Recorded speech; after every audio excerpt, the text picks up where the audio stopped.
came from Japan, but I drive it like I ran from the cops. I'm like, damn, see. What's going on, boxing fans? It's your boy Pull Counter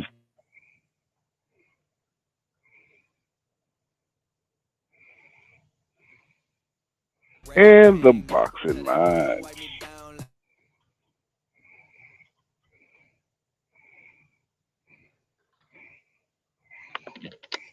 What's going on, boxing fans? It's your boy Pull Counter Boxing. What's happening? You know what I'm saying? Missed you guys last night, man.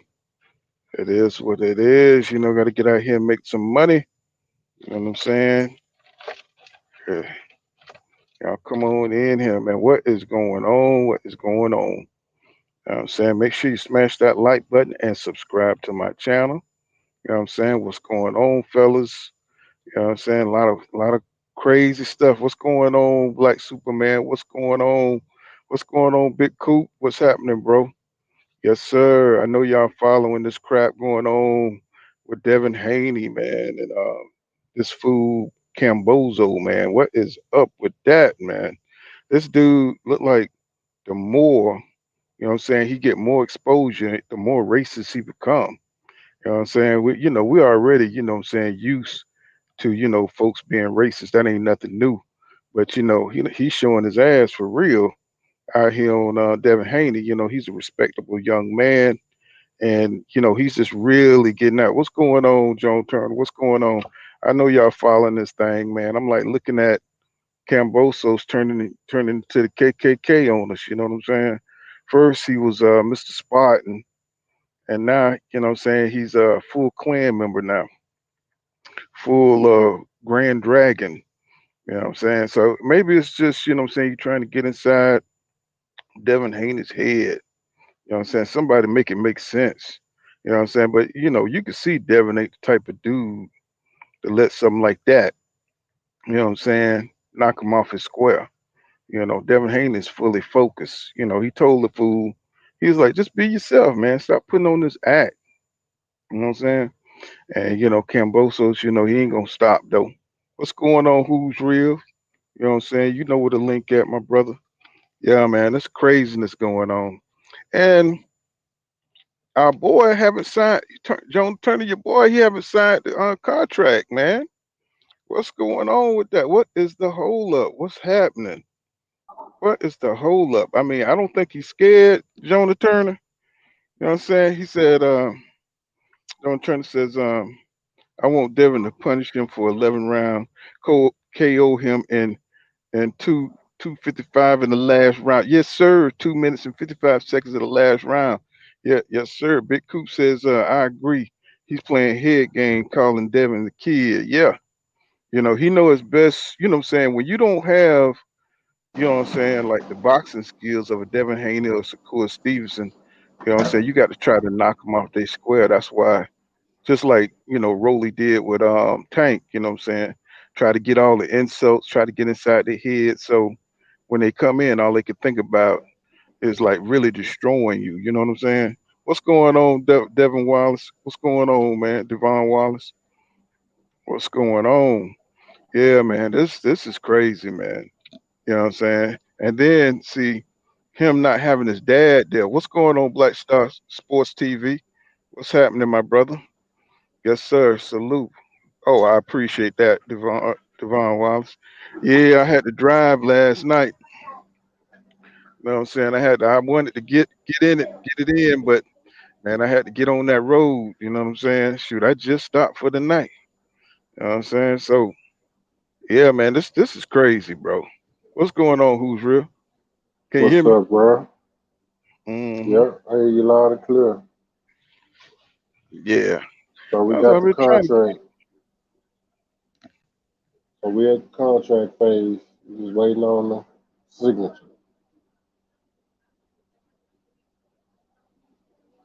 So can you hear me?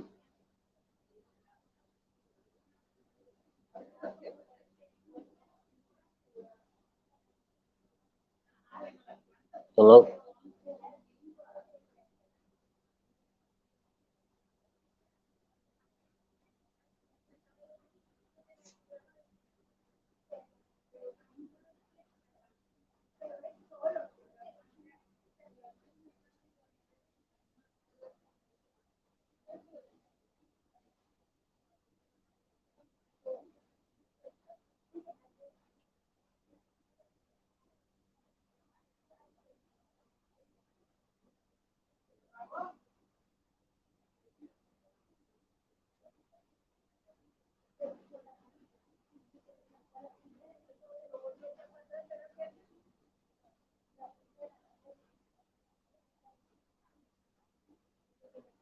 Can you hear me, Paul?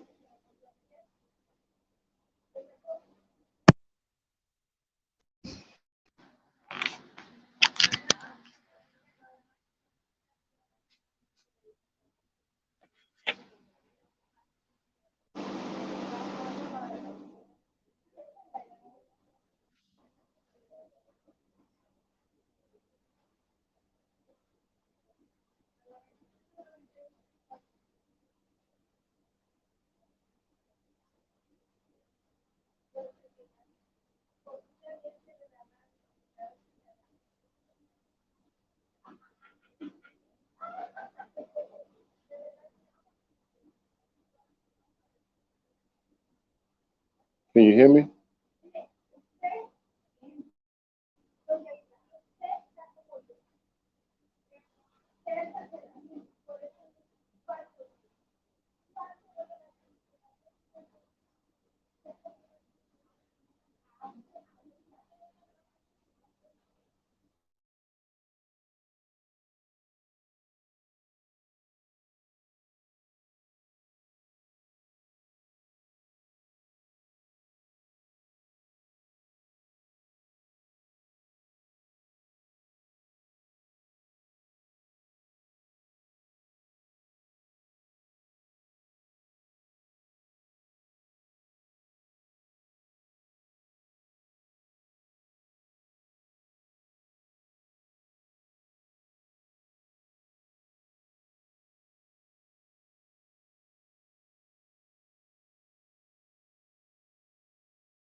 Yeah, cut that one off.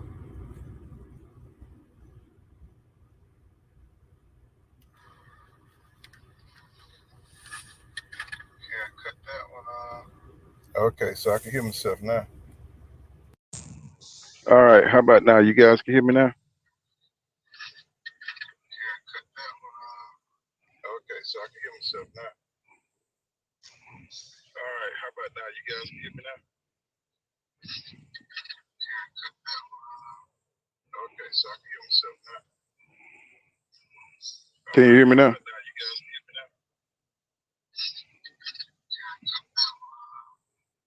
so I can hear myself now.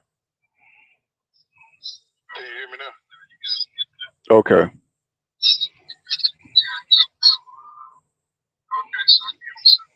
I don't know why I'm having all these technical difficulties. Okay. So yeah, you know what I'm saying? So, Crawford, man, is he gonna sign this contract or what, man? You know what I'm saying? He seemed like he's kind of concerned about, Errol Spence Jr. being on his A game. He ain't playing no games.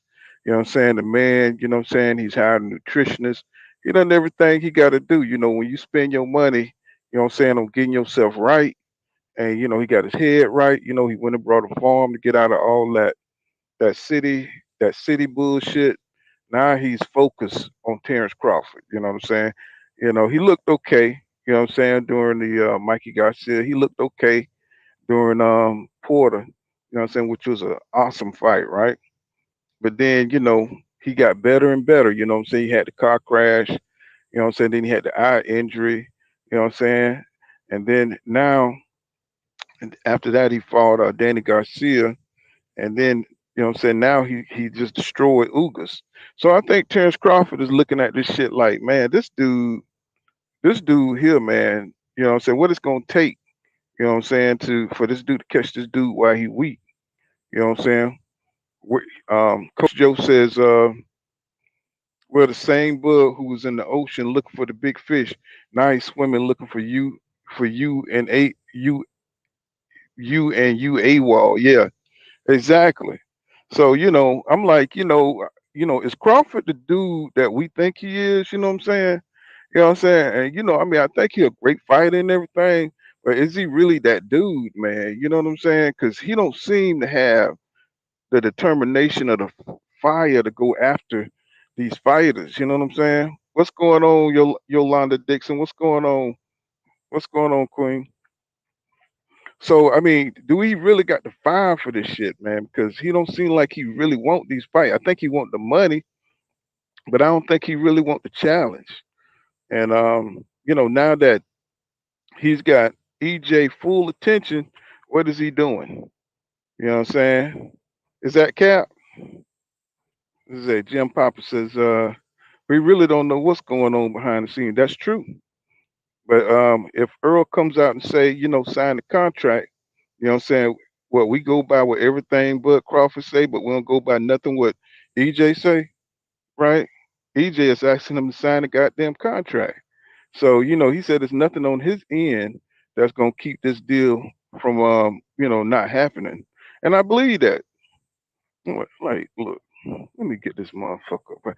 Hey, my mods. Hey, get these dudes out of here with that bullshit, man.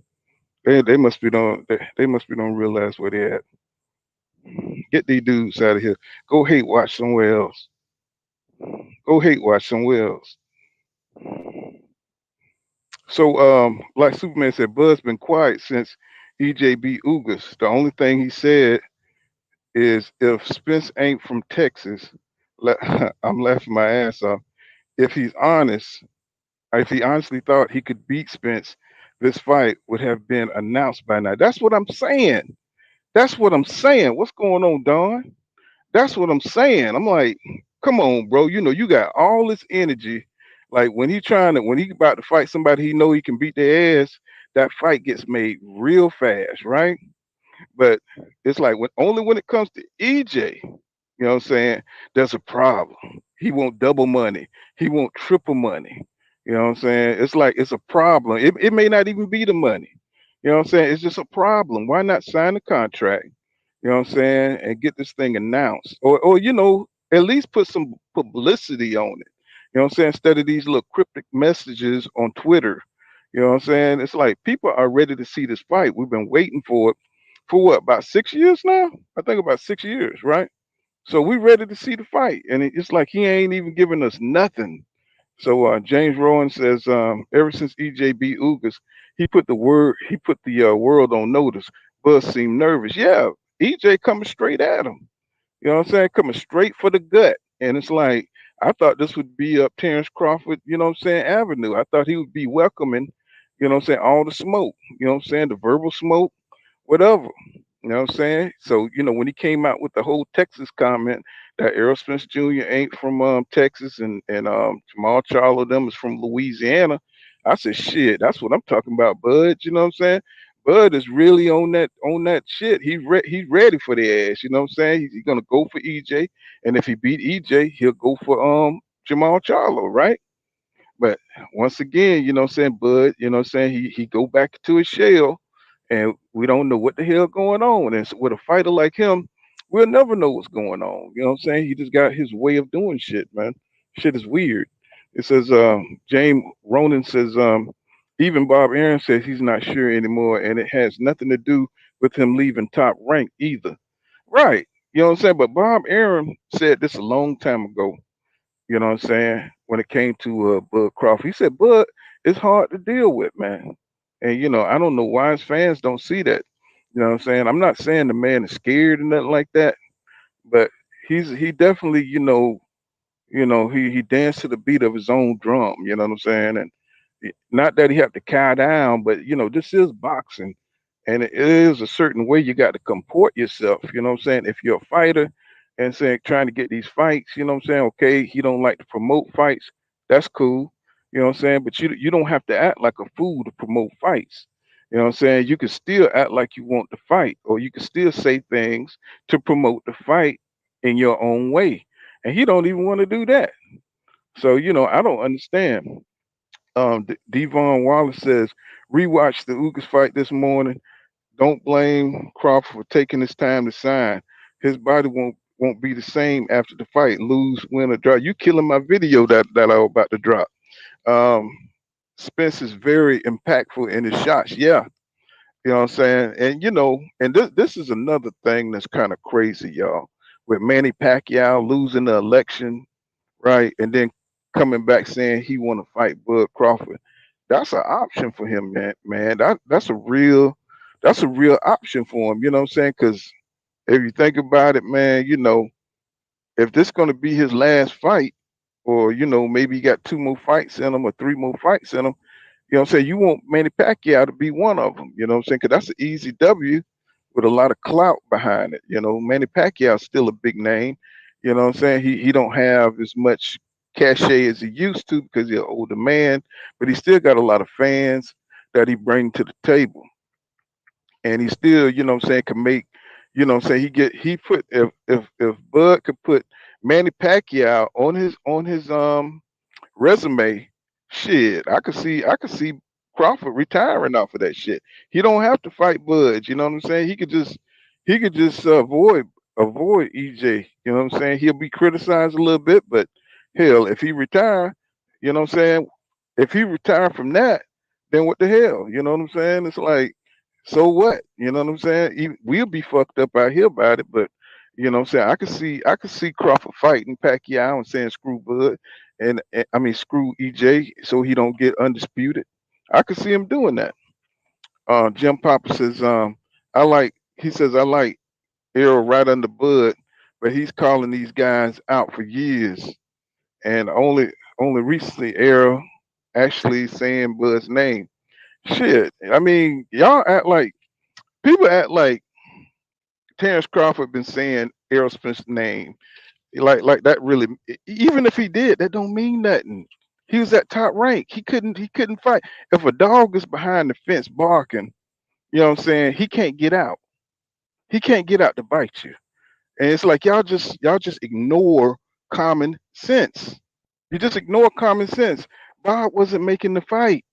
You know what I'm saying? I mean, I don't know what you don't understand about that. Someone he been calling him out for years. You know what I'm saying? He couldn't sign with nobody. He couldn't sign no fights. You know what I'm saying? So what he was calling him out for years, but he wasn't. He was calling for Danny Garcia, Keith Thurman. You know what I'm saying? Because he said Earl Spence Jr. wasn't the man. You know what I'm saying? So it's like, oh, and EJ only had one belt at the time. You know what I'm saying? So it's like the PBC, the PBC is trying to get all fighters. The PBC got a plan. You know what I'm saying? They trying to get all the fighters to sign with them. You know what I'm saying? And Bob Arum ain't trying to do business with the PBC when he tried to sue him. Y'all know all this stuff, don't you? I hope you do. I'm saying y'all act like y'all don't know. Bud fighting Manny now really doesn't do nothing for his career. Um, Manny is a former shell of I know, but it's an easy win, Jonah Turner for Bud. I mean, if you was a fighter, right? Wouldn't you rather go to Manny Pacquiao route instead of fighting a young dude like Errol Spence Jr.? I'm not saying he's scared. I'm saying like it's a business move, and that's what we're starting to see in boxing more and more. It's not about the legacy, it's about the business. So if he can make a big bag with Pacquiao and whip his ass, or saying he can make a little bit more with Errol Spence Jr. and he take the risk of getting beat up. I mean, he probably gonna go with Manny Pacquiao. You know what I'm saying? And at this point, the way boxing going, I could see that happening. Um, Charles Young says Jim Popper calling out and actually making an agreement is two different things. If that's the case, why does Bud have a lawsuit against Bob for blocking the Spence fight? That's what I'm saying. Use common sense, y'all. It ain't about feelings up in here. It's about these two great fighters making the fight and them having options to fight other people. You know what I'm saying? The business is over legacy right now. That's what's going on. The business is over legacy right now, and business is winning, and it's becoming, it's kind of like, damn, where the way boxing going, you might as well get all the money you can because you see how Canelo, that shit is crooked. The shit is crooked. You know what I'm saying? You might as well get all the money that you can because the way they doing black fighters, the way they doing Devin Haney, the way, what I'm saying. I mean, I can't blame Crawford. You know what I'm saying? Even though I want to see this fight, but if boxing going the way it's going with these belts, you know what I'm saying, with the corruption, you know what I'm saying? If they let Canelo get away with it, you know what I'm saying? Hey, more power to you. You know what I'm saying? These black fighters need to get what they can get out of here because once they gone, all they got is their families. You know what I'm saying? It ain't no fan gonna help you take care of your family. And I'm not trying to let TC off the hook, but I do understand it. I do understand it. Black Superman says Jim Spence did exactly what he said he's gonna do. He said he'd collect all the belts and then fight Bud. He also said he'd fight Bud 2 years ago for 60-40 split. Yeah, Bud turned it down. Yeah, because Bud was over there at top rank. He couldn't make that deal. You know what I'm saying? Bob kept saying the fight ain't ready. And all it is he want the fight in house. You know what I'm saying? Both camps want their fights in house. They do not want to do business with each other. Just like Mayweather. Mayweather want all his fights to be in house. He do not want to do business with the other fighters. You know what I'm saying? They want to do as much as they can in house. Jim Papa says, "Yeah, right. If Bud fight Manny, I would lose respect for him, but I got him stopping Earl. Yeah, I hear you. You know what I'm saying? Ain't nothing wrong with that. You know what I'm saying? He's a damn highly skilled motherfucker. That's why we want to see the fight. You know what I'm saying? I mean, Bud definitely, what I'm saying, got a chance to beat Earl. I mean, I don't know how it's gonna happen, but you know what I'm saying? See, Black Superman says if Bud fight Pacquiao over Spence, that's a duck. Manny Pacquiao got beat down by Ugas and is literally retired. Spence has kept his word so far. Balls in Bud's court now, so let's see what he does. And that's what I'm saying. You know what I mean? What's up with the secrecy? You know what I'm saying? Why not say, hey man, I'm signing it next week. I'm just looking at the details, you know what I'm saying? Make sure, You know what I'm saying? My lawyers approve it. You know what I'm saying? But I'm coming to beat Spence ass. You know what I'm saying? My fans are ready. You know what I'm saying? We ready in Omaha. You know what I'm saying? Omaha versus Texas or New York or whatever you want to say. And we gonna get it in. That's what I want to hear from Bud.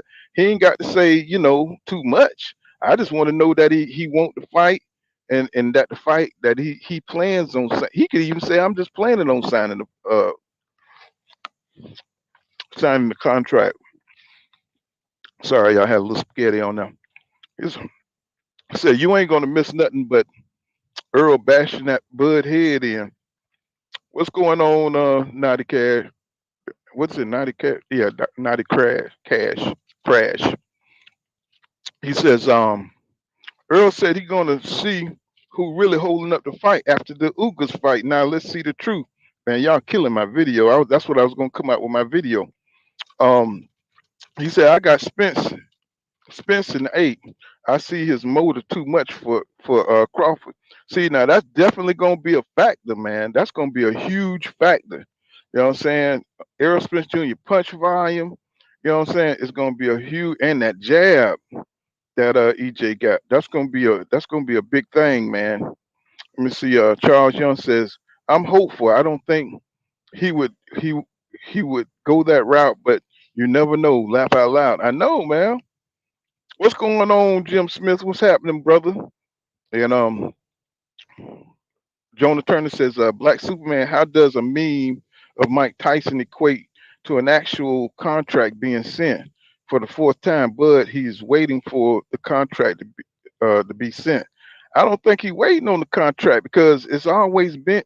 This is what I'm trying to get you to see, Jonah Turner. He could have went to see Al himself. It ain't got nothing to do with no contract being sent. I mean, to make the fight, all he have to do is just go right over there to Al, or I don't know if he may have the damn contract in his hand. There's something going on with him and Bomac. They never seem to. When the big fights come, Bomac always get in his ear trying to tell him how to move, and he be giving them that fucked up advice. And if Bomac advice is anything like he fights, it's pretty bad. You know what I'm saying? Jay Smith says, if Bud got the contract, he needs to be signed.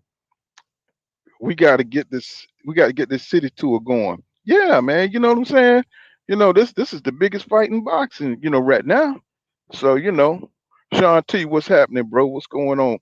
He said, peace and blessings to the boxing family. Yes, sir. All day. Thomas Moreland in the house. He says, talk so I can hear you. Can't hear me?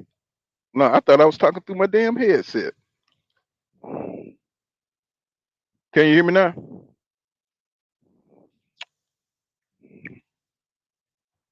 Let me see. So Sean T says the energy's changed in Crawford camp and fans. Charles Young says Spence said in the interview Saturday, if the fight don't happen, it's not because of him. Right. Black Superman says, Jonah Turner, then why hasn't Bud himself come out and say Spence hasn't sent a contract? He puts everything else on Twitter. Okay, who's just said we hear you good. What's going on, Jada choosing one? I don't know how to say that. Jay that choose one. Jay Lee that choose one. What's going on, bro? And Charles says, I can hear you good. You know what I'm saying? I've been having all kind of problems with my damn headsets, man. So that's what's going on, man. It's like, Bud, you're a hell of a fighter. You know what I'm saying? But when it comes to the business end, shit just be shaky, man. Especially when it comes to Errol Spence Jr. Things just seem to get a little fuzzy when Earl's involved.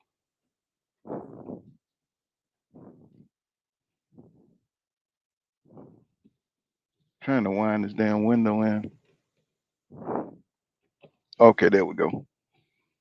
So yeah, things just get a little, this is the biggest goddamn fight.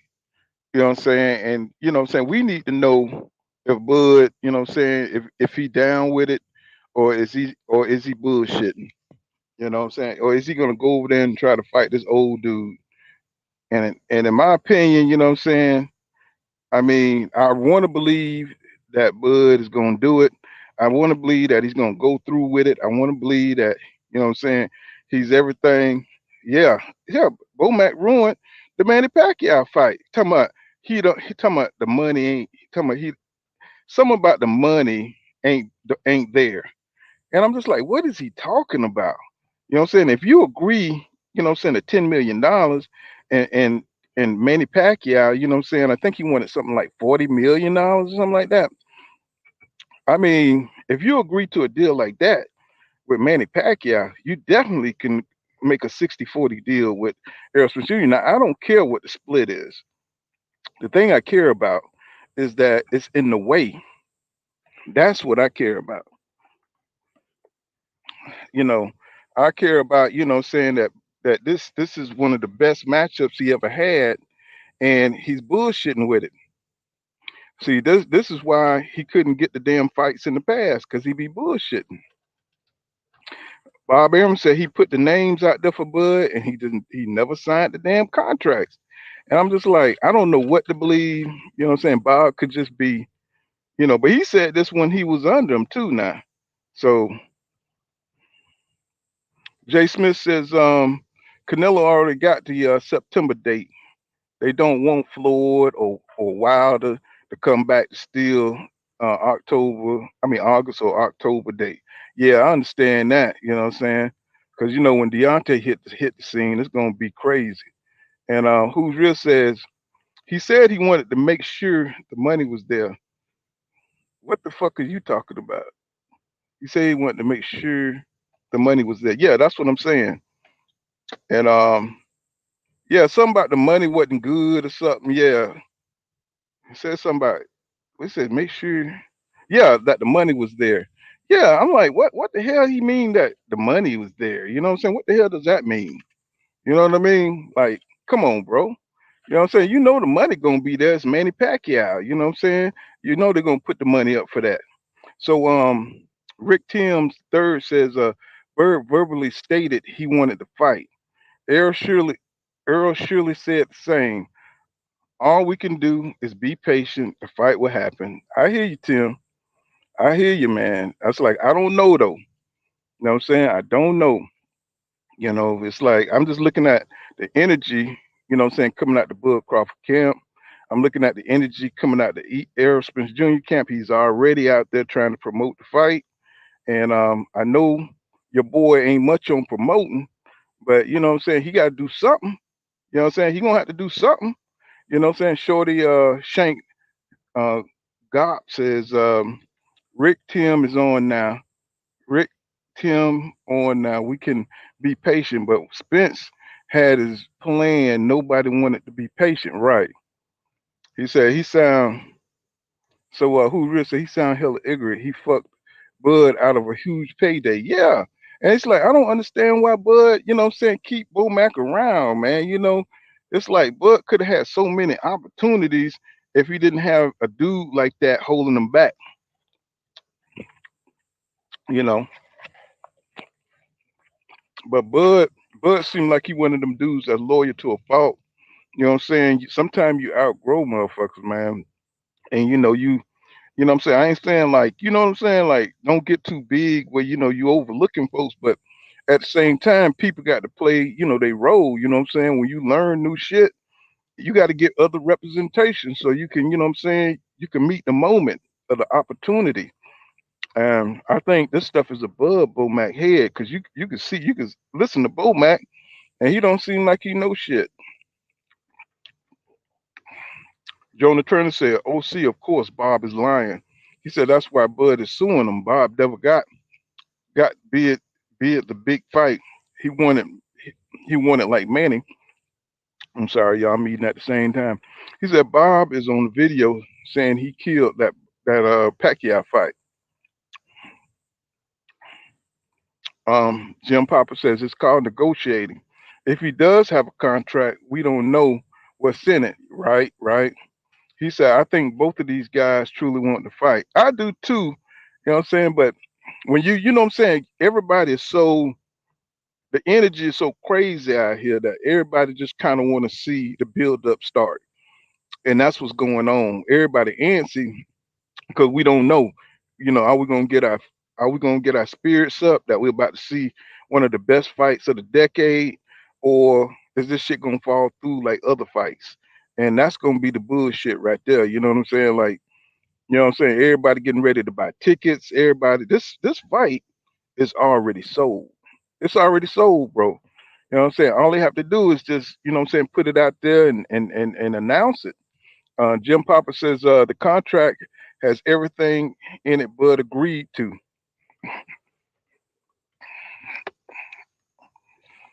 Yep. So what he said, let me see. How you say that? She's smoky.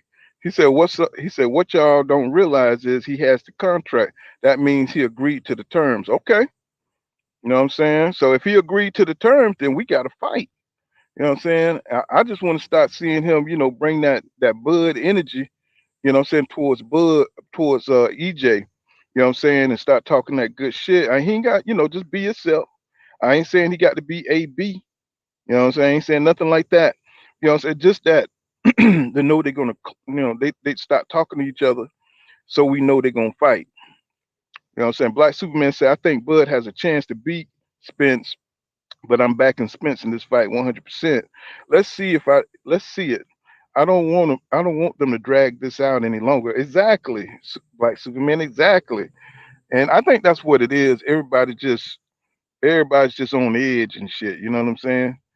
They say Jay Lee, the chosen one, says Bud has the opportunity when he first came to 147. He chose Horn, right? But he chose Horn because of that WBO belt. You know what I'm saying? And that was the path of least resistance. You know what I'm saying? He wasn't acclimated to 147, so I don't see him going straight to them guys. You know what I'm saying? Right away, coming from 140, you do want to acclimate yourself before you get in there with them big boys, because he would have went in there and he would have got stretched. That's what we would have been saying. He never acclimated himself to 147. Um, Smoke Smokey says, if you think Errol Spence is a fucked up person, then say that. So far, Errol is a man of his word, and he said he would give Crawford what's needed to make the fight. It's on Bud. It's on Bud now. Like he said, yeah, yeah, it's on Bud. You know what I'm saying? I mean, now we see who holding up the fight. You know what I'm saying? Oh no, I know what you're saying. I know what you're saying, Smoke. Jonah Turner says, Black Superman, good luck. I got $2,500 on Bud. And boy, so y'all talk about that big cheese. Okay. Rick Timms the third says, to me, Earl is a real one. Me too. He he means what he says. Bud is my guy. He's eccentric and has a bullheaded mentality. It has to hurt his image along with Bob bullshit promoting him. He's still real. Yeah. Yeah. You know what I'm saying? I'm still trying to figure out what's going on in Bud head, man. You know what I'm saying? Why don't he just take the bull by the horns, you know what I'm saying, and do his own thing, you know what I'm saying, instead of, creep walking everything. You know what I'm saying? Sean Sherwin says, Terrence don't have to make noise to show confidence. He said, we just saw that with Tank and retarded Rolly. Yeah, but I'm not talking about on that level, Sean. I'm saying like, kind of like a Marvin Hagler type deal. Marvin Hagler didn't do a lot of shit, but when they did press conferences or he did interviews, he let it be known. He let it be known, you know what I'm saying, that he didn't like Leonard. He let it known that they going to war, that type of stuff. You know what I'm saying, talking towards the fight. They're not even talking towards the fight. What's going on? Let me drop the link for right side. uh, Let me see. I'm trying to drop the link right side. Let me see.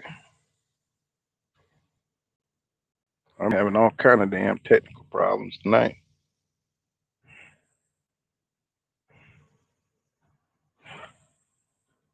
Oh, let me see. Let me get a new link.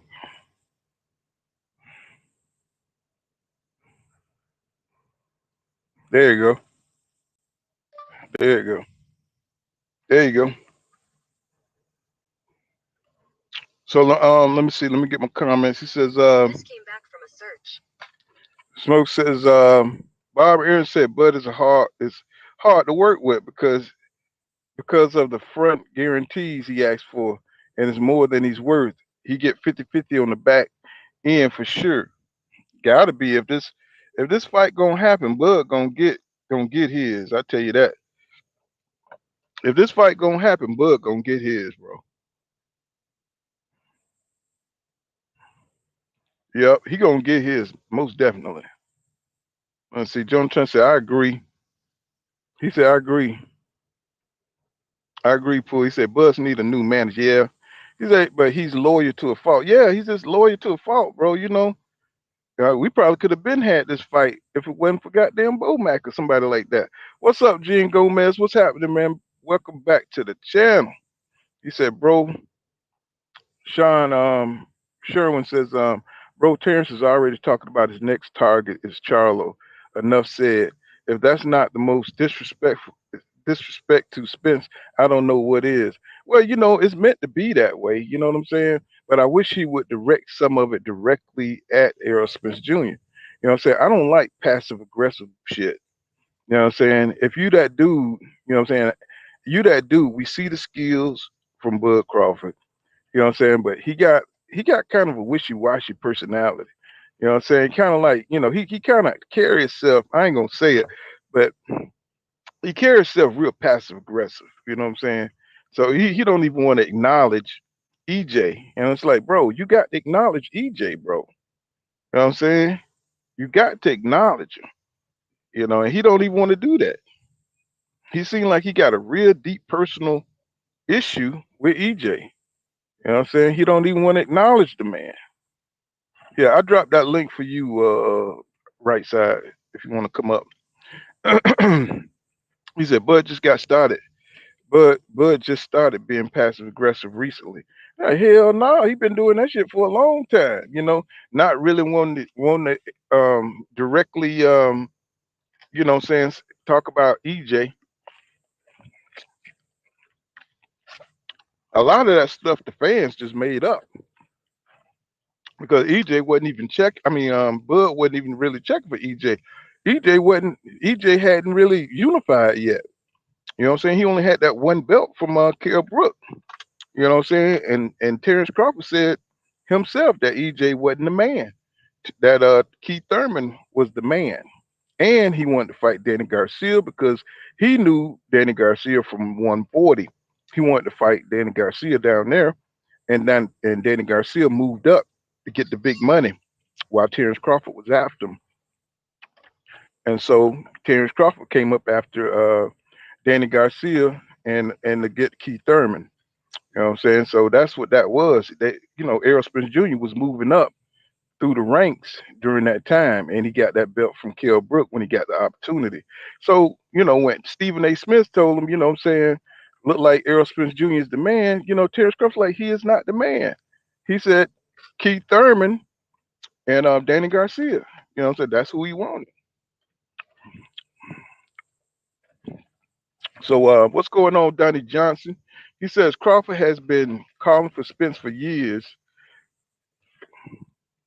No, he says Crawford has not been calling Spence for years. He has been calling Keith Thurman and Pac-Man. Yeah, and Pac-Man. Yeah. Yeah, all them dudes. EJ wasn't EJ, you know what I'm saying? It was just about when he had won that belt from Kell Brook. You know what I'm saying? And he wasn't the dude, you know what I'm saying, yet. You know what I'm saying? He hadn't fought Sean Porter yet. He hadn't got that fight yet. You know what I'm saying? But they still acting like, Terrence Crawford been calling the man out since he was in kindergarten or some shit. You know what I'm saying? That's like crazy. So Smoke says he did admit he was a big fan of EJ and the amateurs. I think EJ surpassed him in numbers. He feels some type of way because objectively he's done more, right? But the problem is, what I'm saying, he was at top rank. You know what I'm saying? And top rank ain't gonna let him, just like they doing Shakur Stevenson right now. Shakur could go for them other two belts. And I forgot the name of them dudes, but they like some foreign guys who got the other two belts at 130. And Bob not interested in letting Stevenson become undisputed at 130. That's the kind of shit I'm talking about, right? So he's already about to start doing the same shit to Shakur Stevenson that he did to Crawford, right? And Shakur is already hot by that. You know what I'm saying? Because he could easily get those two. He could fight them dudes in the same year, what I'm saying, become undisputed this year. You know what I'm saying? So that's gonna be that's gonna be a big problem in top rank camp. I don't know if how long Stevenson gonna stay with top rank, but they see what they've done to Terrence Crawford, and hopefully, Stevenson don't get caught up. You know what I'm saying? So he can't make the fights with Tank and Devin Haney. Well, it should be easy to make the fight with Devin Haney now since he's got these deals going on, with Bob. You know what I'm saying? So that would be a damn hell of a fight too. So let me go to the next one. It says Bernard, what's going on, Bernard Howard? He says, I still can't understand why he hasn't at Spence versus Ugas, and or why he wasn't at Spence versus Ugas and be there when the winner was directly going to say I want Bud.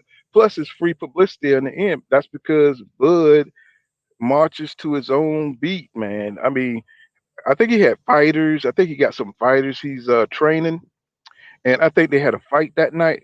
That's what was said, that he had to go train his fighters or something like that, and he had to go, support his fighters. You know what I mean, while they were fighting or whatever.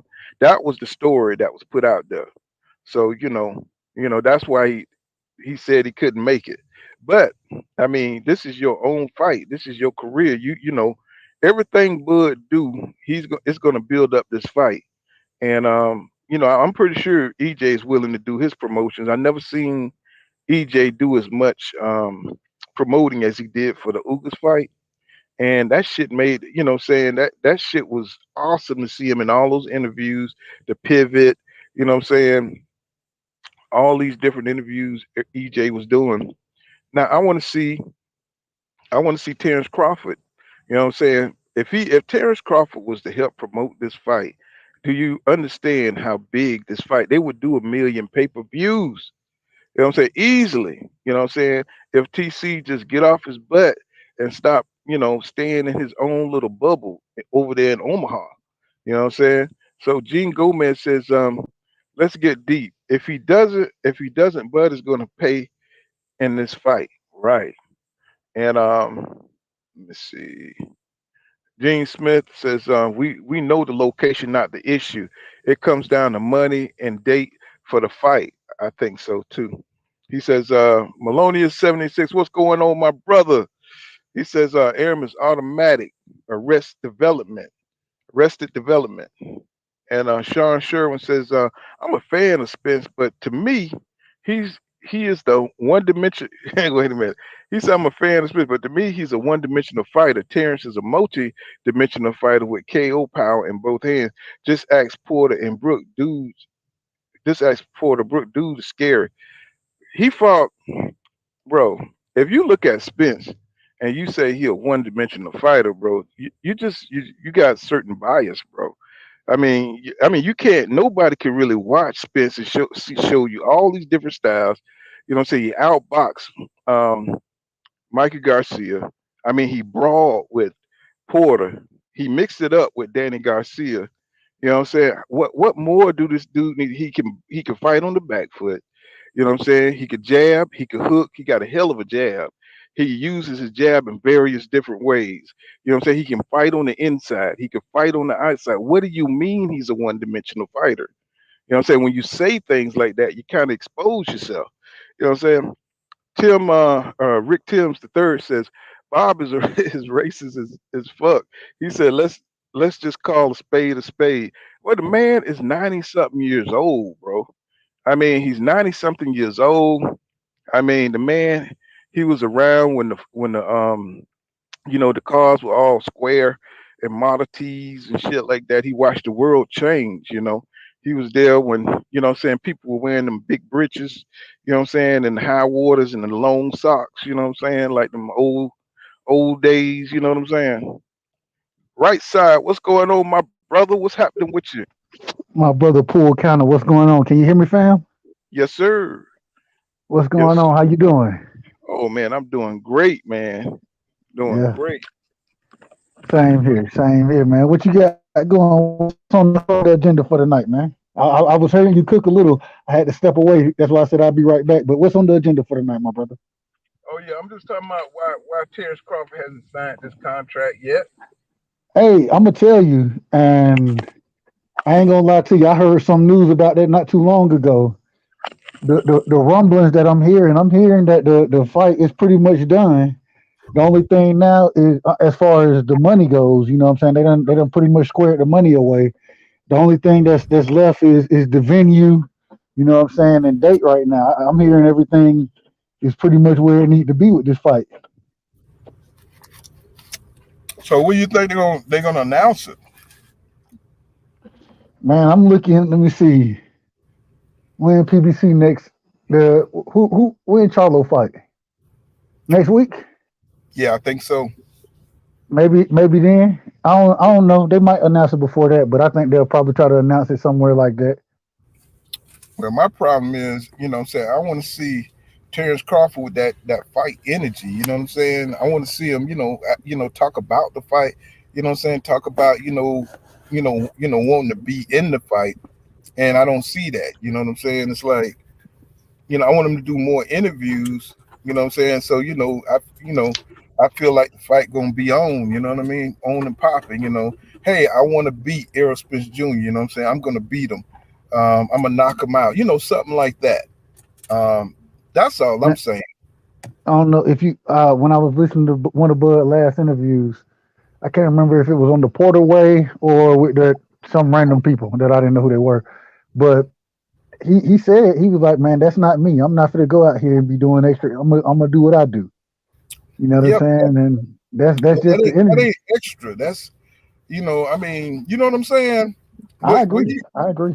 what he's calling extra, what I'm saying, is nobody is telling him to change himself.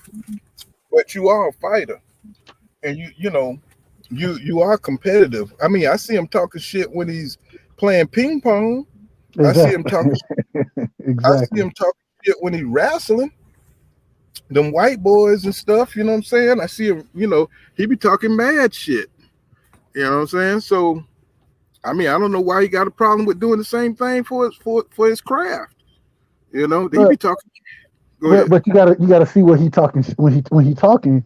You know what I'm saying? It's during the event. It ain't like he going out and going to interview about ping pong. You know what I'm saying? So yeah, and that's one thing I like about Bud is I think if you get to know him, he's gonna be really relatable to kind of how we are. You know what I'm saying? As far as being competitive.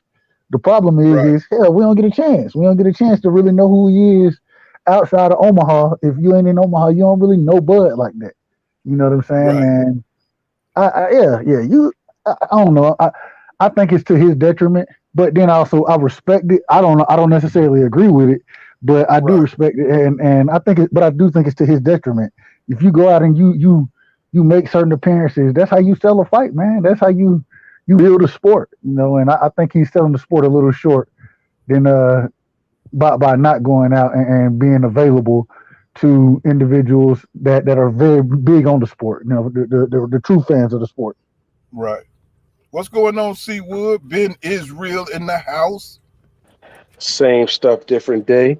Just See at the Wood, point, my brother. right side. Talk to me, baby boy. What's going on?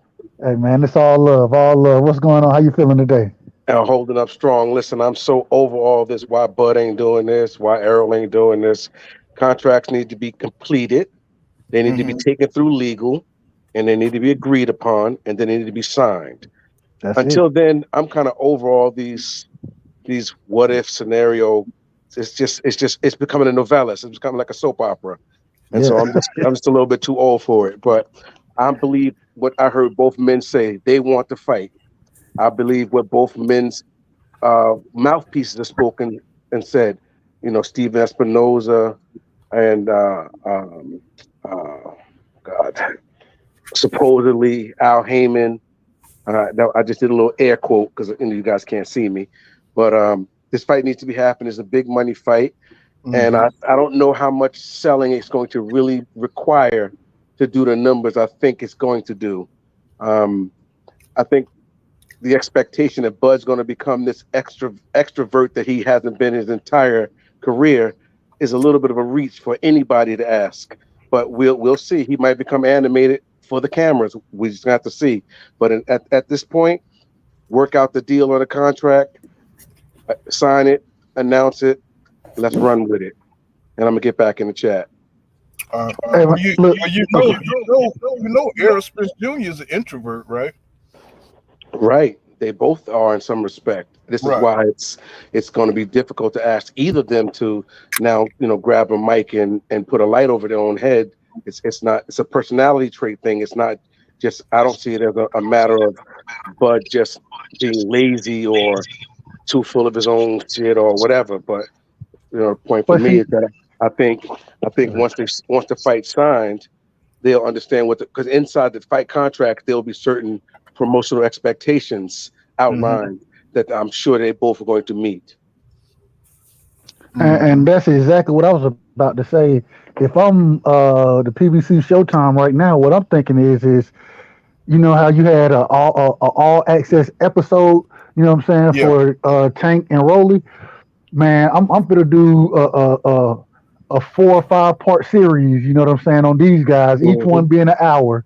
And Hmm. then I'm gonna say, okay, we're gonna catch y'all in doing what y'all do, but then we're gonna get y'all in some interviews, and we're gonna make that a part of the all access as well. And so I would say require them to do 2 interviews a piece, maybe nothing crazy, and then the Right. all access, and then that'll give us a real insight into both fighters. And instead of building it just the week before, man, run it a month before. You know what I'm saying? And start it Right. weekly where it's coming out, and we like, damn, we getting more and more insight on the fighters.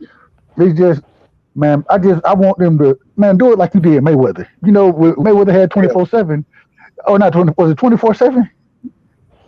Nah, Yeah. what was it called? I Okay, think it was well, what was that? 24. Yeah, it was like all access 24 something. it was. Yeah. I can't remember exactly what it was called, but I just know I it was. think It was. Mayweather created. I think he created that format. Yeah, he He may did. have. He did. Hmm. And Again. so, Again. go ahead. Go ahead. I'm Go ahead, sorry. see. Go ahead, bro. Go No, ahead. no, go ahead. No, you good. You good. No, so I'm saying when you chip down and you boil the contract down to the very last fibers, all those kind of things need to be worked out, agreed upon, and then signed on to.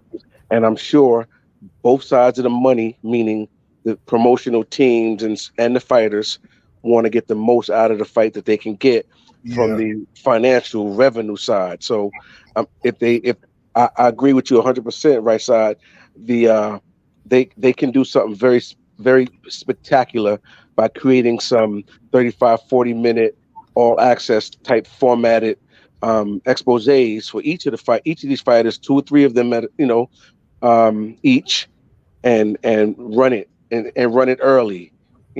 You're right. That 1 week before the fight, I don't think that's going to happen.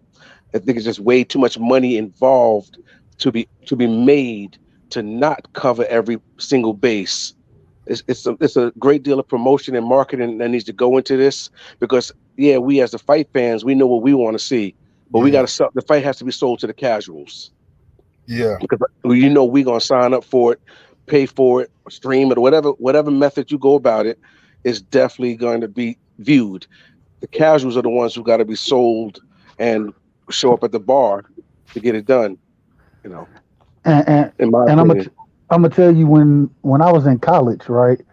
And this around this time it was, I don't know, Mayweather, he was fighting one of the fights. I know one of the fights was when he fought Ricky Hatton, right? Right. And we took a trip, like, I mean, I went to school down in Valdosta, Georgia. We took a trip to Savannah. You know what I'm saying? We kicked it. We made it a fight party and everything. You know what I'm saying? Mm. And it was, and that was just what we did in high school, because that's what I was used to seeing when I was growing up on the Tyson fights.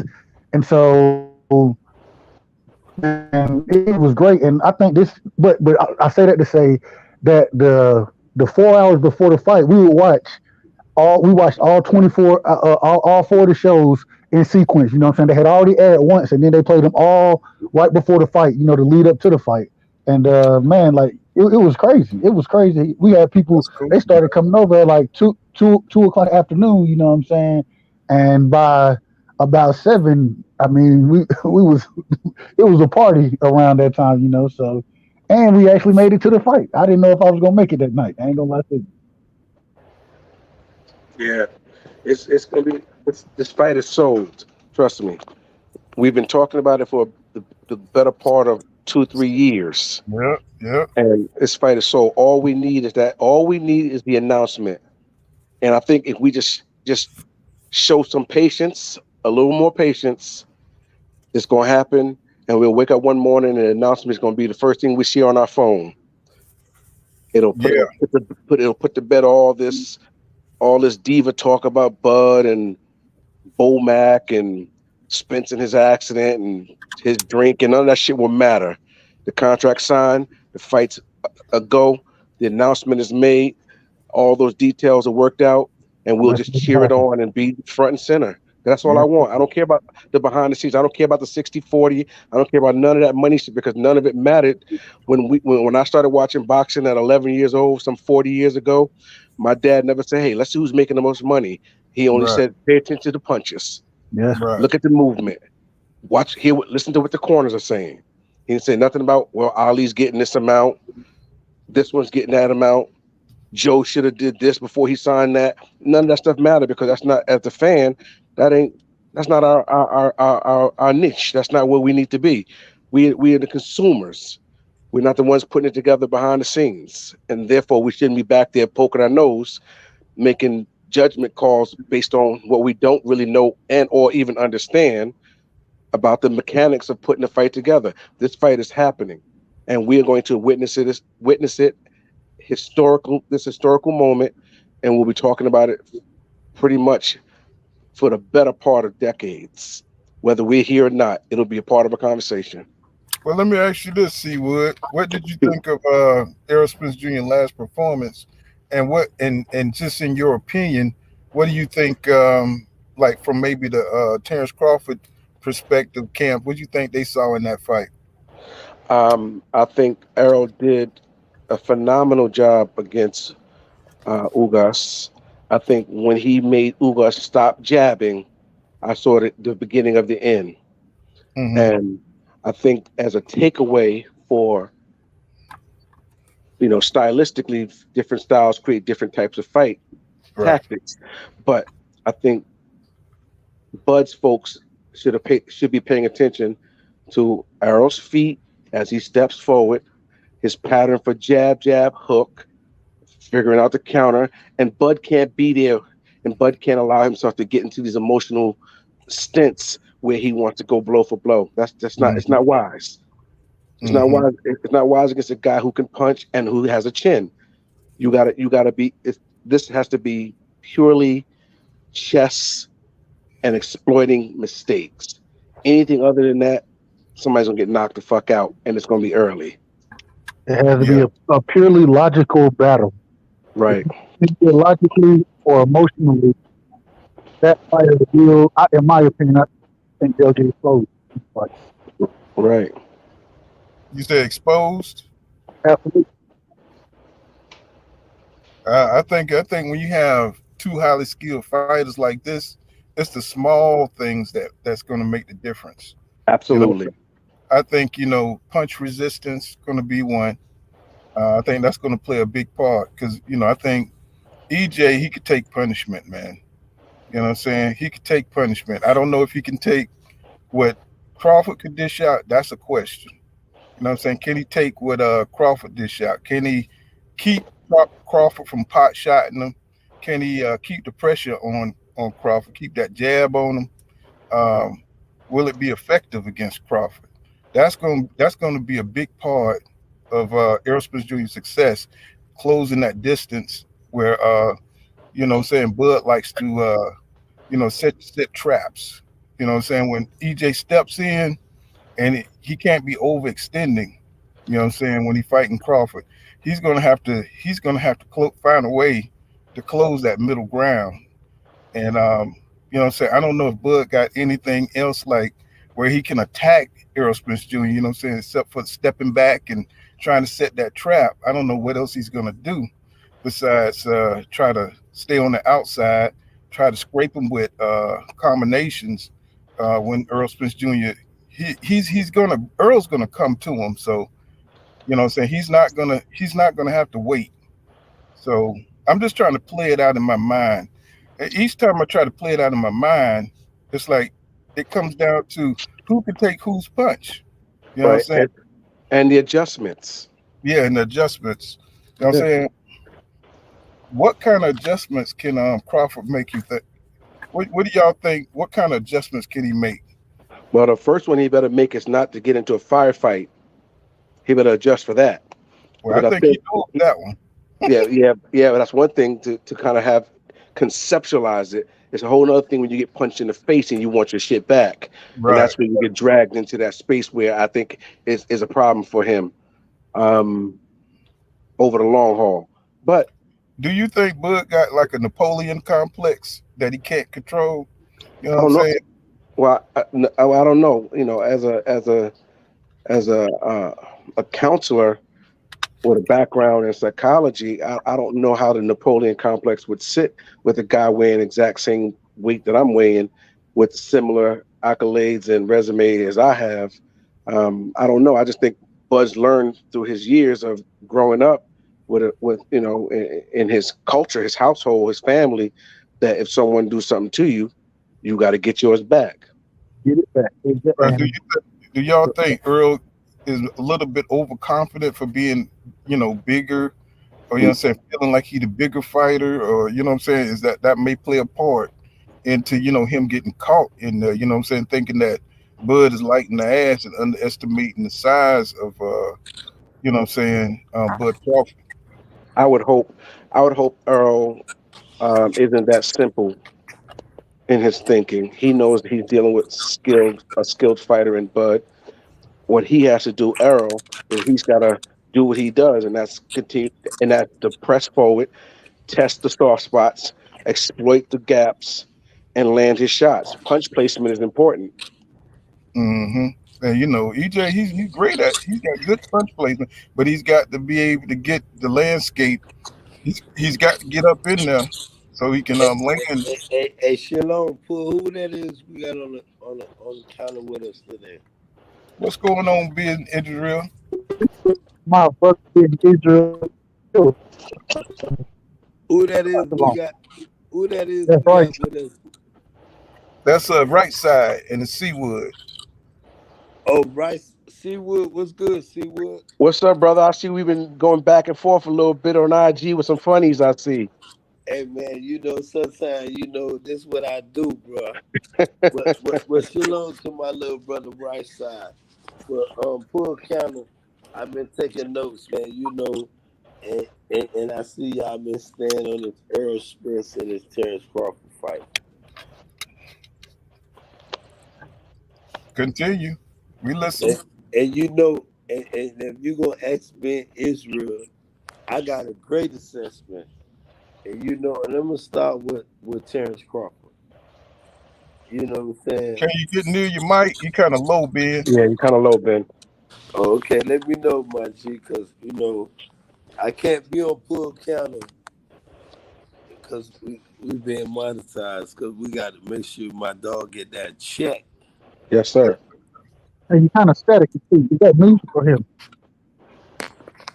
Let me see. What I sound like? You sound good.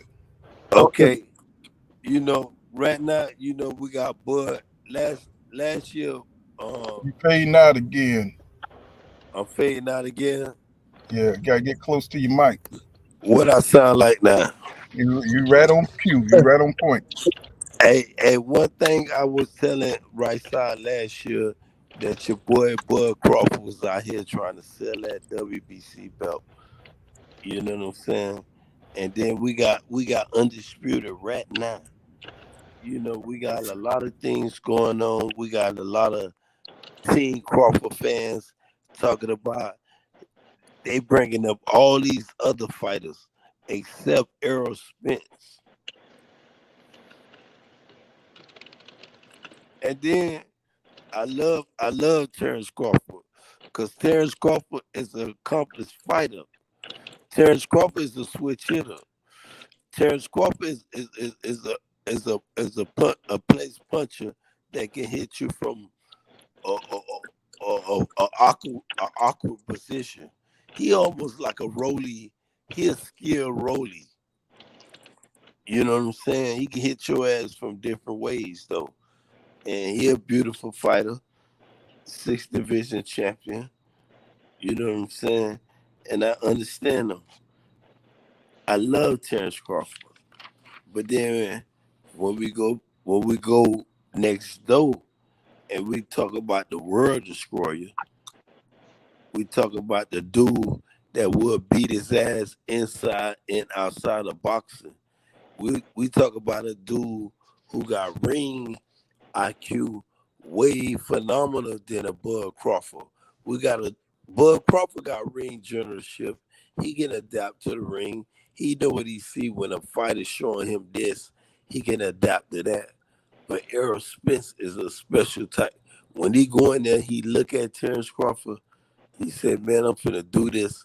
And if Terrence Crawford switch or do anything, the man play chess. So he got four moves and he gonna release four move on his ass, and he gonna see which one he have the problem with the most, and he gonna play with the little one first to see, but he gonna bang that other one. And Terrence Crawford is not gonna be the same fighter. Right side, do not bet nothing, absolutely nothing on Terrence Crawford, bro. Hey Ben, let me catch up on my comments real quick. I got a whole bunch of. I'll get back with you. Hey, let me catch up on some of these comments. Um, Melonius 76 said Bud has to sell his product. Bud is his product. And what's going on, Kevin Hill? He says Omaha, Nebraska, stand up. He said Bud's stronger than y'all think. And Smoke says we know that, Kev. And Jay Smith says I heard Floyd versus Manny 2 in the works for October. Hell no, you got to be shitting me. And Jay Smith said I heard. Okay, I just read that. And Melonia 76 says I heard. Damn, this thing ain't. Oh, there we go. He said Rolly sold his fight DD. He had he had me believing he had snowball's chance in hell. And Donnie Johnson says Spence is stronger than Crawford Porter, and Kell said it. And James, what's going on, my brother? Welcome to the channel. He says Bud fans are funny. He said he has 6 fights at 147. Horn, Benavidez, Khan, Mean Machine, Brooke, and Porter. Let that sink in. Bud fans, please, with the accomplishments at that lower weight class. And Gene Gomez says we need a date and a place also. And what's going on, Gerald Cross? Welcome back to the channel. He says the fight is in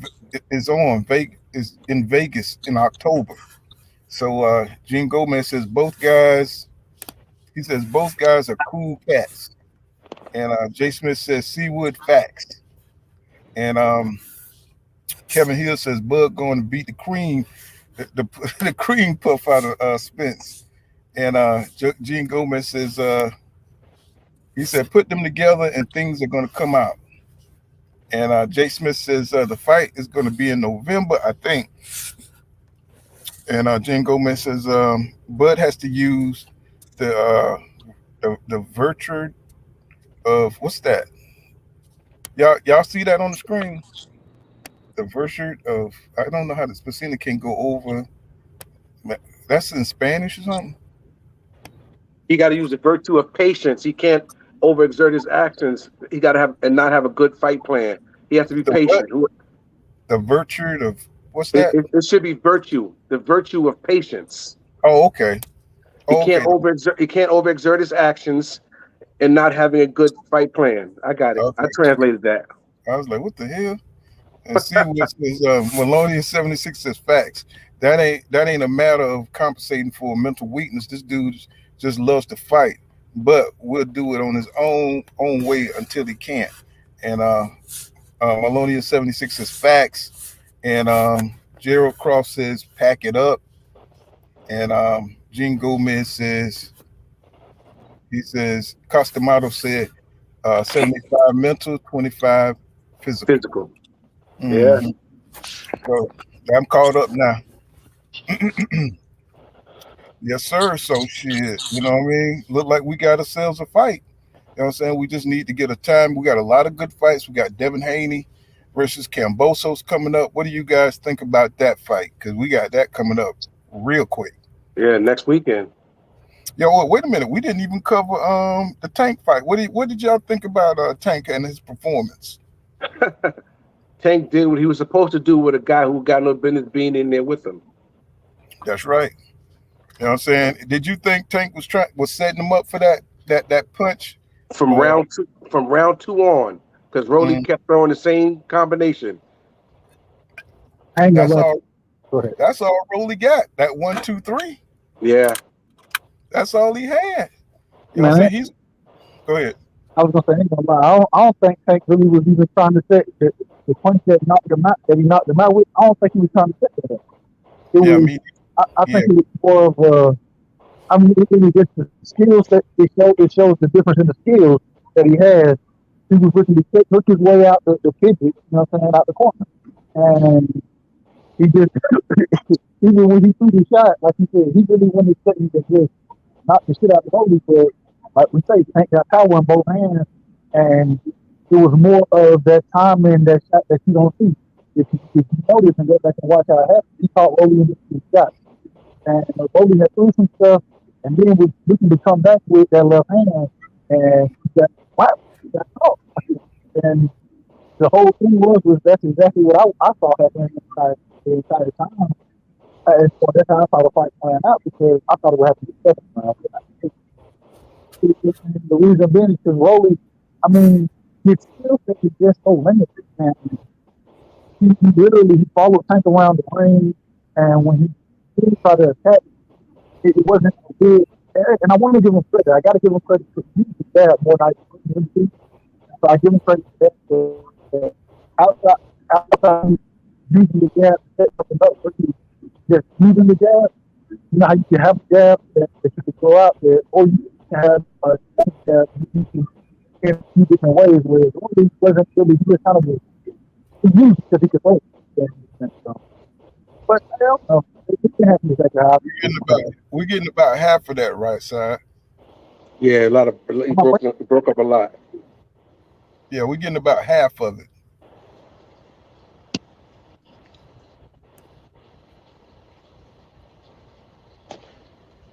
So you try to. Right side, you there? Yeah, I think he went on mute. Oh, okay. Can y'all hear me now? Oh yeah, much better than before. Much better, clearer. Yeah. Okay. Yeah. My bad. So no, I was saying I gave Rolly credit for the jab, but he just wasn't. It wasn't an intelligent jab. He just kind of threw it because he could, and he didn't follow up with anything behind it. He had slow feet, and Tank. Even when Calvin, Coach Calvin was like, "Hey man, you can go and get this dude out of here." Tank, you can tell his ring IQ was just, it ain't just time yet, and like he played on that bike for a second. And it was more just to let me make sure I get this dude to open up, and when he started to fire and get frustrated, I can catch him like I need to. And I think Tank was surprised by the knockout. I didn't think he thought it was going to come so easy either. Well, here's what it was. It's quoted that Tank said when he went back to the corner, and Coach Calvin said, "All right, you can get this guy out of here." Tank said, "No, not yet. He's still strong. Just a little bit longer." Yeah. But I think what, to your point, right side, Tank realized IQ for IQ, Rolly was nowhere near his level. And when Rolly gave up that huge gap when he threw that punch, Tank had no choice but reflex wise, but to tag him with that left. Now I don't know if he set his body to put everything in it, but it was enough to show you how vulnerable Rolly's chin is and how powerful Tank's punch is. Now, there are those out there that are arguing that it was an early stoppage, and I guess from a casual standpoint, I guess I could see why they would say that, but from the boxer aficionados kind of viewpoint, you don't want to see the man bludgeoned in the ring when you can't follow the basic instructions of the referee, when your legs are unstable under you and you can't even hold yourself up in a way that shows that you have all your wits. That ref better stop the fight, otherwise he'll fuck around and have a tragedy on his hand that he's gonna have to explain What Monday happened? morning. Right. Yeah. And especially when he telling you to step to the side and you giving him your hands, and I'm like, hold on, bro, he ain't even asked for your gloves yet. Listen Yeah. to what he. And the other thing, when Rolly was walking back, I was, when I first saw it, I was like, man, he should at least, all the talking he did, at least do a post fight interview. I don't know if Rolly really knew where he was at, bro. I don't know if he knew, even though Right. he was able to stand up. Sometimes that's a natural thing that we can kind of do. But as far as knowing exactly what had happened and where he was at, bro, I Man, don't I think got Rolly had a plans for clue. the burp. Go ahead. So, yeah. So it's yeah. I think he, to your point, right side, he was. I think his cognitive functioning was a little bit off. Um, and I think the other thing that goes with it, if you've never been knocked down or knocked down hurt in the way that Rolly was, it's a whole nother experience that takes some time for your brain and mind to wrap itself around what has happened to you physically. And you see a lot of fighters who've never taken a loss, never been knocked down, never been knocked out. But the very first time they find themselves in that space, they can't muster what's happening to them. You know. It's interesting you say that because with with him fighting this weekend, I remember listening to him talk about when he got hurt by Linares. Right. And he was like, when he hit me, I felt the punch, but I didn't feel hurt. Then when I went to walk, I realized my legs were gone. Right. Right. And he was Exactly. saying, and so he was like, I knew what was going on. I didn't feel hurt, but I didn't have any legs. So then the next round, not knowing how my body was going to react, I went out there and I made sure I tried my best just to grab or to clinch as much as possible to give myself that time to recover just in case, even though I felt like I could go fight, I just didn't know. And so I wanted to be sure. And I understand that sentiment. You know what I'm saying? Because yeah, you can get hit. Your mind can be like, oh, I got clipped. You know what I'm saying? It ain't that bad. Go back and it was Trevor Burbick. Was it Trevor Burbick? He got hit. He got Yeah. clipped by Tyson, Oh and yeah. he Talking wanted about to get Tyson. up. Yeah. He wanted to get up. He wanted to fight, but his legs was like, we don't know what Zab Judah. Zab Judah got up arguing with the ref, not realizing Mhm. he even stand. Yeah. Yeah. And that's what I mean by that's exactly what I mean with that neurological disconnect from the mind to the body. Your Mm. your mind is willing, but your body is not in sync with you. And so you see, and this is how fighters get really hurt when inexperienced refs think that the fighter can continue on when they really shouldn't, and they get battered, and you hear about them, you know, after post fight talking about the ref should have stopped it. This was one punch too many. This should have been ended around previously, and so those kind of things you try to avoid it. Hey, here's the deal. Here's the deal. The man knocked Rolly out to the point where when he got up, he himself, Rolly, didn't even know what was going on. Mm-mm. Look at his face and listen to what he was trying to say when the ref was speaking to him. He was not there. He Right. physically was in that square, but his neurological shit was not there. and that's a good sign for the ref to stop the fight. Yeah, you saw his legs, right? And, Absolutely. and you saw his eyes when they rushed him out the ring. And back in the locker room, the camera was in Rolly's face, and his eyes wasn't there yet. What happened? Go ahead, sorry.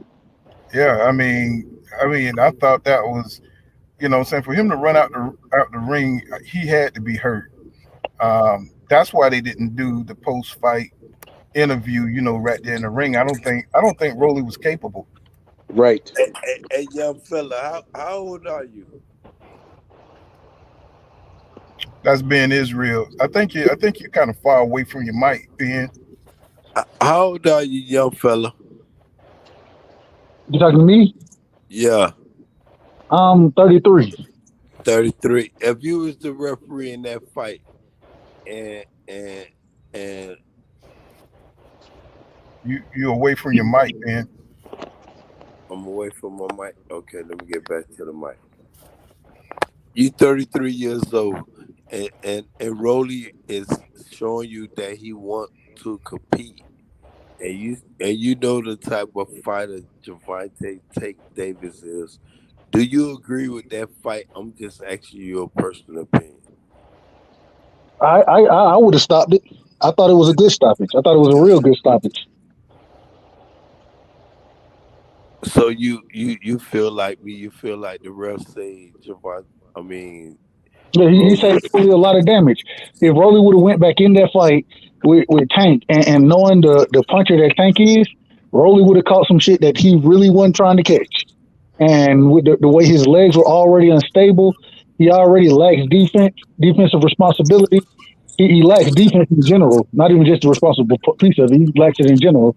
And so, yeah, I think he would have went out and he would have tried to give himself a fighting chance. But And got those, killed. yeah, those Now, wide would have got now when caught. you now when you become a This guy, judge or now when you become a judge or a referee, young fella, I want you to keep that same energy now. okay, I got you. I got you. So Gene Gomez says all refs look for concussion.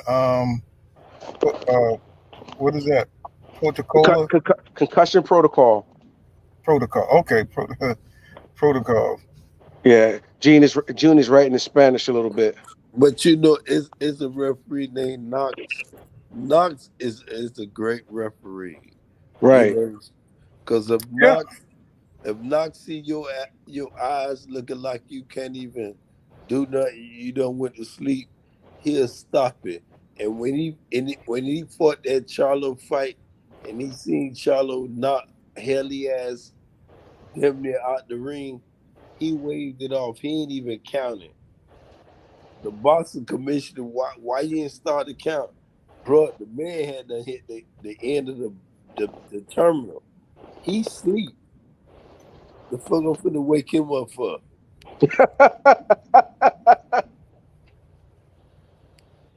Let Yeah. that man sleep.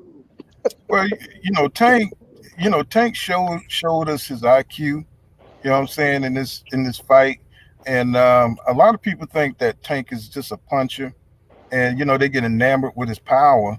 But the guy is super smart. He got super ring IQ, and you know what I'm saying. He shows it each and every time because from what I see, he's at a disadvantage because of his size in the ring, but his power is the equalizer. And what I noticed in this fight is when he fights Stevenson, he's going to be at a disadvantage. Um, I think anything could happen in boxing. He could catch Stevenson, but Stevenson is he's a slippery, what I'm saying, boxer. And I think that's going to be the go. I don't think he need to go to 130. I think he needs to bring Stevenson up to 135, and hopefully that weight, what I'm saying, will The hold.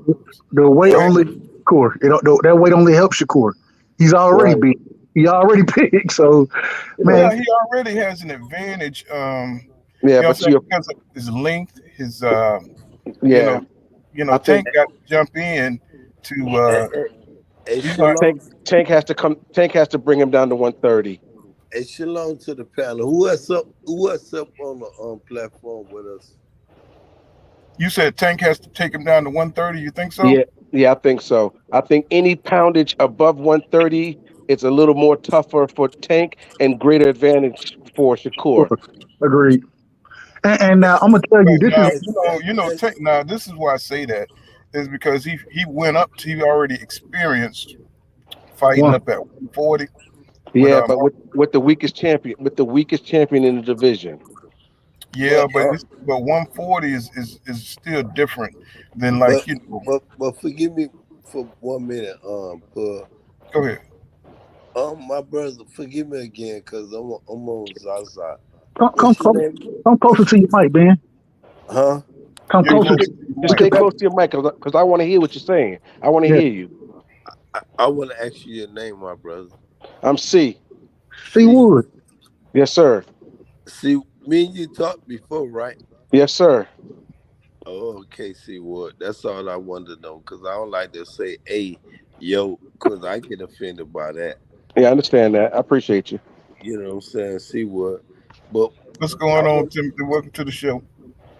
Go you know ahead. what I'm saying? You got to get But closer to the mic, Ben. Nobody can hear you, bro. hey, man, I told y'all I'm in the hospital right now. Oh, you But in the hospital? man, I done fucked up everything. Man, I had to get back down here to Jackson Hospital, man. They had me up there. I was in on Duval County. They got some shit called, I forgot the name of their hospital, but I said, man, I said I'm gonna drive down to Jackson Hospital. They left the tools in me and everything, but I What get out. I get out Wednesday, but you I'm straight? just Oh, sitting here talking my yeah, shit. man. Yeah, man. Hey, man. I hope you okay, man. Shoot. Take care of yourself, bro. You know what I'm saying? Hey, shit. Like I told you, man. I'm winning. The Uber motherfucker hit me, and your boy I got all my license and registration. You know what I'm saying? Mm-hmm. I exercise my constitutional right to bear arms and everything. But my GC, how do you feel about it by Devin Haney and George Kambosos though, bro? Hold on. Can I say one thing before we get there? Before we go to Cambosis, Yeah. Go ahead, my brother. I just want to say one thing about Tank. I will say this. One thing that I'm starting to see about Tank is, and this is when it comes to fighting that higher competition. Tank Davis, he loses rounds, okay, and because of the way he fights, it's okay that he loses rounds because a lot of times that helps set certain things up against the elite of the elite. I'm not sure if he's going to be able to lose rounds like he does and win the fight without that knockout. And I can't guarantee you that he's going to knock out a Shakur Stevenson. I can't guarantee Okay. it. Okay. Okay. Okay. And Okay. hold on, let me just finish this. Because of that, I like those fighters. I think they all give him trouble because of the way that he does lose When you rounds. say all of them, you talk about Shakur. Shakur is one person. But Not, that's what not, Shakur said. Shakur said he lose rounds. He said he don't lose rounds. You know what I'm Now saying? pull. Don't throw no life jacket. Let him defend himself. It's boxing. Keep it a good, clean fight. Let him protect himself at all times. Let's Cause I'm go. gonna cook. What you got for me, big? Talk to me. Nah, go ahead. Finish talk about what you were just saying. No, I was just saying that because Dev and Shakur, a lot of times, if you look at their fights the early rounds, they dominate those rounds. You know what I'm saying? 1 through 4 is almost guaranteed for Dev and Shakur in their fights, strictly off of jab, distance control, ring IQ, footwork, and with them both being bigger fighters than Tank, I think the same thing's going to happen. The only difference is will Tank be able to stop them? You know what I'm saying? Will he be able to land Hey that punch Pete. that Hey stops Pete. him? Good. Hey Pete. How about I tell you something and you might not like it though. Shakur and Tank is not fighting at 130 or 135. They might meet up at no. I ain't gonna say they might not meet up at 135. They not meeting up at 130. They'll meet up at 135. But Yeah, Tank right now, Yeah, Tank Tank said he felt comfortable at 135. he yeah. feels very, very, very comfortable at 135. But then when you look at the lines, You know, all the belts tied up in Australia. But then who the biggest name right now that'll give Tank some problem? Teal was at the fight pull. You'll fight Tank. I'm at 140. I'll fight him up there at 140. Man, get your bitch ass out of here.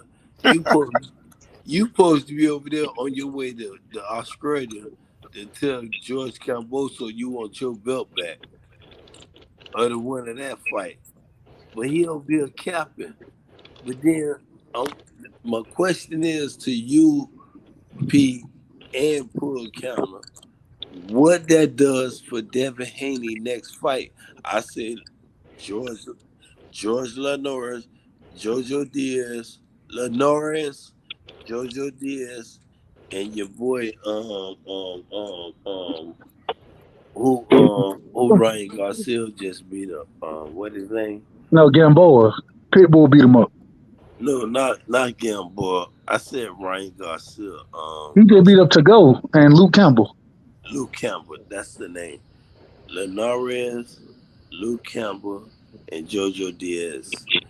It's no other fighter that'll bring a big name. Cause if P, and I ain't talking about you, Pull Counter. I'm talking about the other P. P, if you pull out Ryan Garcia. Ryan Garcia done pulled out a more fight the last 2 years than COVID, crisis, crack problems, whole problems, can't fight, shit, nothing. You cannot say Ryan Garcia. Come on, man. Hey, Ryan Garcia got a fight July 16th against Jorge Linares. Not Linares, excuse me, Javier Fortuna. Man, No, listen. I thought he was fighting. He pulled for No, he's he fighting pulled Fortuna. through. Fighting Fortuna on the 16th. Now It was, he wanna fight it was supposed to be Javier. Pitbull, but Pitbull Now didn't want this to fight. this the Yeah, yeah, same yeah. He just pulled this that. the Yeah, he just same this pulled the out that. same name I pulled up for Tank Davis. They trying to find them all these dudes on their way out the door. That Ryan Garcia look good against. Man, come on, man. But what you want to do though, Pud, when it's DJ and this motherfucking Terrence Crawford fight come to fruition? How Hold on, much dude. money? How We, much Yeah, money well, you got? I think you kind of missed that. We already had that segment, Ben, where we talked about that. Seawood kind of came up here, you know what I'm saying, and put that to rest. You know what I'm saying, as far as the negotiations and everything. yeah, Um, yeah. We headed toward Cambosis and Haney right now. right. So that's next on the docket, my brother. You know what I'm saying? Devin been going through all this. What y'all think? What's going on with Cambosis and all this racist talk? And y'all think he's just trying to get inside Devin Haney's head or what? And he should. He needs to use everything to his advantage to discourage, to distract, to cause an emotional reaction out of Dev, because all the other physical things are already in place. No Ben, no Ben, no Ben. What's the coach? Ben. Oh God. Joel Judah. No, no, no, no, no, no, no, no. So there's Oh, no. Ben. Oh man, I know exactly what you're talking about from the UK. Ben. Yeah, Talking no, about Conor Ben? No, no, no, no. no, no, no, no. The Trainer. coach, the coach for Fury Yeah, at one point. Oh yeah, David. Ben. Yeah, I know you talking about the dude with the I hat. can't. Yeah. He So he mixed up in the MTK Global stuff. yes, sir. Oh So let's lay it out this way. So so Devin's over there with Joel, um, uh, Judah Judah and Zab over there too now. and Zab. Okay, Did y'all see Zab? Oh, go ahead, go yes, ahead. no, no, you're right, 100%. Yes, Zab and Zab's dad are there, going to be in the corner. The point is, your boy Cambosis needs to get into Dev's head, because Dev's got a number of things that are already against him. Now he don't have his coach, his backup coach has been I wish we could come up with his name, and he don't have his father, Come on, Ben Davis. Bay. Ben Davison. Damn He it! just Thank you. Natty Crash just put it in the Yes, yes, Ben, yes, yes. So he don't have his father, who's the head coach. nerdy. He don't have Ben Davison, who's the other supplemental coach, or Mickey Bay.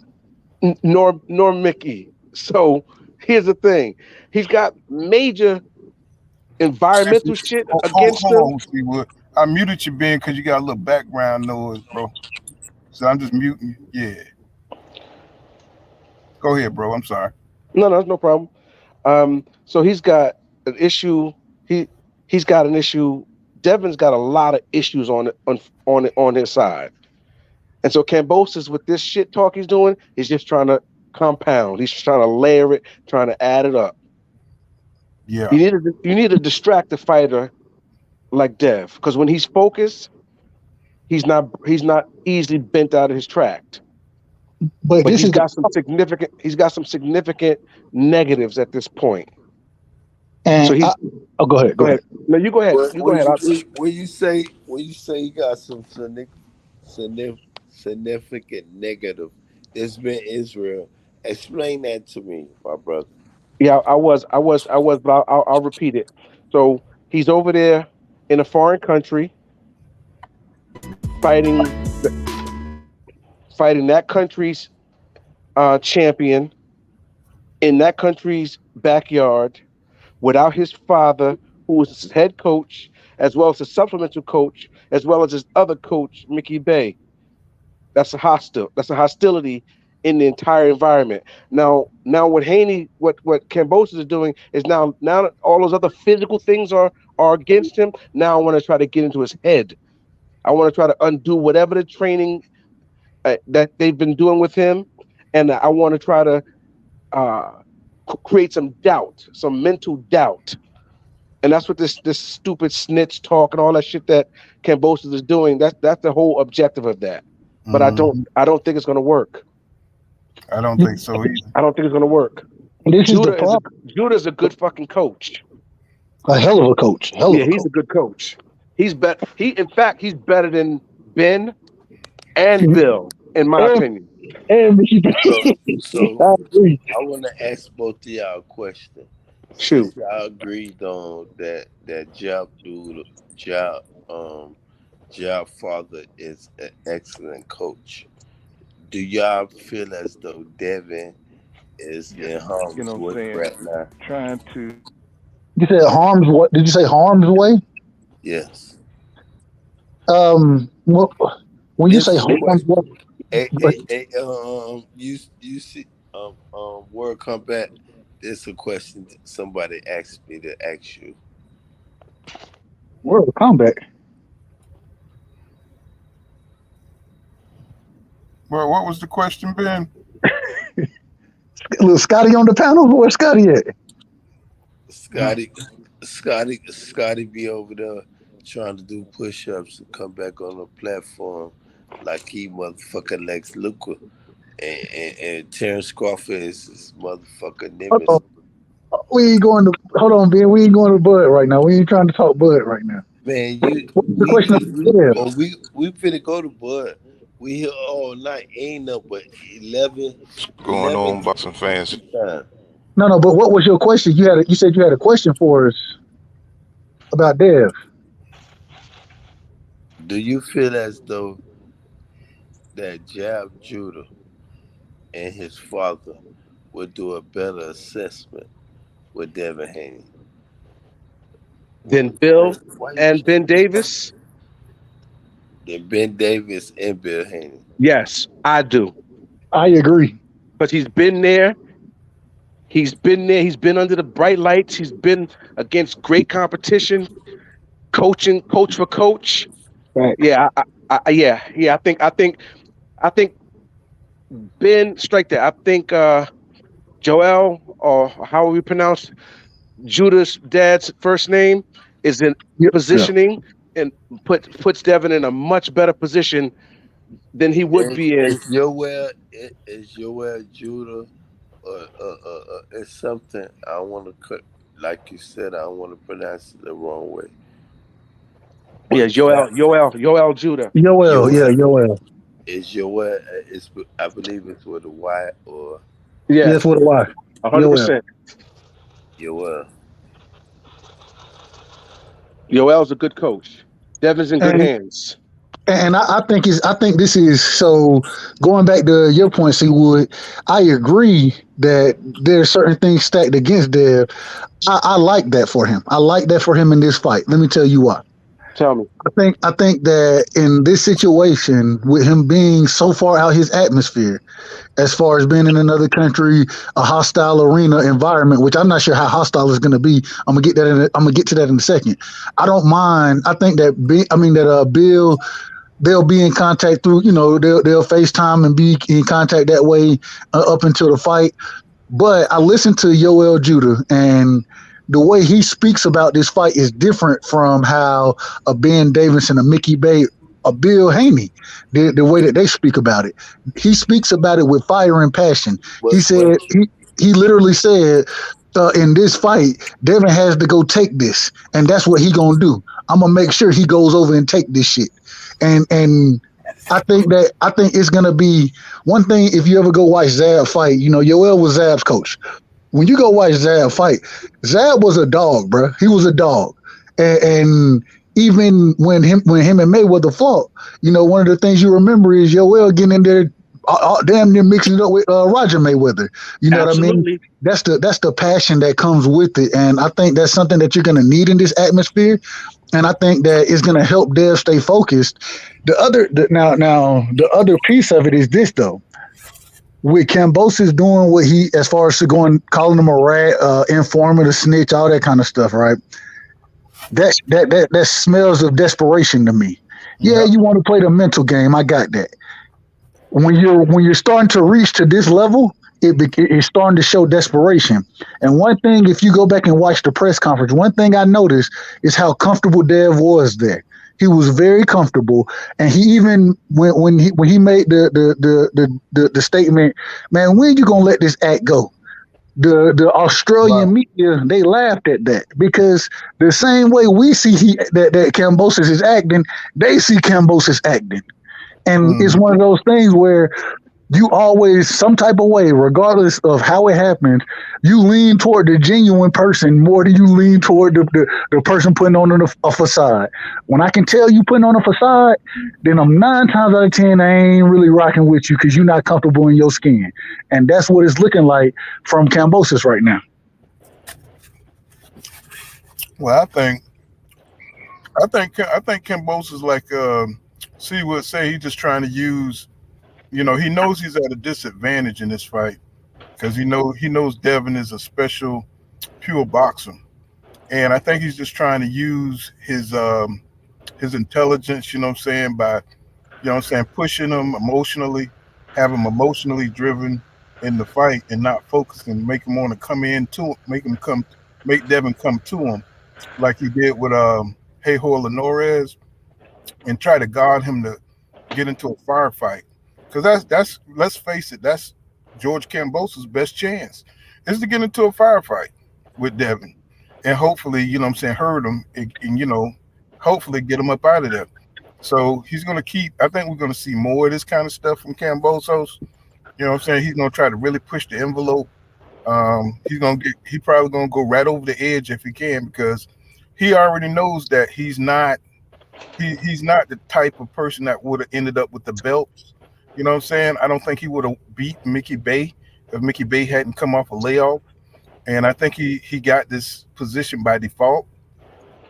And he knows he's fighting a young, hungry special fighter.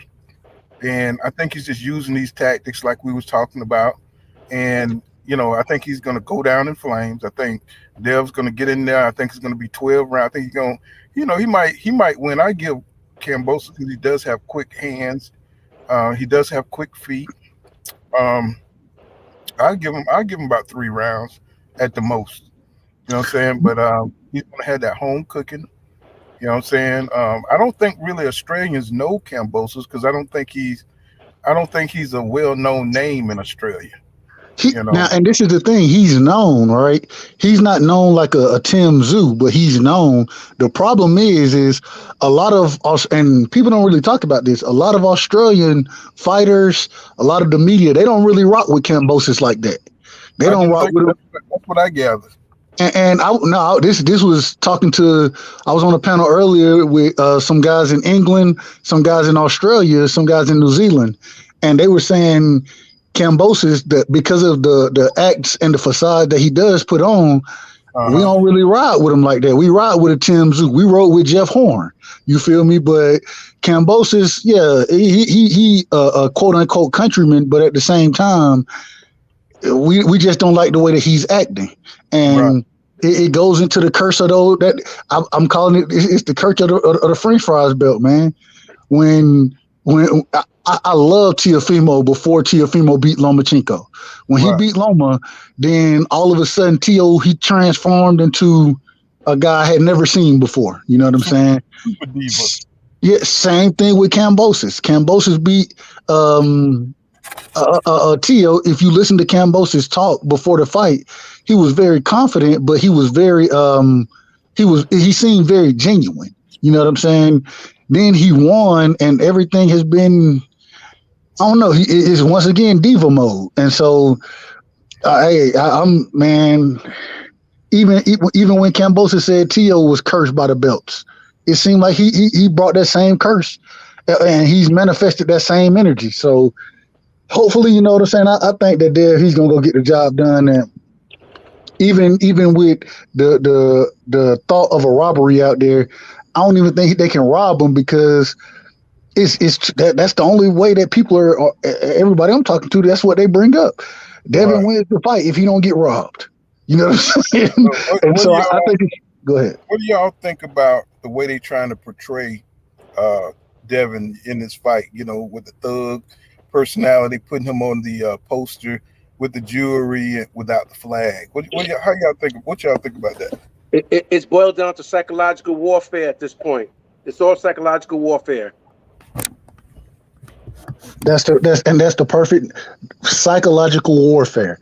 And the psychological warfare is from not allowing Bill to come over, which actually made Dev was supposed to make the trip to Australia earlier than he did, but that was one of the things holding it up. Not him not having his full team there. Another psychological thing. The problem is the only time you feel psychological warfare is necessary is when you don't have the advantage.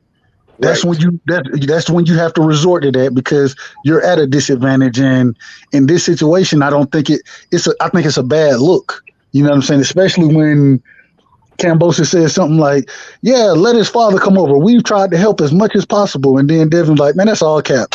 And it's like, come on, bro. I don't believe in that you saying now. So the psychological warfare, I believe is failing pretty horribly now. And the more it fails, the more pressure it puts on Kambosos, in my opinion. Yep. I agree. Yep. So they seem kind of desperate. Let me read some of these comments. It's getting kind of full. Let me see. Mill Lane says, he says Spence overreached too much. Might as well lunge in like Porter. He's at Crawford by stoppage. Mill Lane's come back and says he really called them a rat. Where they come from? Seriously.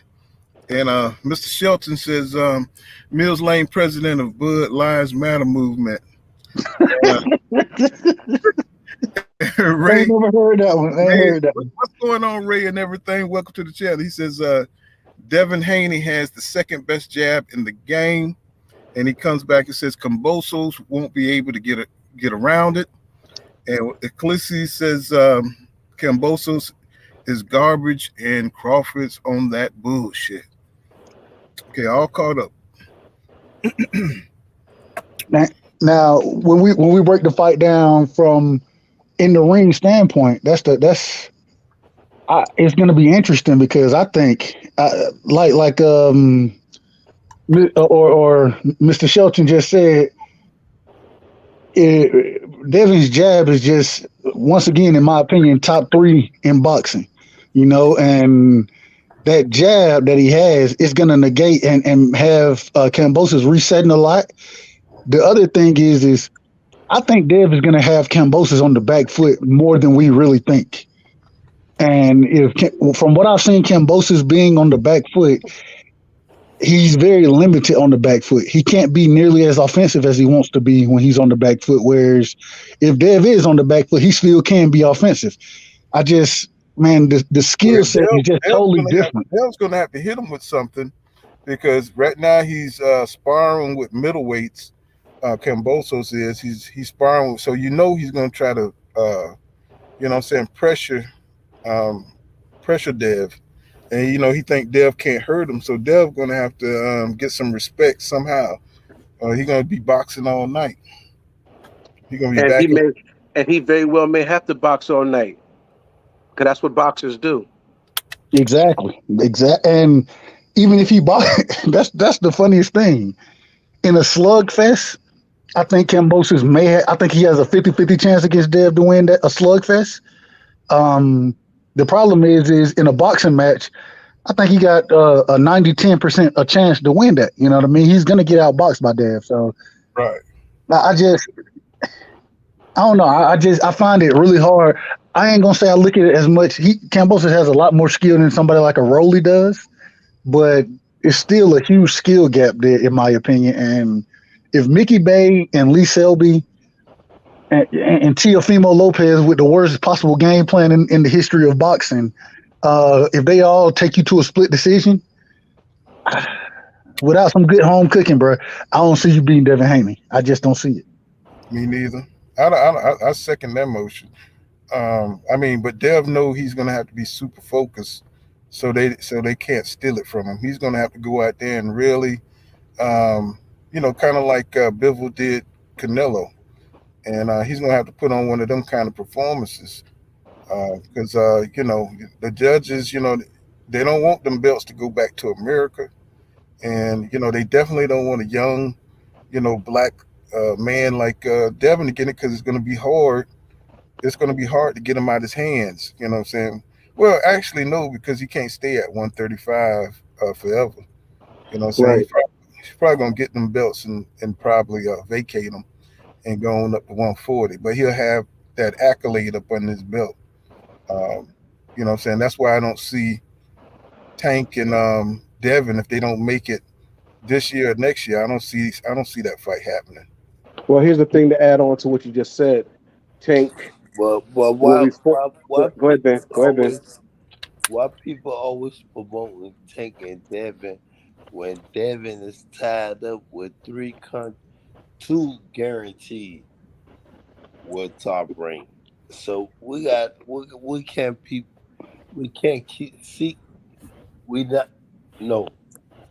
keep putting Tank and Devin in the same category. Hold on, Ben. You gotta come. I can barely hear you, bro. I can barely hear him. Can y'all hear him? It might be me. Well, Ben, I said we cannot be sitting there putting Tank and Devin in the same category when Devin is tied up at least 2 years, bro. 2 years. If he not, I pray he not George Kambosos the fuck out, so he can have this shit cleared up by the end of this year. Yes, sir. But if it don't,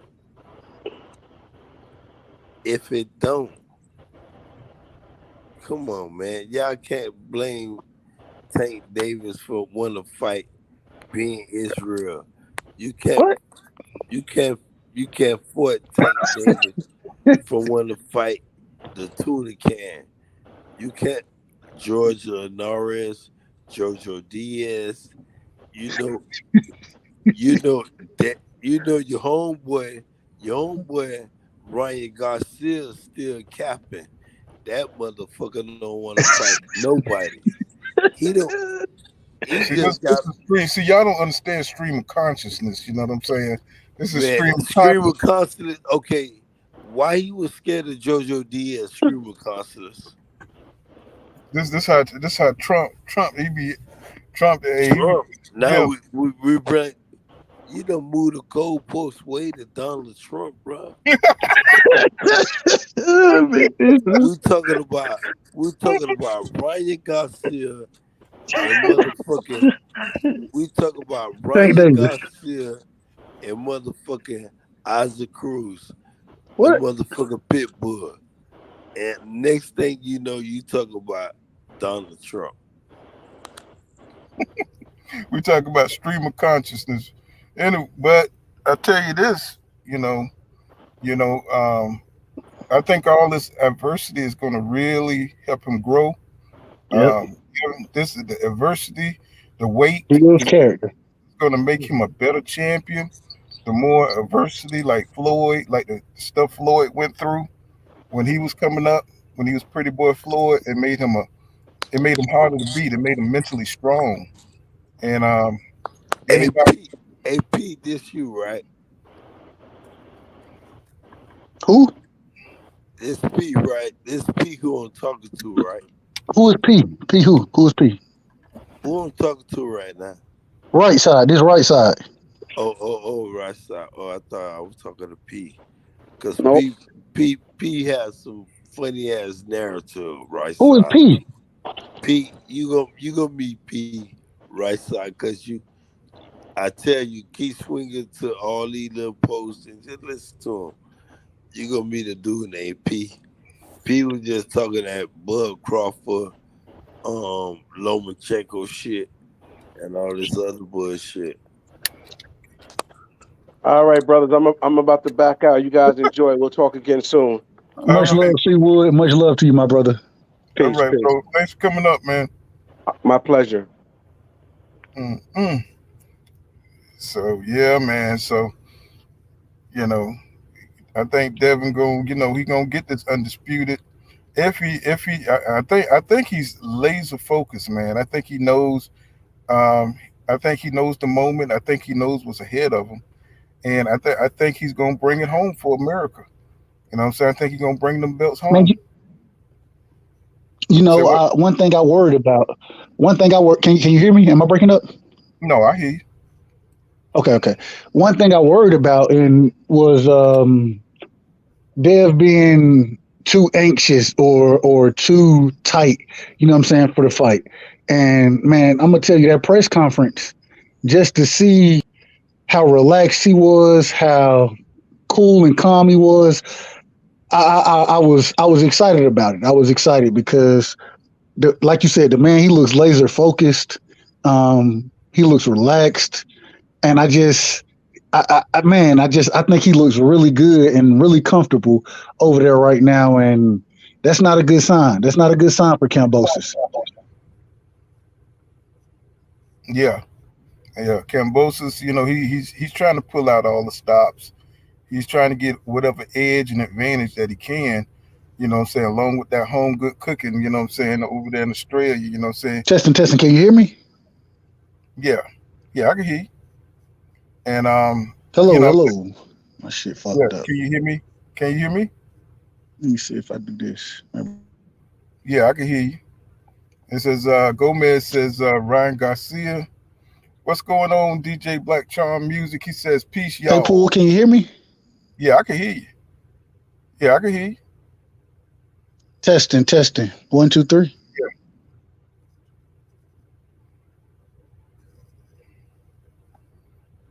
So Gene Gomez says, bro, get better. And DJ Black Charm, DJ Black Charm Music says, Pull Counter, you should do a stream breaking down how Rolly left his line and got caught, and Spence never leaves his line.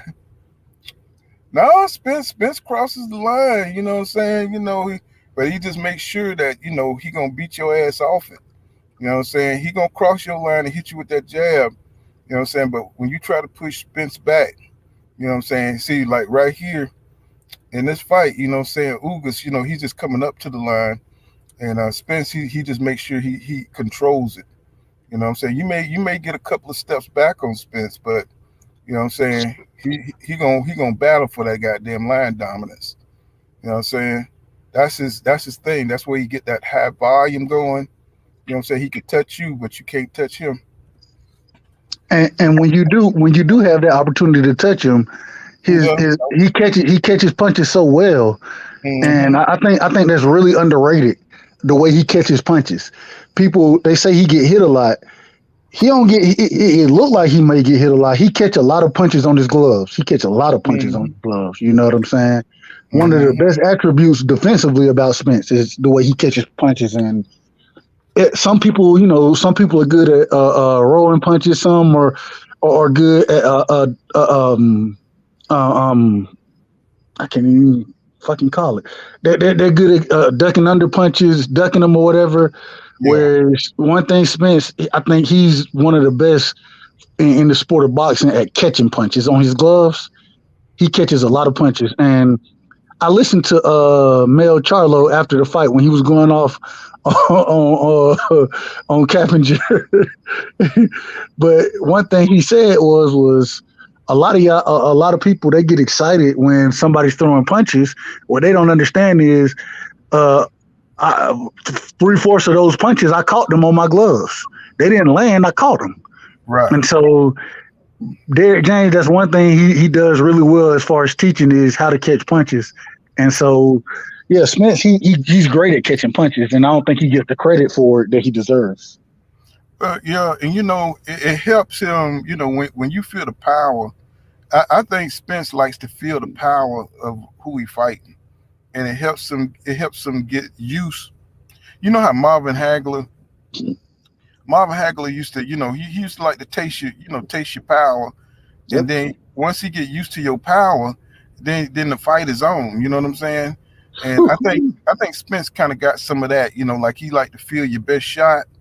You know what I'm saying? He's going to deflect it, but once he feel your shot, then he knows you can't hurt him, and he can really go to work on you. You know what I'm saying? After he feels your best shot. You know what I'm saying? And Hey, look, if we get a first round like we got with Hagler and Hearns, you know what I'm yeah, saying? If you get a round like that from Bud and Spence, bro, man, that should be dynamite right there. I, That'll be I dynamite. and the way Bud is wired, I think we will get that. You know what I'm saying? Because if Earl teach Terrence Crawford with a really good shot, it's gonna be on and popping, bro. It's gonna be on and popping. Because Terrence don't want. He's got this complex. I feel about Bud Crawford. He don't want Errol Spence Jr. to get nothing over him. I don't think it's Uh, just Earl Spence. I think it's anybody he fighting. but I A think lot of especially Earl because he's kind of got this cachet as he's not exactly the golden boy, but he's got the Olympic pedigree. He's seen as the saying the pure boxer.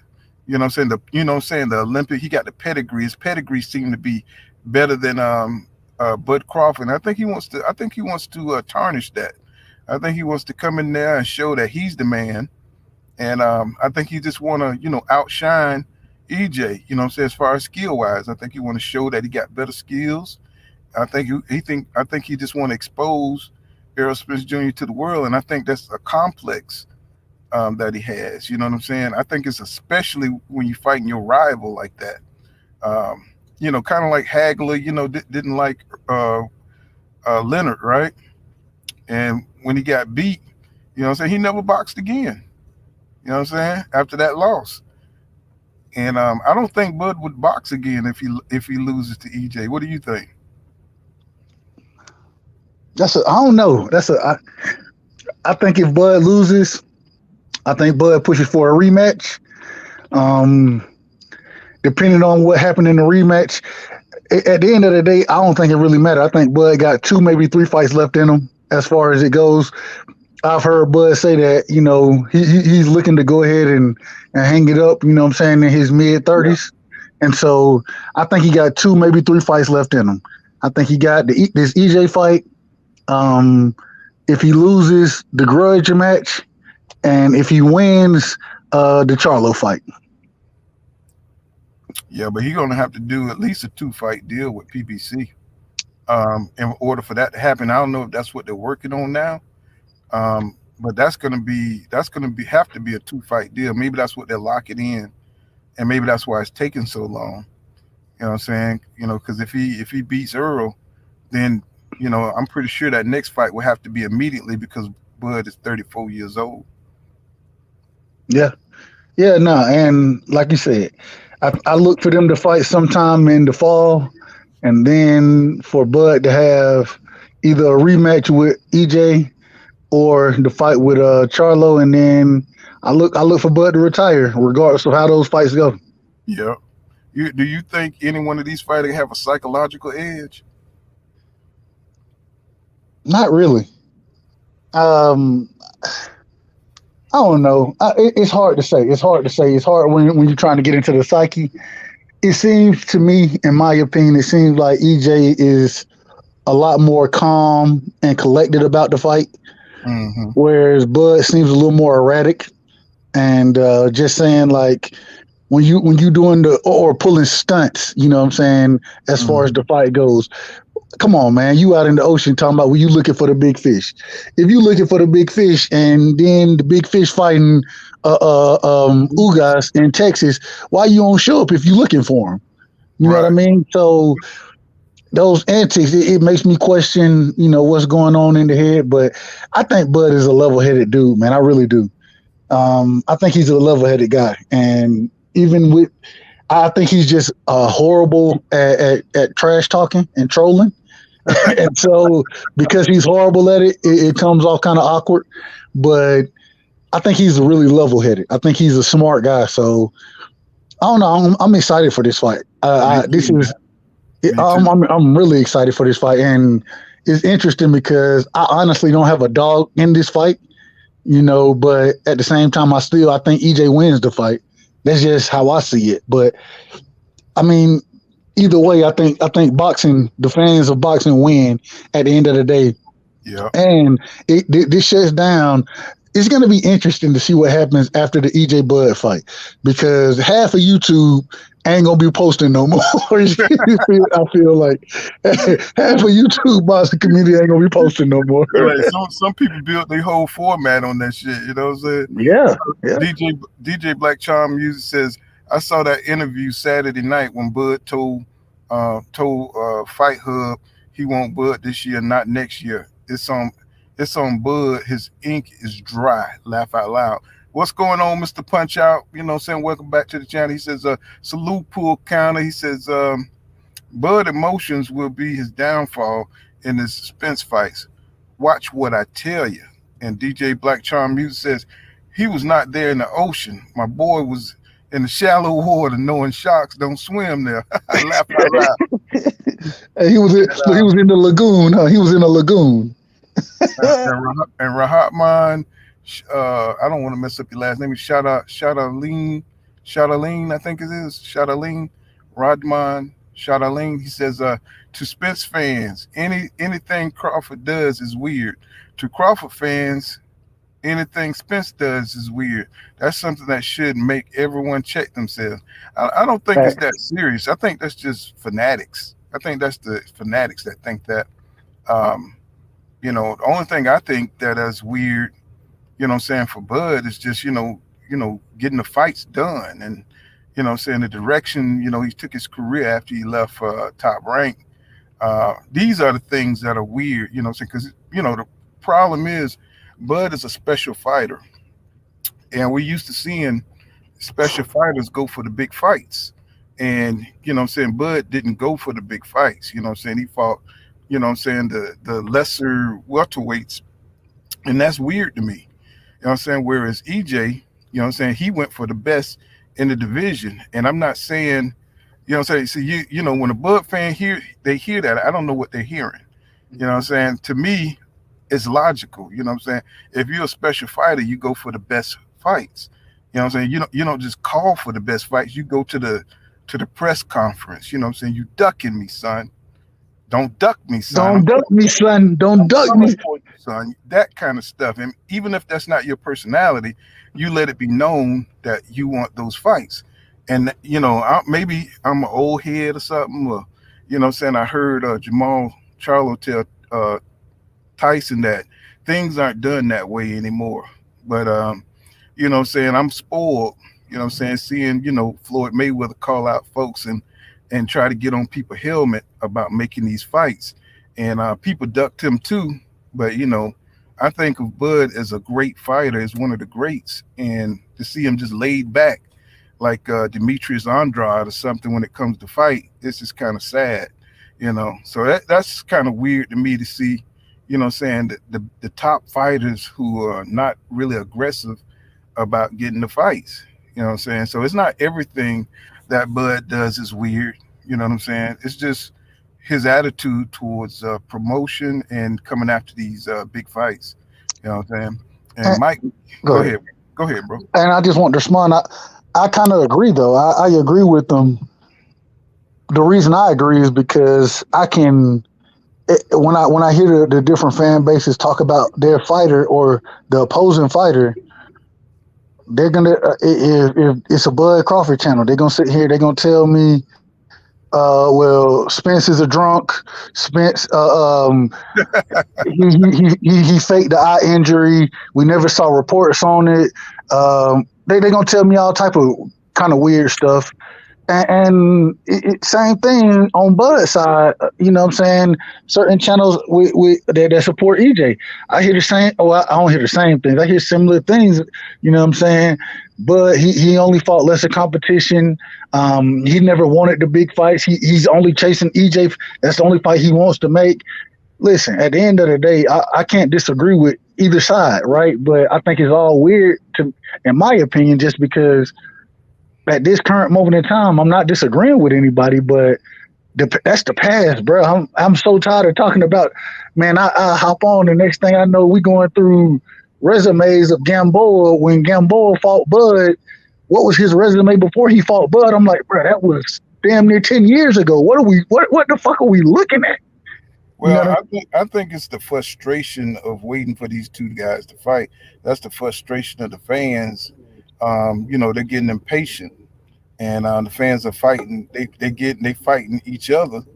And Mike McKenzie, what's going on upper echelon?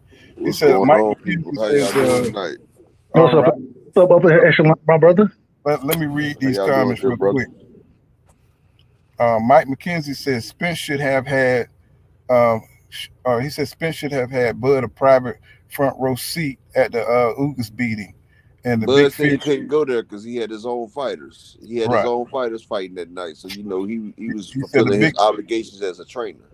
He said the big fish ain't hard to find. Mr. Punch Out says, why is Bud so quiet all of a sudden? And He Mr. trying to get that Rodman Pacquiao fight.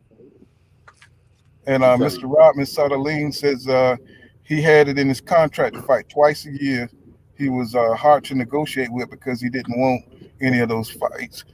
He said Danny Garcia didn't reply to the $3 million offer. He says Keith Thurman wanted $10 million. And And but this is the problem with that. The problem is and the thing we got. I always say we got to make sure we keep the same energy with these fighters, right? The same way I'm critical of Tank Davis right now because it seems like he's going to be re-signing with Floyd Mayweather. I'm critical of him because I don't think the big fights that I want to see as a fan are going to happen if he re-signs with Floyd. The same way I was critical of Bud re-signing with Bob. I was like, man, it's no reason to resign because how can Bob promise you? And that's the reason that he in court right now is because when he resigned, Bob promised him that he would make the fight with EJ.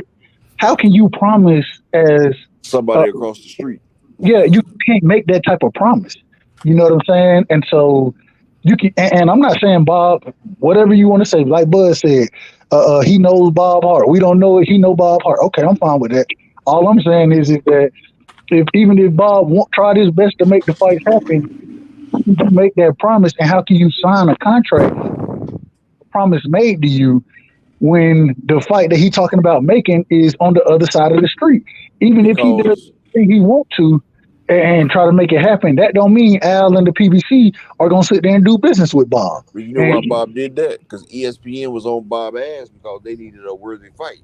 yep, And they knew that Evis Conversation and that Terrence Crawford, because see, Terrence Crawford might not numbers may not transfer to pay-per-view, but that nigga has a lot of free watchers now. And whenever he sit there, I'm just being honest. Whenever he's on ESPN, he do over 1 million views and everything like that. We having some of the highest rating shows when he's on there.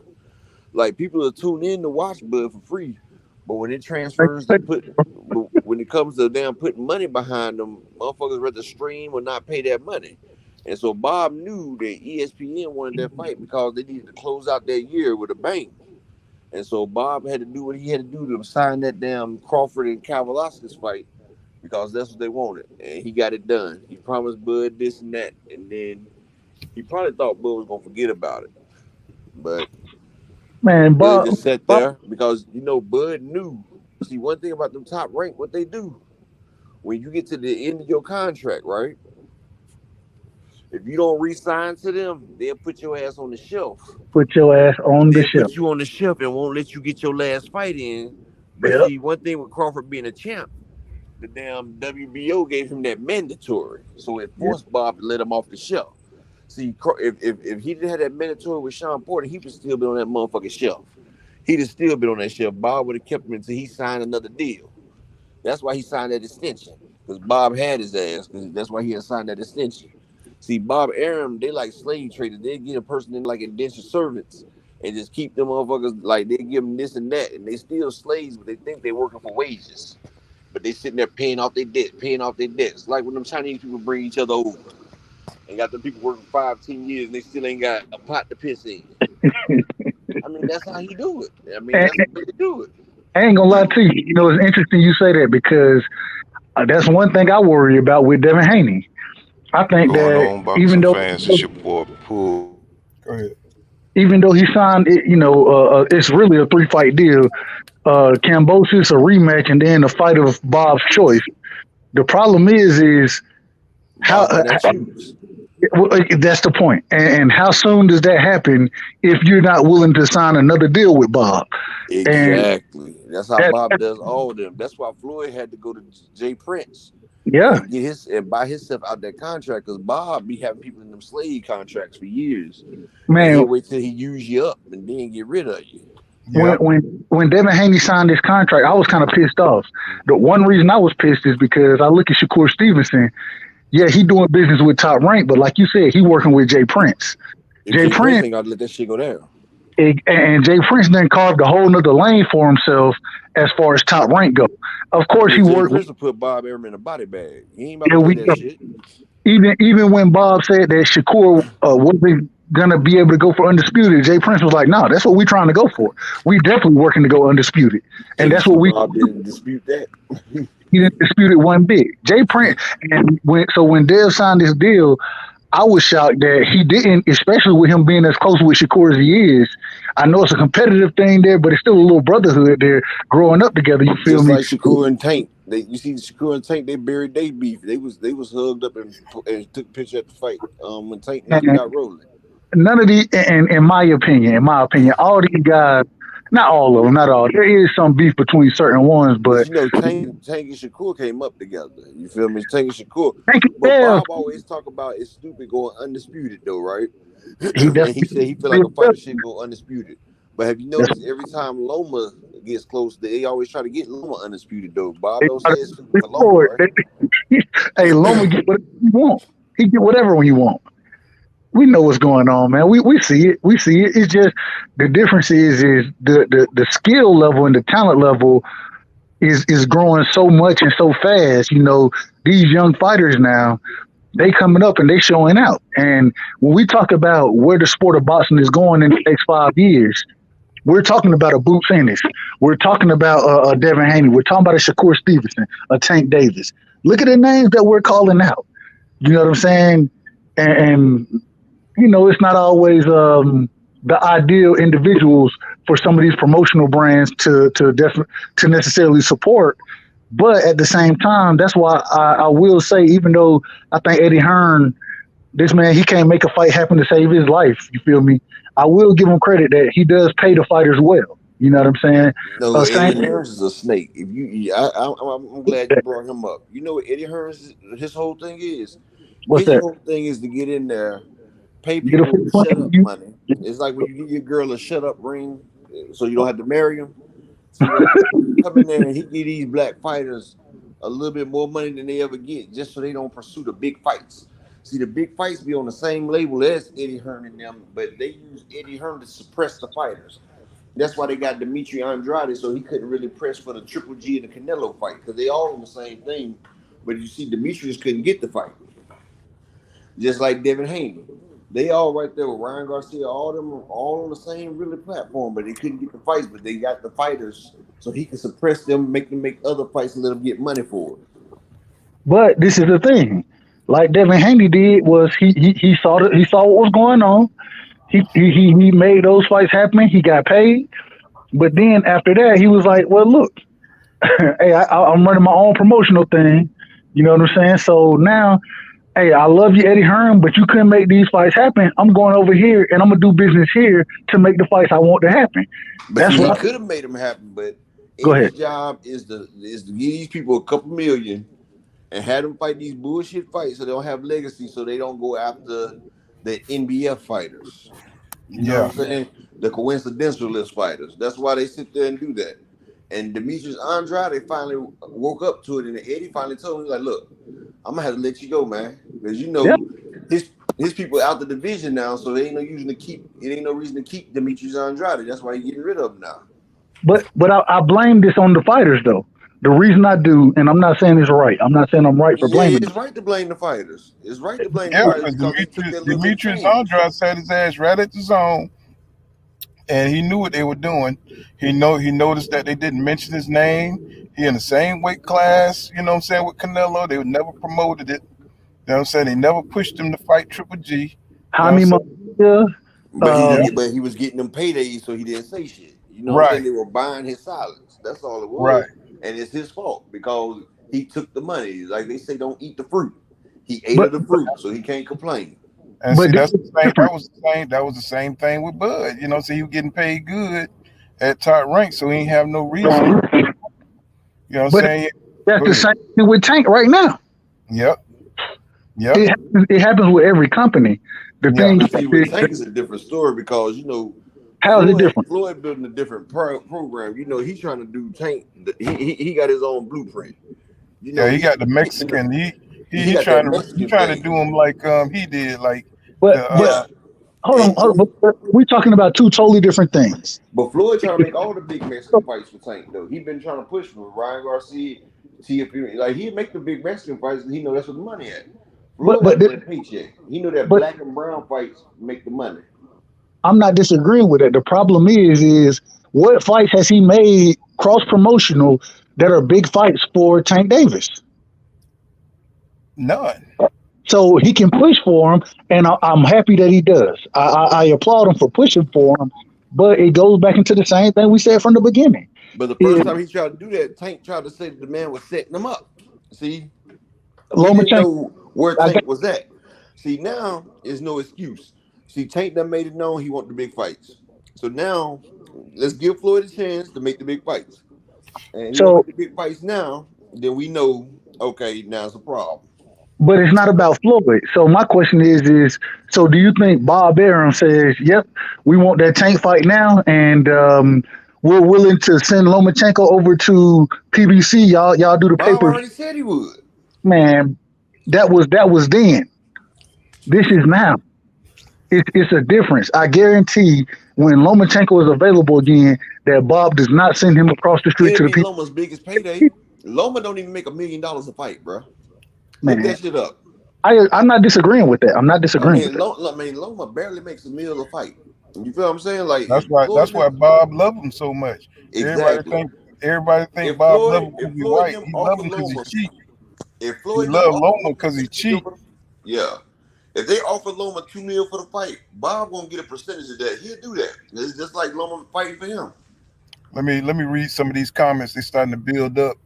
Mr. Rahman says, well, they had 90,000 K guaranteed if the fight wasn't made. Mr. DJ Black Charm Music says, Bud knows Bob better than us, but he's still gonna have to prove he's a racist. He has to show Bob breached how Bob breached him, and I don't think Spence I don't think a Spence bouts would be a breach, being Bud did fight American boxers. And Mr. Rahman come back and says, he says, streaming is a problem. He says, and that ESPN app is very experimental. I'm just glad we're here. And Mr. Rahman says, I agree with dude. And he says, hey, Haney needs to be very careful. Mr. DJ Black Charm Music says, man, he says, my man just used the word slave. Accountability says, don't resign if they got a whip to your back. He said, unless he liked the lashing, millions on millions is a good whooping to most human beings. And Mr. Timothy Macklemore says, not catching, he's parrying. And Mike McKenzie says, bread comes to give your dreams, same as food stamps, Section 8, weed, shaking my head. And what's going on, Michael? Welcome to the channel. He says, exactly, Bud is being disingenuous, saying everybody was ducking him. He was complacent at top rank. And Michael also says he didn't care who he fought as long as he was getting guaranteed money. That's the last one. Yeah, see, just because you're making $1 million don't mean you're not a slave, though. You know what I'm saying? It's people making a couple. What's the man say? He say, Well, hell, you're a slave. You're a well kept slave. yeah, you're a well kept slave. You damn right. You know, they making hundreds of millions while you making millions. Well, Yeah, that's I was talking about this earlier. Boxing is getting away from the legacy, and what seems to be it's happening is becoming a business now. right. It's like they trying to worry about the fighters as business qualities. Like, you know, if you lose your O, then your stock price go down. So what they Yeah, trying to do, they trying to manufacture fights for these fighters and just build people up just to sacrifice. And see, yeah, now because Bud knows that he got that nice record. He done built it all up.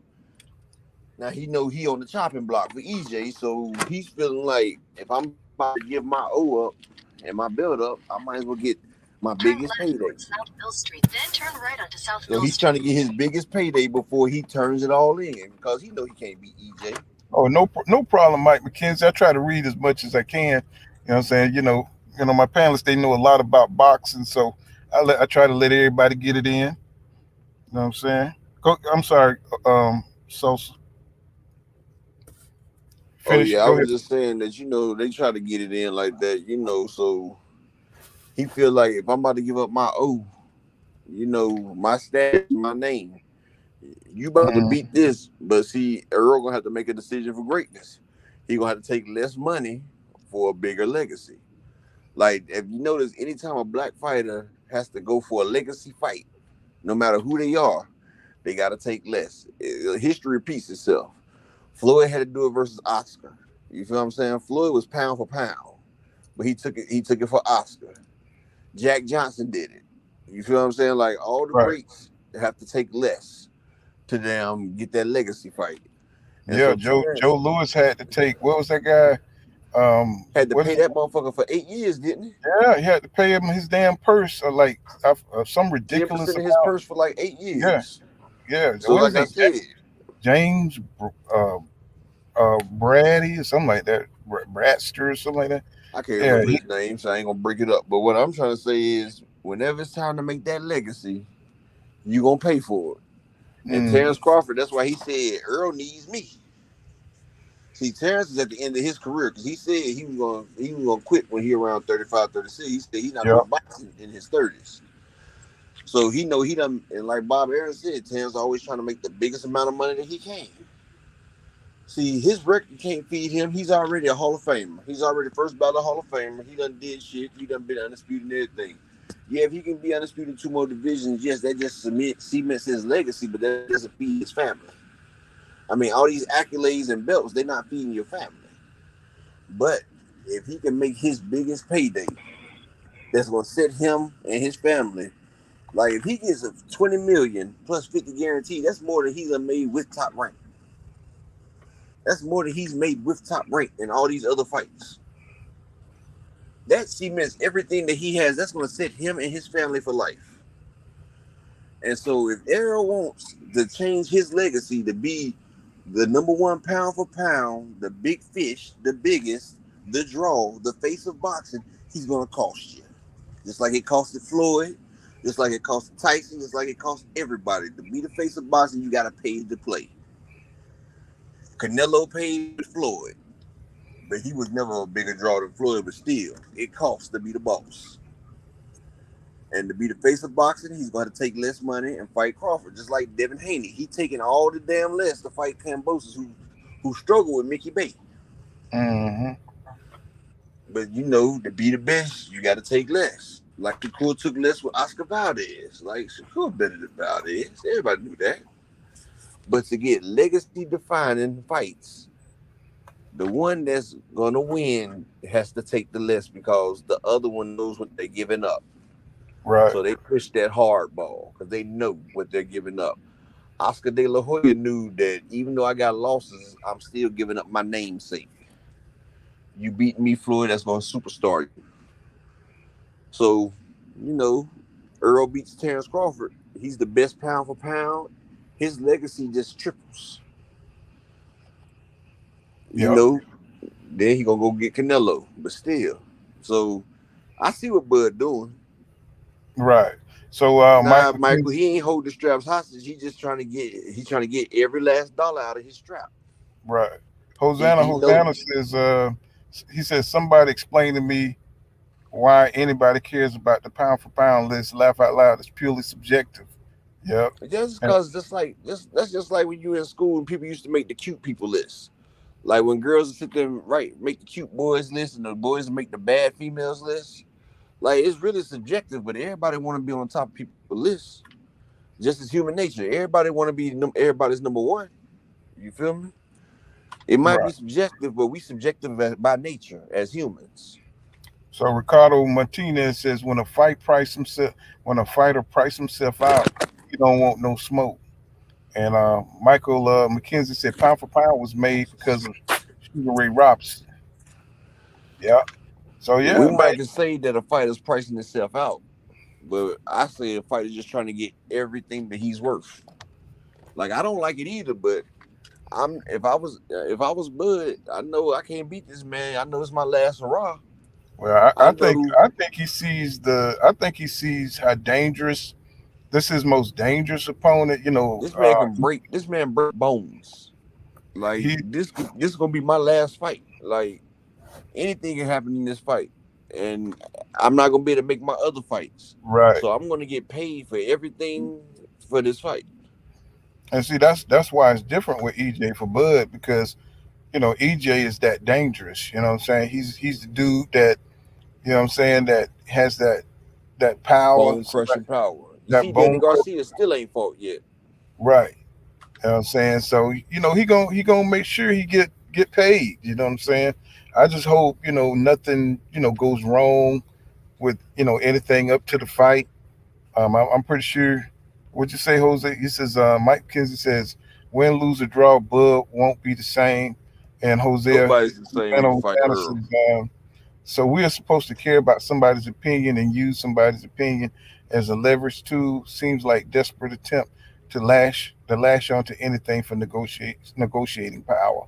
Well, we say that, Hosanna, but we all care about the next person's opinion. That's why you wear nice clothes and everything, because you care about somebody's opinion.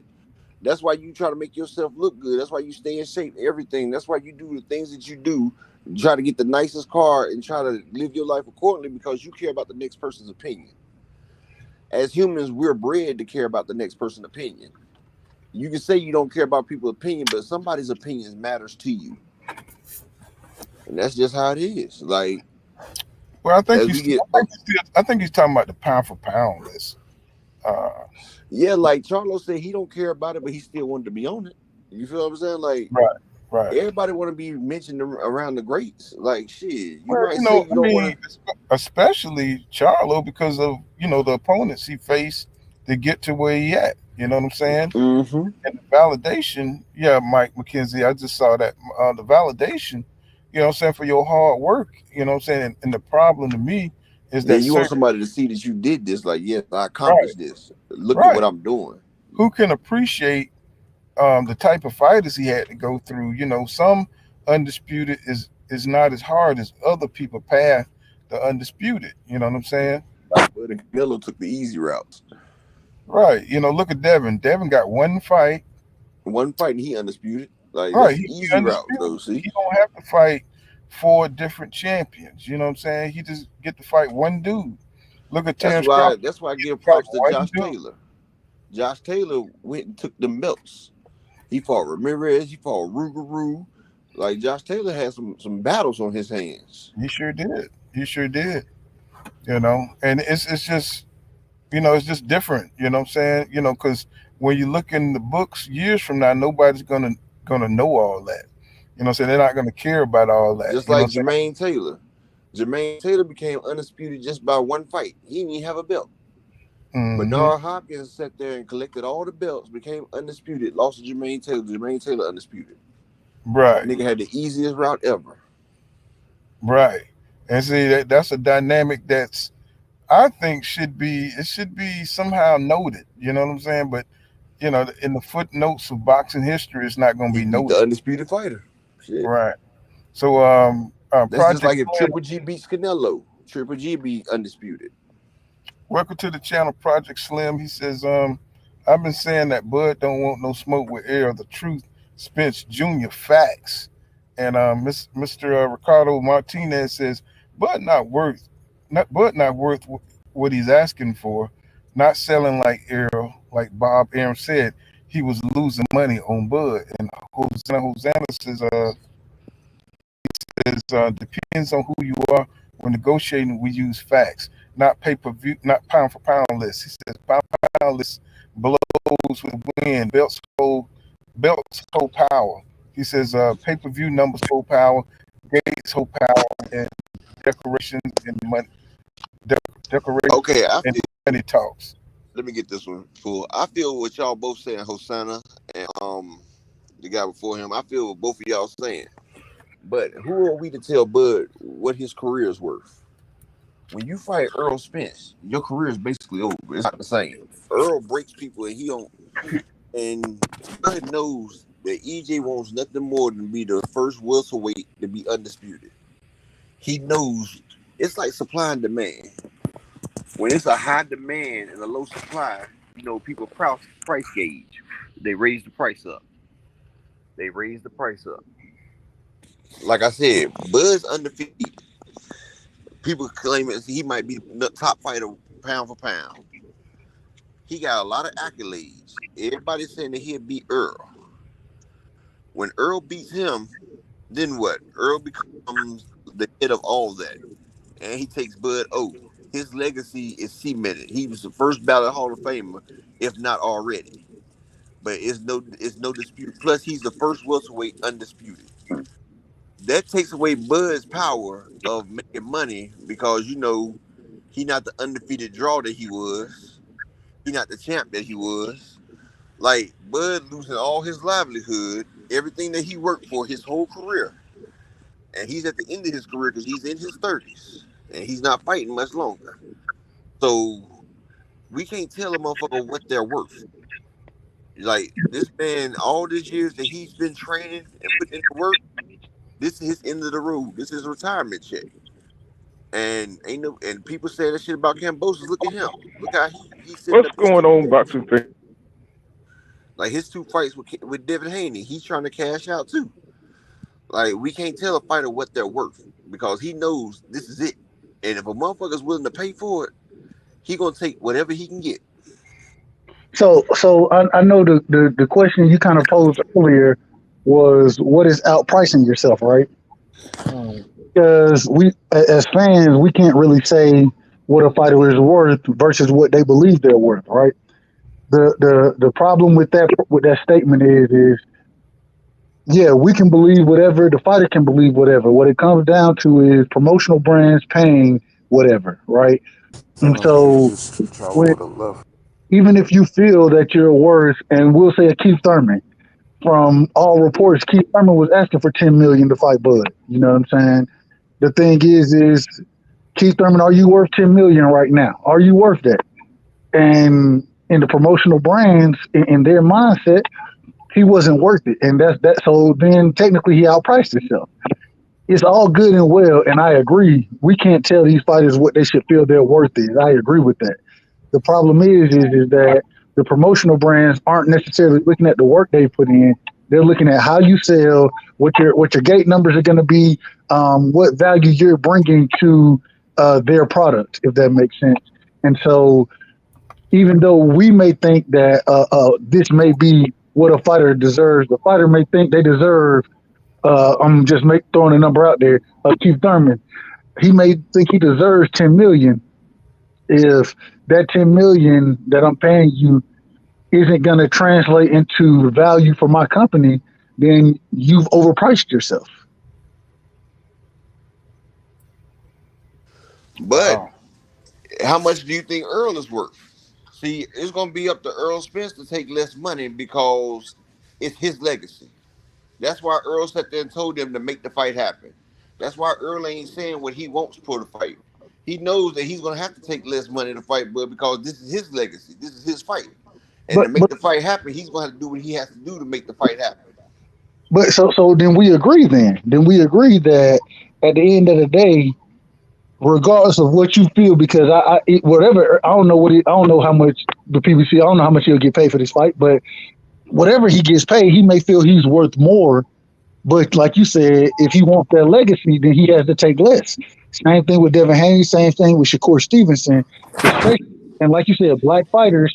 A lot of the time, those are the individuals who are at the ass end of the deals when it comes to how much you're really worth. Exactly, that's what I But said. but, And but so the, Bud knows this, let and me he just knows that if you want this legacy fight, you got to pay what you weigh. And we can't say but, what outpricing is. Outpricing is what Earl is willing to pay. The most that Earl is willing to pay, that's what Bud is worth. That's but all it this is the is. thing. This is the thing. It's not what Earl is willing to pay. Earl ain't gonna pay Bud. It's what Showtime is. What the PBC is willing to pay. How they see Bud's value. You know what I'm But see, saying? he can also put his purse toward there. Like he can also supplement what he's going to get to give Bud what he needs. You feel what I'm saying? Like, but Earl can take less, and the shit that he was going to take less can transmute the Bud. You know what I'm saying? Once again, it goes back into like we said before. Fighters taking if this company is gonna offer me this amount, I'm at least worth this amount. I'm probably worth more than what they're offering me, but this is what they're gonna offer me. Now you're telling me for me to make the legacy fight happen that I have to go ahead and say, that's cool. I'm glad you offered me that, but I'll take less so you can give more to my opponent to make this legacy fight happen. And what I'm saying is at the end of the day, that's cool and that's great for a fighter to do. I'm not mad at it. But clearly the other fighter was not worth as much as they thought they were worth if that's the case that has to happen. If it was the case, then the promotional brand would never ask this individual to take less because clearly they've offered you this and they're saying you're at least worth this amount, which you're probably worth more. And now you're saying, okay, I'll give this percentage back so you can give it to this fighter just to make the fight happen. I'm just saying that whatever that fighter that you giving your percentage to, whatever they thought they were worth, they clearly were not worth that in the promotional brand's eyes. If you have to give up a percentage of your purse and give it to the other fighter,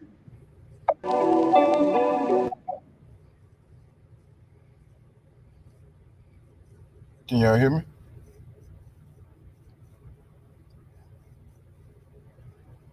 Hello? is anybody there? Can y'all hear me? Testing, Yeah, I'm testing, testing. 1, 2, 3. mm-hmm. Okay, I can hear you, Paul. I can hear you. Echelon, you there? Nah, he off. He Oh, he clicked does. out. My bad. Must be clicked out. Let me see. Let me read some of these comments. So Hosanna says, my opinion, but the way I see it, Bud has zero leverage at negotiating table. All he has is his word and and an opinion. And Mike McKenzie Yeah, says, I'll be back in 1 second, bro. I'm doing something real quick. I'll be right back. pound for pound has his value. People try to discredit Floyd, but he fought guys on it when others ducked. And Timothy McLemore says facts. And Mike McKenzie says, who the last guy Canelo fought on paper on the pound for pound list? Not sure if Triple G was on it at the time of their bout. Yeah, that's Triple G was on it. I believe Triple G was the first bout. they never take Triple G. I mean, it's just recently. They still got Lomachenko on there, bro. Oh, and Monster Inouye. Well, a new way. Okay, let me. Pound. I mean, Pool. You got a pound for pound? Not yet. I haven't really wrote one up because it's been so irrelevant. I've been so pissed at Ring Magazine. So let's just give me your top five pound for pound off the top of your head. No criteria, whatever criteria you want to go by, because everybody shit seem to be different. Whatever criteria you want to go by, what's your pound for pound top five? Top five: Terrence Crawford, Errol Spence. Let me see. Then I'm gonna have to go with see, I'm thinking about all the weight divisions. Let me see. It's kind of hard. Okay, so Terrence Crawford, Errol Spence Jr. Let me see. I'm gonna go with Jamel Charlo. I'm gonna go with let me see, Stevenson. Shakur. That's crazy. And probably Devin Haney. You know what I'm saying? Wow. So I'm gonna give it to Dev. If Dev wins against Kambosos, Dev will be number 5 for me. Right now, number 5 for me, and it's funny. That's why I said it's crazy. Our top 4 is the exact same. Bud, Jay, Charlo, Shakur, and then I got Cool Boy Steph as number 5 for me right now, just off of the guys he's been beating. And he got Danny Rahman this week, or the same week. Yeah, this weekend. And then I look for him to go unify with MJ Akhmadali. I can't ever say that man's name the right way. Akhmadaliev, or whatever his name is. I always forget about them little dudes. Yeah. No, but hey, I can't disagree with your list. I can't disagree with it. Well, I mean, it's kind of hard because they stand out, you know. Who did you say number 5? I gave it to Deb, but I forgot about Cool Boy Steph. Yeah. I had forgot about him. I hadn't even thought about it. But yeah, it's a toss up. You know, that could be like A or B. You know. Yeah, no, I'm with you. Like I said, if Dev wins this week, like I think he will, he'll definitely be. I think I'm gonna have him and Shakur battling right there for that 4 or 5 spot. I'm probably gonna say Shakur Dev, but I'm not sure on that yet. If Dev become undisputed, man, he might end up being 4 for me, bro. He might end up number 4. Oh yeah, once you get undisputed, you know what I'm saying. But you know the thing about it is Dev still got fights. Exactly. You know, he still got fights. You know, just because you get the accolade, you know, it's about who you fight too. And you know, because Stevenson, you know, he beat Valdez. That's a good win for him. That's a real good win for him. If Stevenson go on to unify 130, that's going to be another battle for that spot. It's going to be hard to unify 30 though. It's going to be really hard. Yeah. You know, the politics. Yeah. Insane because they already know their fighters are going to lose. So who else? So you got Ogawa and who else is champion at 30 right now? I can't pronounce the other guy now. I know him, but you know what I'm saying? Like Bob say, you know, nobody really knows them dudes. And he don't want to put on the fight because he don't think no money in it. You know what I'm saying? Ray Everything says he says all of them over Tank. He said all of them over Tank. And Ray says, y'all are crazy. Well, the thing is, you know, Tank, he's a good fighter, but he hasn't really fought anybody to get on the pound for pound list. You see what I'm saying? And that's his problem. I think his skills are all that, you know what I'm saying? But as far as, you know, pound for pound is kind of like a, you know what I'm saying, you know, he could be on there, you know what I'm saying, if if Tank beat like a Devin or Shakur Stevenson or somebody, you know what I'm saying, or Ryan Garcia, you know what I'm saying, he got to beat somebody. You know what I'm saying? Not these no name folks. I know Pedraza was a good win for him, Gamboa. But he got to beat somebody. I mean, I want to put him up there. I mean, I think he's right along with Stevenson and Devin. But you know, they got the belts. You see what I'm saying? They got the belts, and they, you know, what I'm saying, they're just in the machine right now. I think Tanks is right there with them. You know what I'm saying? I think he's even, you know, he could even beat all of them. I think all of them could beat each other. You see what I'm So saying? so real quick, I was just looking. So Ogawa, he holds one belt at the 30 division, and then it's going to be the winner of Gutierrez Garcia. Garcia, that's the guy who just beat the shit out of Colbert. You know what I'm saying? So the winner of Gutierrez Garcia, they'll be the other champion. The problem, I believe, Gutierrez Garcia, I believe those two are with the PBC, and then Ogawa is with Matchroom. You know what I mean? So if Shakur can make it happen, man, that'll be amazing. I'm not sure if he'll be able to make Undisputed happen just because of the quote unquote size of the street. Yeah. Yeah, everything, Ray, and everything. You know, it's a subjective list. You know what I'm saying? It's, you know, it ain't nobody list is really, you know, wrong unless you just don't know boxing and who's the best boxers. And Tank could very well be on that list if it just went on skill and things like that. You know what I'm saying? Tank could very well be right up there with Stevenson and Devin. They just going for the belts right now. Hold And on. Did I, my brother he got let me make sure I read that correctly. He got Bud, EJ Tank, David mhm. Benavidez, and Canelo. How you got David Benavidez ahead of Canelo, bro? Well, And I agree with that one. I man, actually agree with that. I don't know, bro. Like people say that they say David Benavidez will beat Canelo. I think that's a tough fight, man. I think that's a really tough fight for It Benavidez. is. But why you think Canelo? Why you think Canelo haven't fought him yet? He ducking the smoke. Exactly. Hey, Jordan, what's going on? Welcome back to the channel, Jordan. Six times Bishop. He says, if Crawford won't sign the contract when Bud needs to be stripped of his then Bud needs to be stripped of his WBO belt and give it to Boots so Earl can be undisputed.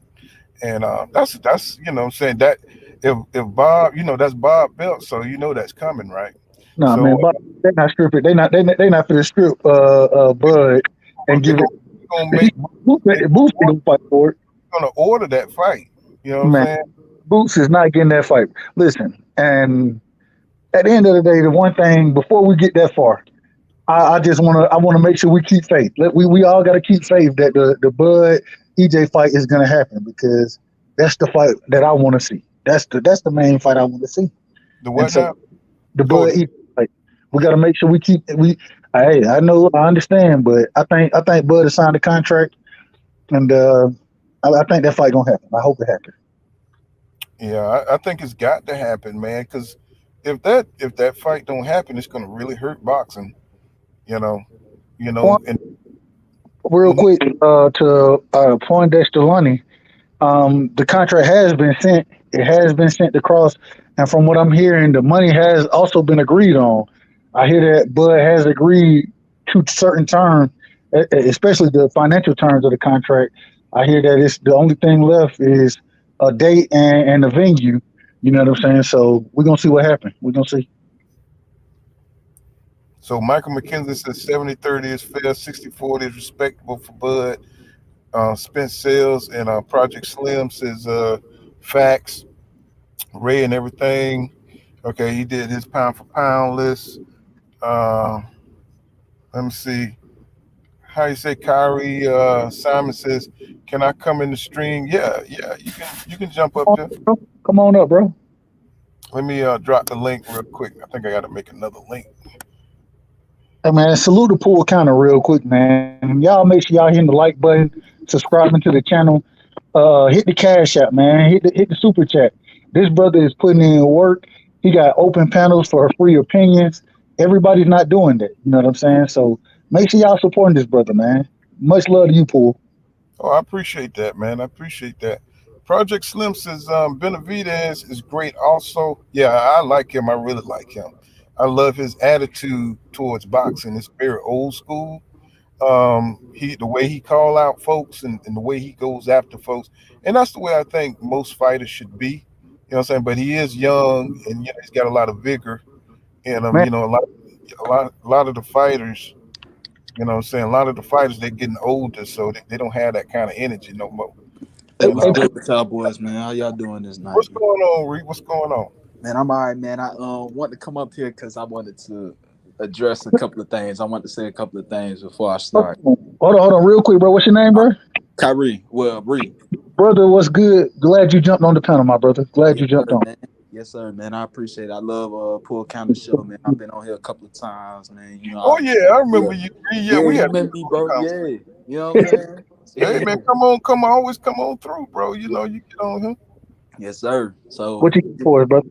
man, I just want to say a couple of things real quick first before we can continue on, man. First off, I cannot put Canelo on the pound per pound list, bro. You can't Right. duck fighters and be considered pound for pound for me. I'm sorry, you're disqualified until he fights David Benavidez and Jamar Charlo or either one. You can't be on a pound per pound list, bro. You can't keep ducking fighters.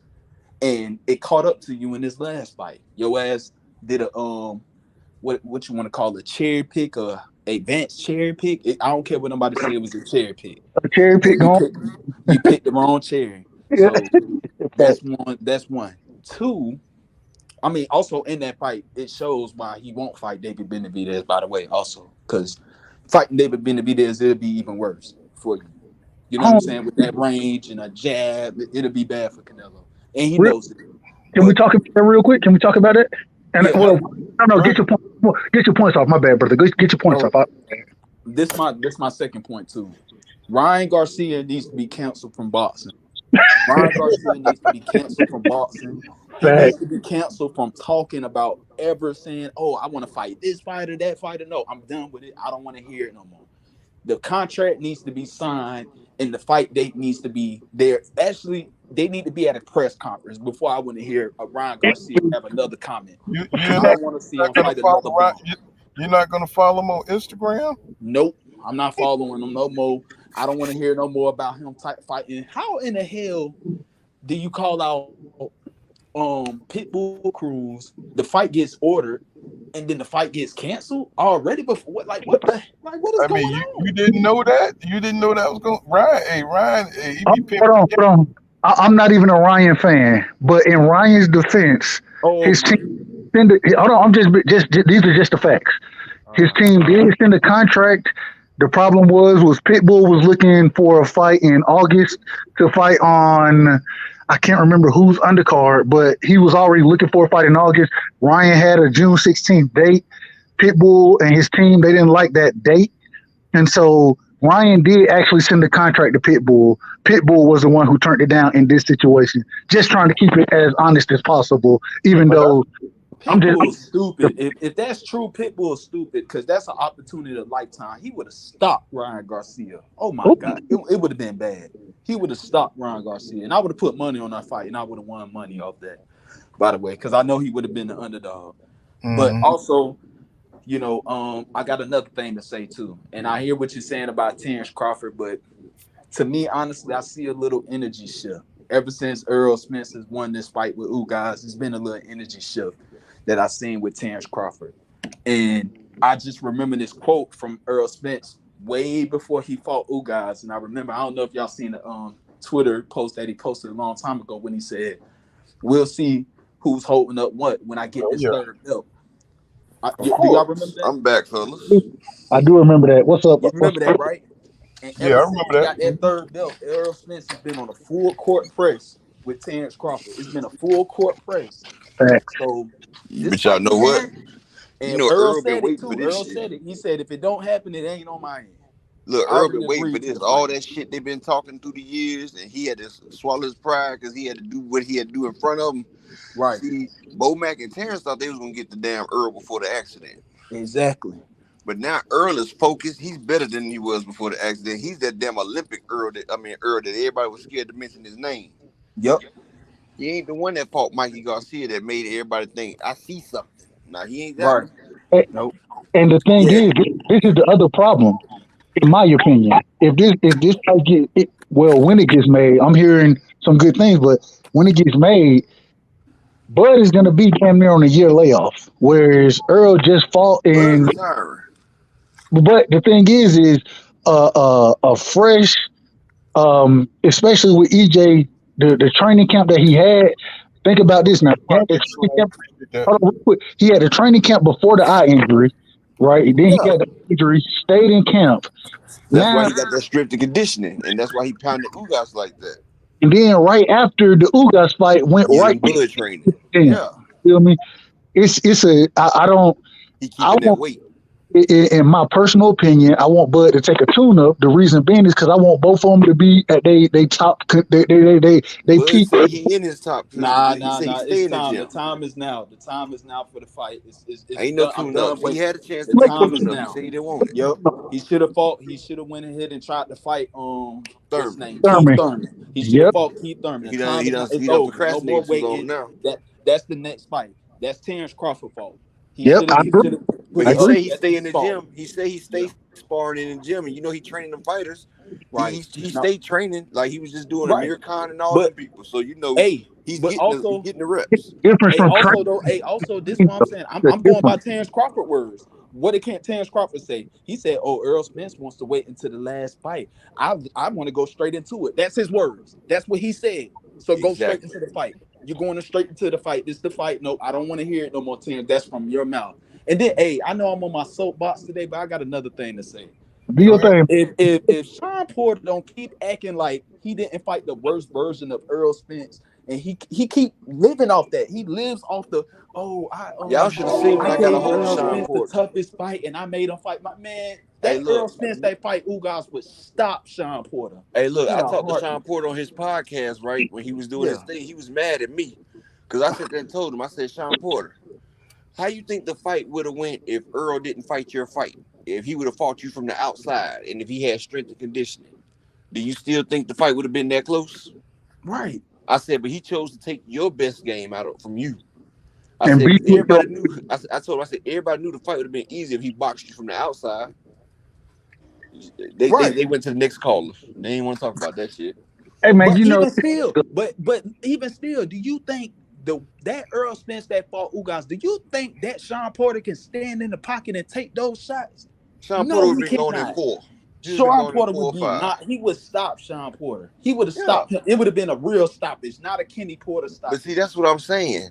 Yeah, Earl didn't have strength and conditioning for Mikey or Sean exactly. or Danny. See, that's what forget, they failed to realize. They was getting fat camp Earl. bro. Right. Earl Hold was on. getting fat camp. Forget strength and conditioning. The man Strength and came off conditioning. You can't forget strength and conditioning. That's what just say takes this. these motherfuckers out. Hold on, let me just say this. The man came off a horrific or a car accident, No, and that then was before. hold, That was hold, before. That was before the We're talking fight. about before. Yeah, hold, before. okay, go ahead. We're talking Yeah, about when he fought Sean before the yeah, that accident. was You know, before the he accident. was out partying with Yellow Beezy, doing his Yeah. little dance and shit, getting No, but drunk, that still goes to hold on. That still eating goes that to my Papa point. Do's, eating that That, Papa Do's, getting we're going 180 pounds. that You know, still he go was to 180 pounds before the Porter fight. exactly. Like you said, the dedication to the training that Earl is showing now is totally different than he showed at certain parts of his career. That's why And they say they see something. They see that motherfucker ballooning up.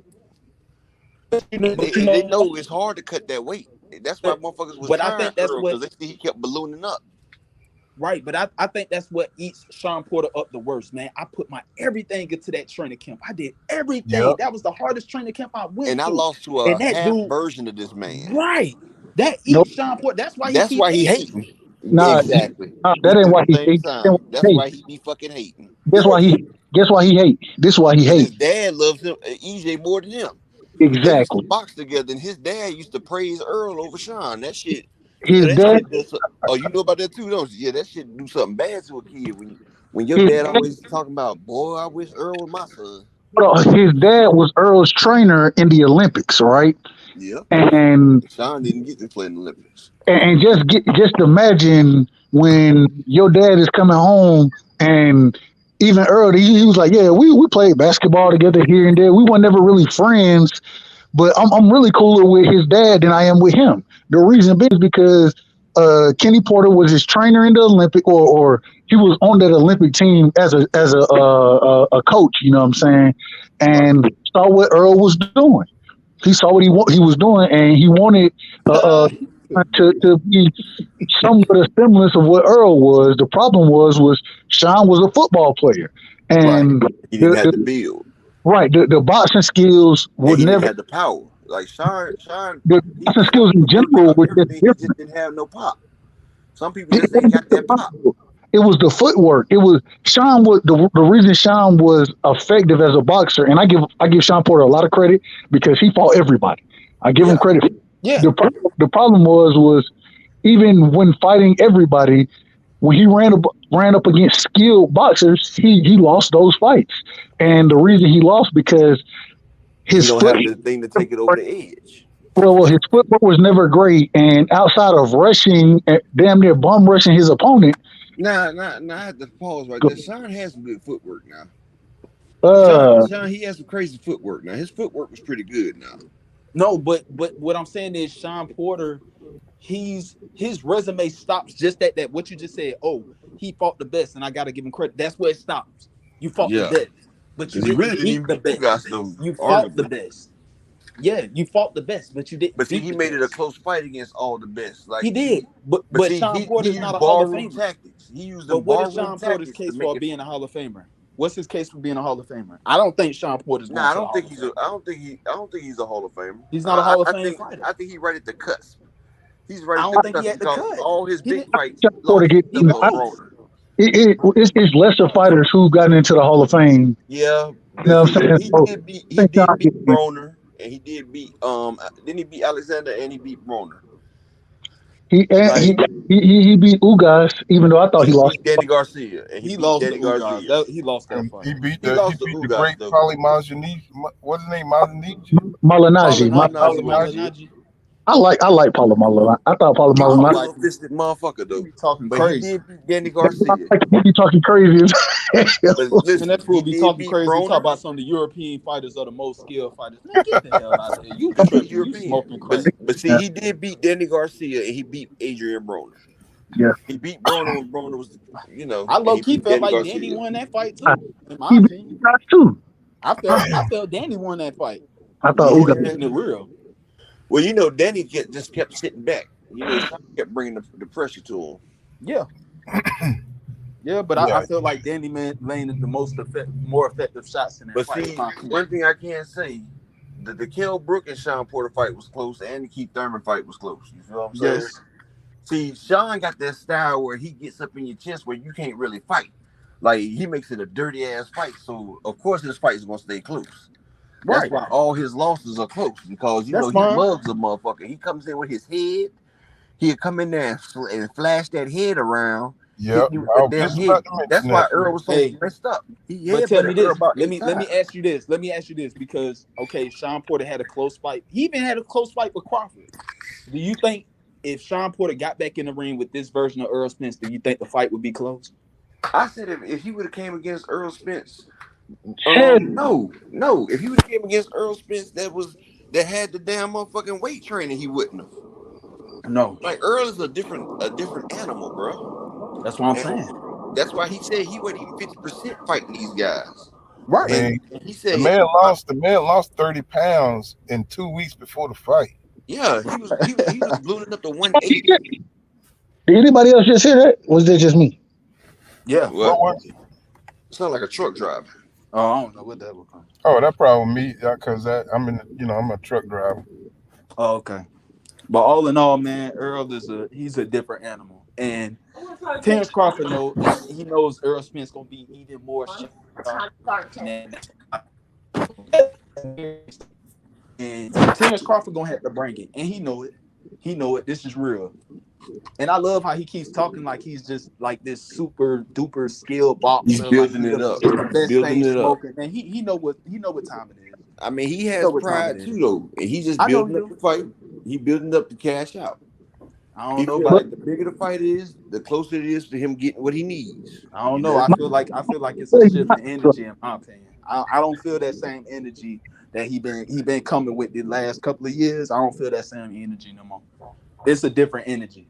He Yeah, too because you see, quiet. it's a different monster in front of you. You don't see that Right. drunk, that alcoholic monster no more. Yeah. See, he should have fought Earl when Earl was talking about 60-40. See, Right. he would have had a chance against that Earl. He might have would have beat that Earl right there Yeah. without the strength and conditioning. Or But they this should have Earl caught right him. They here, should have caught him when he was well, I don't know, that Kell Brook Earl, he was still, putting everything together. But he yeah, came up. no, I think that Earl that could have Kell still Brook, beat him. no, look, that Kell Brook, Ocampo, and Lamont Peterson Earl, Oh, that he was was strength and smoking him. conditioning Earl. You wasn't beating him. You ain't beating him. Well, what I'm saying is like, because he came off a layoff on that fight too. When he fought Kell Brook. You know what I'm saying? If he, the times when he wasn't as sharp and didn't have as many skills and Yeah, you know, he experience. was learning on the job, Right. but Right. he learned on the job too. But he Which is still why was Earl bone shouldn't crushing. fight Boots. Which is why if the best time to fight Boots is now. You don't want to fight Boots too Yeah, much you Right. don't want him to get once you get the no experience. experience under there. Yeah, because once Right. But you like get the I said, experience, with I feel Boots like frame, Boots can beat anybody. In but my I opinion. think with Boots frame, Earl is perfect to go against Boots because of his frame. Yeah. And I say Earl need to go ahead and go to 154 where his power is at, because Earl said his best power is at 160 and 154. Right. Because Earl is a naturally bigger guy. Yes. So I say catch that man up there where you comfortable at and go ahead and break him down, because Boots got power, yeah, but he don't have that bone crushing thud. Boots got that shock value. But But but but Boots will Boots drop you, but he not gonna break you. but Boots got the body I think that can withstand the No, punishment that's that why I Earl said would if try you to look dish at out. Boots midsection in his body. Boots got the body, yes, but that shit will break down, man. That shit will break down. But Boots also got the skills too, bro. Let He me got the let me ask skills. this. Bro. Boots Echelon, got the skills. Yeah, Echelon, were you the one on the panel the other day telling me having a little fat in the midsection it helped catch those yeah, punches? exactly. Having a little bit of fat in there help cushion them blows. Yeah, yeah, and it's crazy. I went and I was really thinking about that point, and you right, bro. You so right about it. Oh It yeah, I was ain't gonna say nothing that I ain't got facts behind, bro. no, and it just when I heard it at first, I was like, man, you want to be as in shape as possible, and then I started thinking about it. Now I'm you like, don't want it. You want to be in But as shape as possible, but you want to get a layer of fat over but the somebody muscles. but this my thing with Boots though. Somebody gotta really get in this. Like I get it, Boots. You got the skills. I think you could beat everybody. But you talking about Earl Spence? Earl Spence was you before you, bro.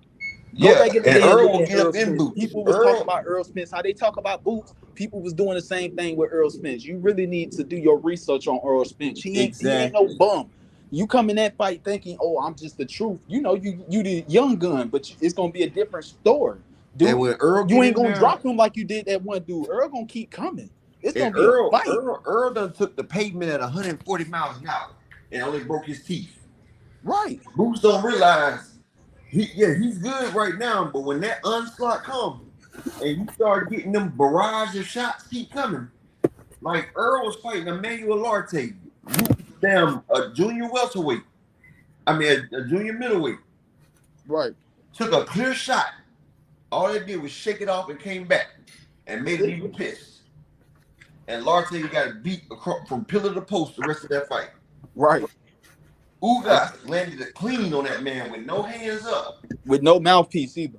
with no mouthpiece. And Ugas got beat from pillar to post. All that shit do is make that man mad like a rabid pit bull. Yeah. It's like he likes that shit. He like Right. the crazy white boys when you hit them, they get mad. But Like, yeah. yeah, but this what I'm saying, bro. My thing is the difference between Boots and Terrence Crawford. Like these skills, everybody say with Terrence Crawford, I don't see the super duper skills. I see athleticism. I see freakish like cat like quickness, but I don't see skills like I see with Boots. When I see Boots, I see skills. I see real slips, counters, pivots. I see all of that with Boots. I see the skills. I don't see that with Crawford. I see athleticism. And that's why I think that's why I think Earl's gonna win the fight because he can match Crawford in that athleticism. Yeah, Crawford is quicker, but as far as like freakish athleticism, Earl got that also. But also, Earl is the more technical boxer, in my opinion. I don't know what people see. They say Terrence Crawford is the better boxer. I don't see that. I see Errol Spence he's the more technical boxer. He could do the more better things. Yeah, Terrence may be a better counter puncher. But as far as technicality boxing wise, I think Errol Spence is a better boxer. And he's very underrated in that, in my opinion. You know what's so interesting about the point you just made? I agree.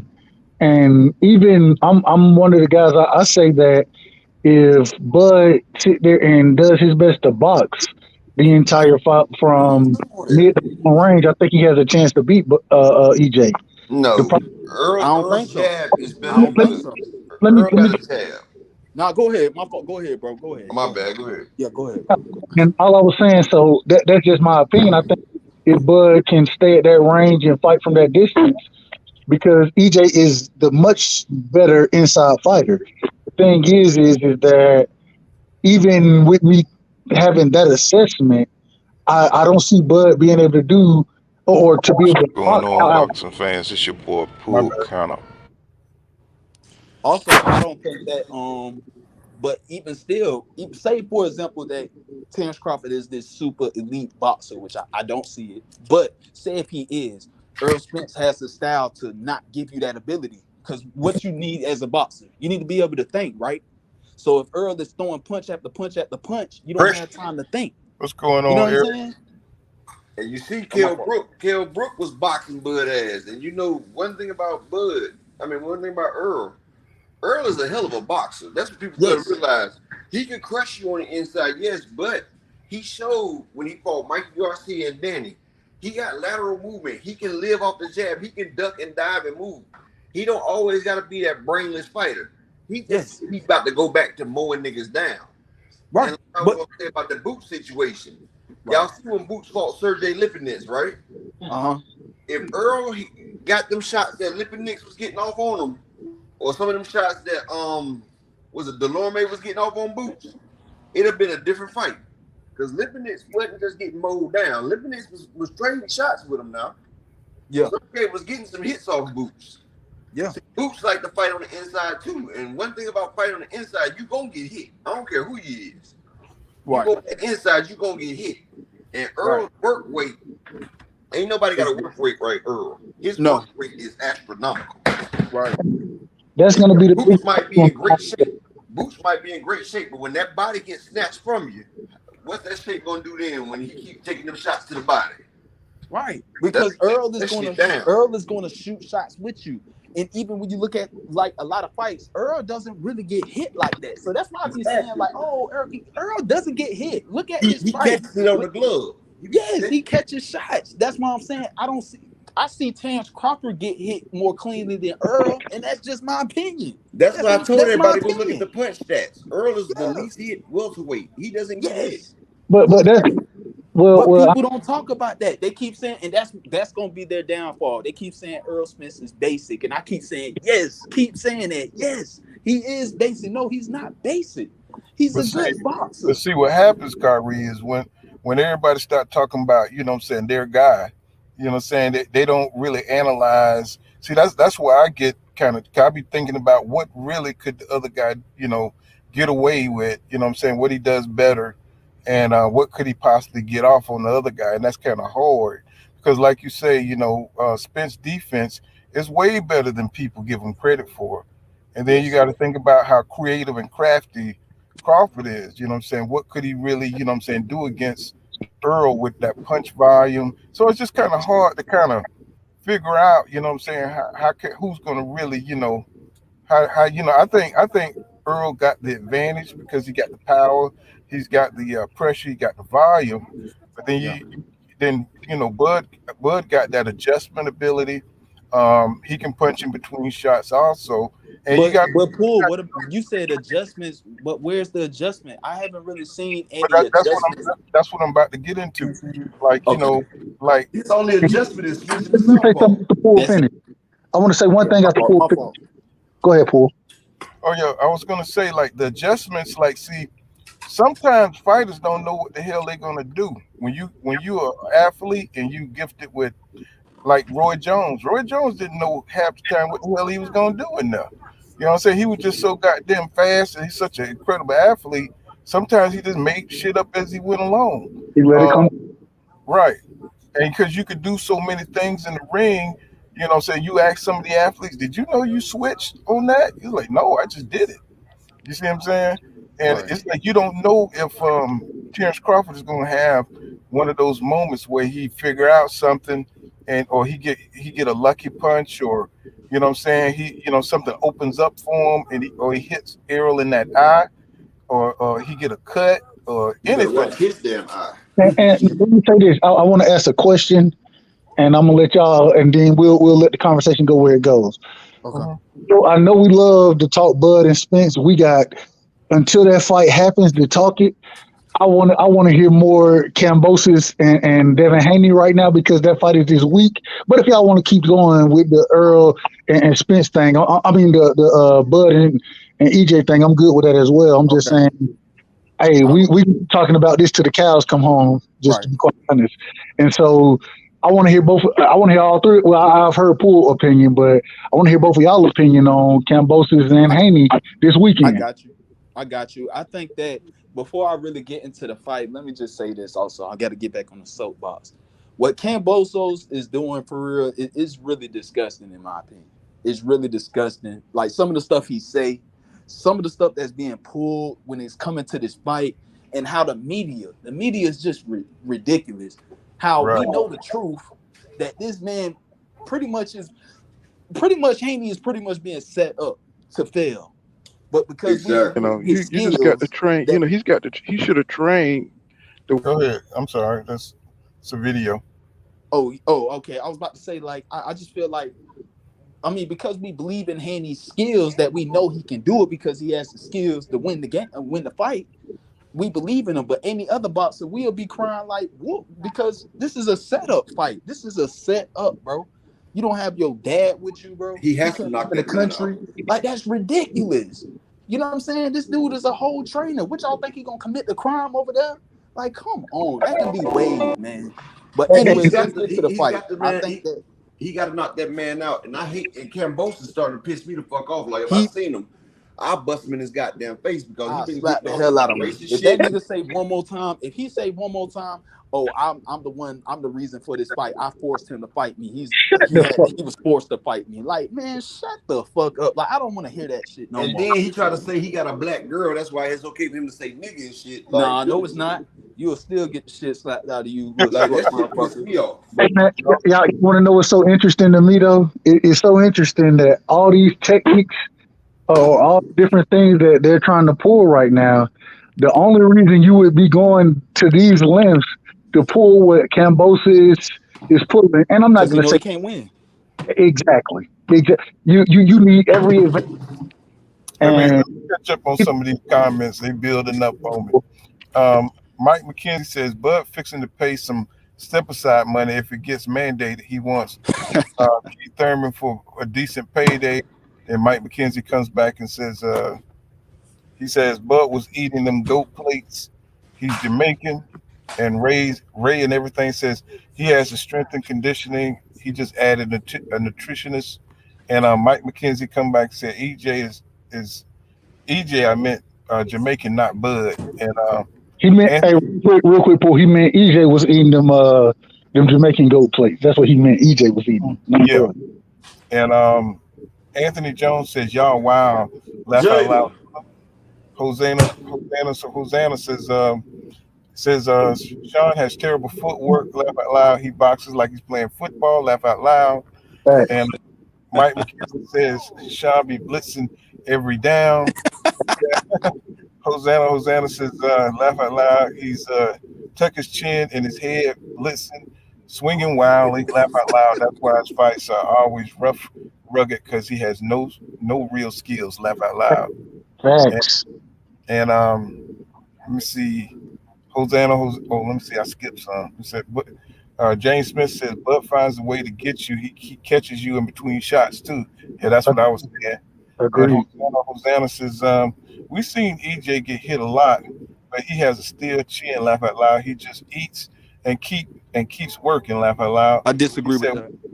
said we see Bud get noodle leg too many times and even drop shaking my head. And Mike McKenzie says Roy impoverished.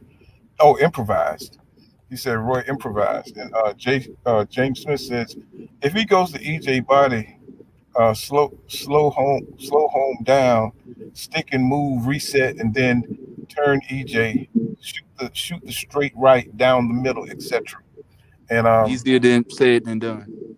then Jay Smith says him, and Mike McKenzie says you have to make the champ look bad to win. He says the champ just have to look decent. Haney needs a KO. You know what I'm saying? I don't think he's gonna knock out George. I don't think he needs a KO, though. I don't think he needs a KO.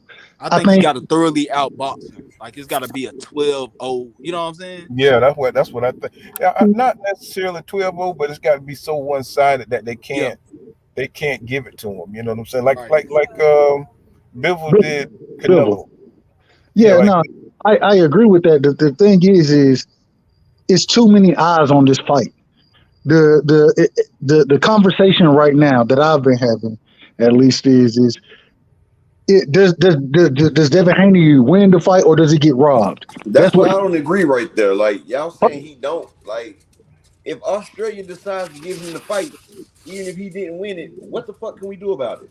Hold on. But this is the thing. This is and my whole thing is as a fan of the sport of boxing, I look at somebody like Josh Taylor versus Catterall, right? Exactly. I had Catterall winning that fight easily. I had him winning the fight. When Josh Taylor got the nod, I was like, well, I had Josh Taylor on my pound for pound list. I can't keep him on the pound for pound list because I believe he lost that fight against Jack Catterall. It is what it is. But this is what I'm saying. Kambosos got 3 belts, really 4. He's the pride of Australia. He coming over there to Australia. You act like Australia is not good for controversy. They had it with the Pacquiao Joe Horn fight. If they was to sit there and they sit there and give Kambosos the fight, okay, the judges will get in trouble, right? But the fight still, they ain't gonna go back and change the decision. Them judges might get in trouble, but they can get payoff money for doing the damn decision.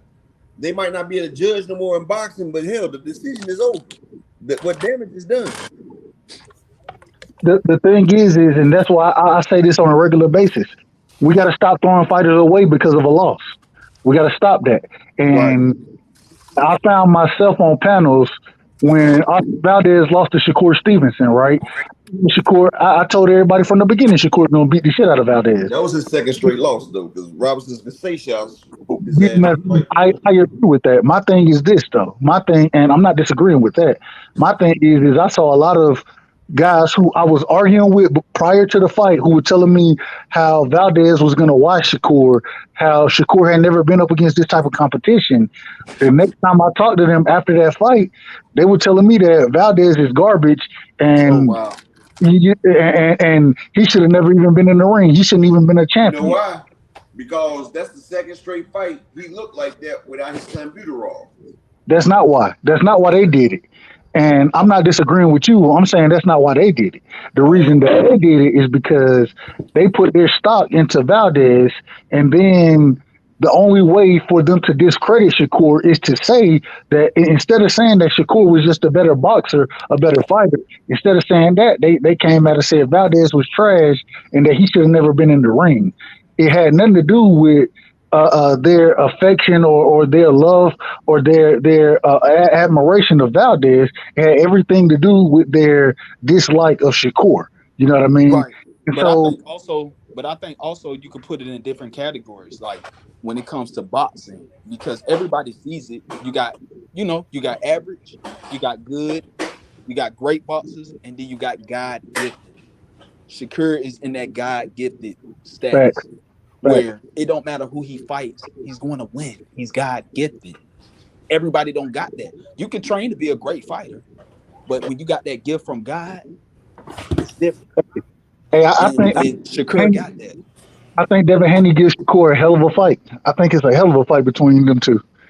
I think Shakur pull it out though. I think Shakur's just slightly better, in my opinion. I I think he is. I think Shakur beats Tank. I think Shakur loses to Dev. Though. And let me, What? You think so?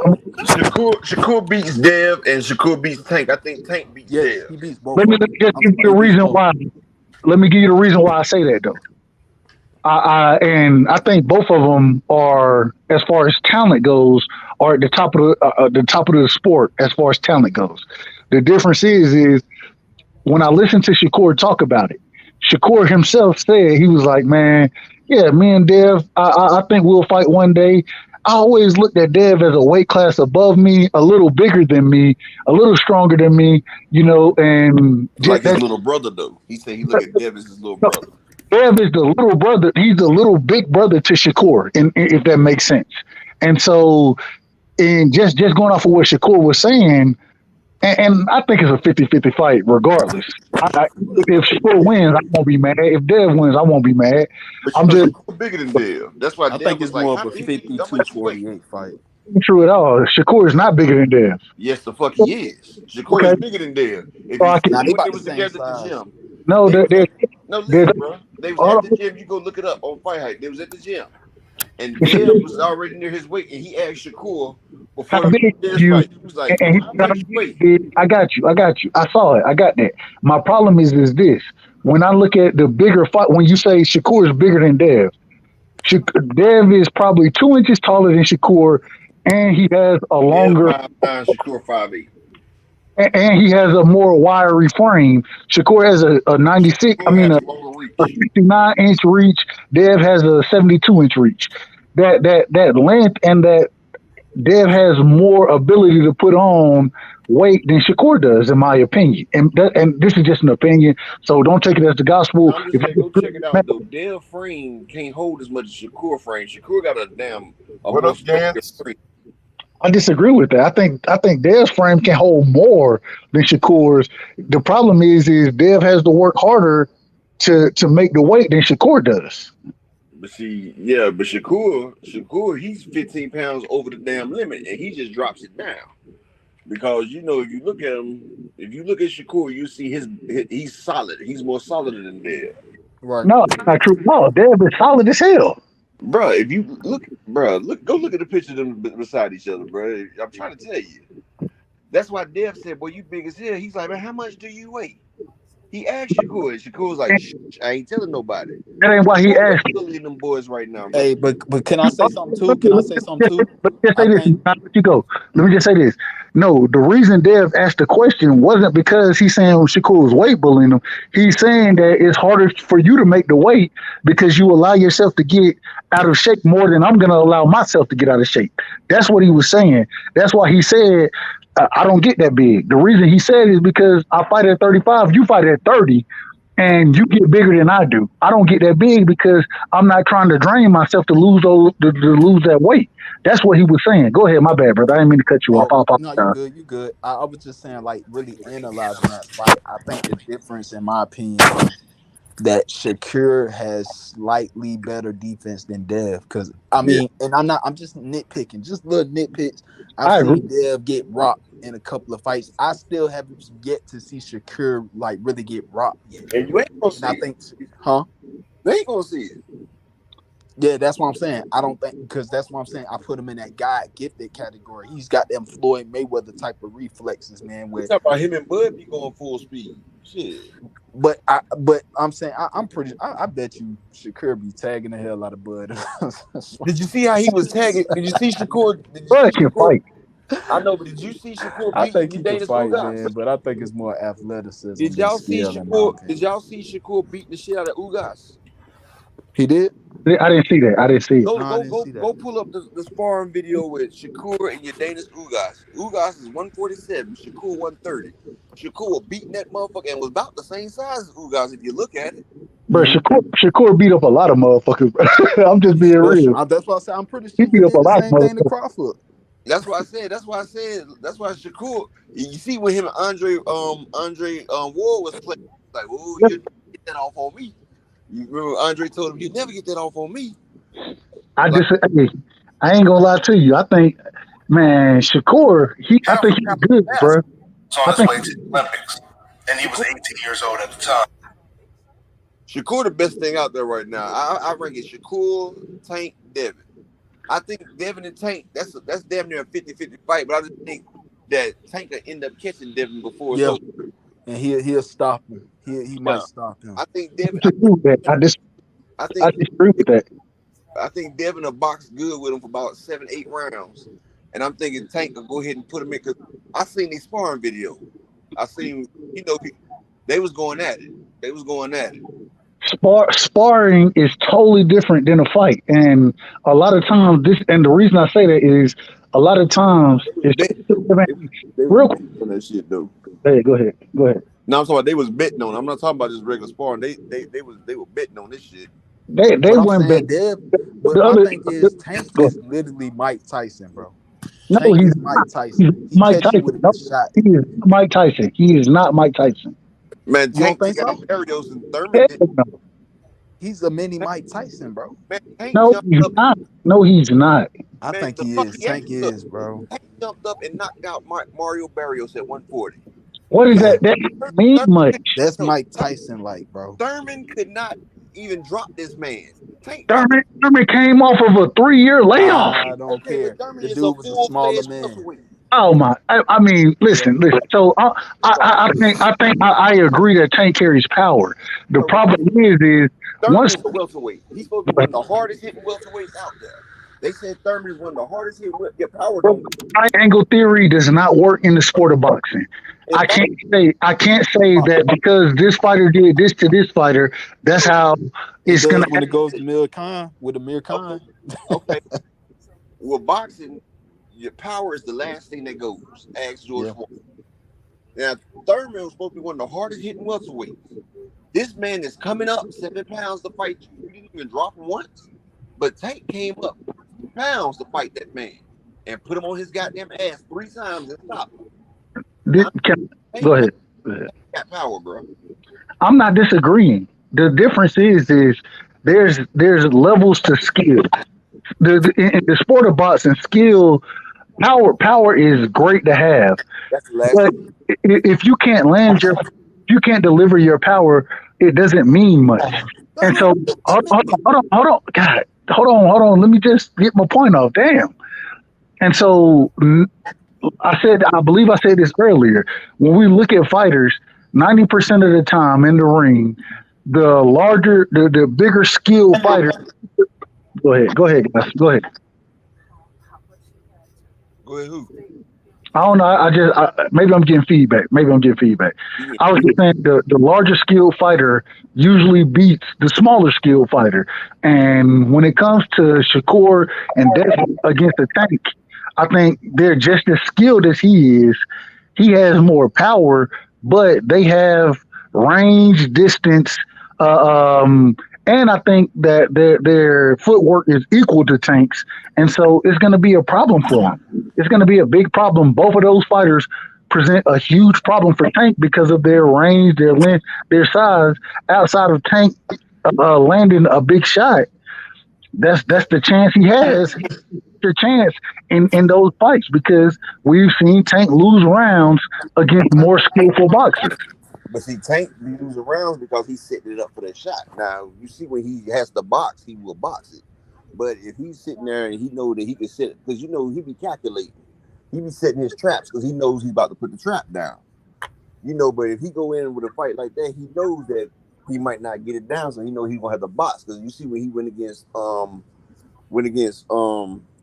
damn pit bull when he fucked up his hand, you see he had to box. He was boxing one hand on the back foot and everything. He can box now. We just be seeing that power. We get enamored with his power. But he also got skills. He also can move and shuck and jive. I mean, he did train with Floyd now. But the boxing that he showed against Pitbull is something totally different than what he'll be able to show against a Shakur or a Dev. I say Shakur's a whole different animal. I've seen levels of Shakur.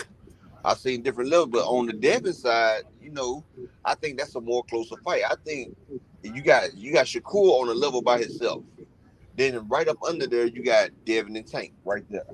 Shakur is leaps and bounds above them, and they don't even see. Shakur don't even take the fight seriously. But if he takes the shit seriously, he could put a lot of the motherfucking stops. but he just rather coast to a win and do what he got to do. Shakur is if once he get that killer instinct, it'll be a whole goddamn different ball game. But he's a whole different type of animal. Like he don't even take these motherfuckers seriously, bro. It's like sparring matches to him.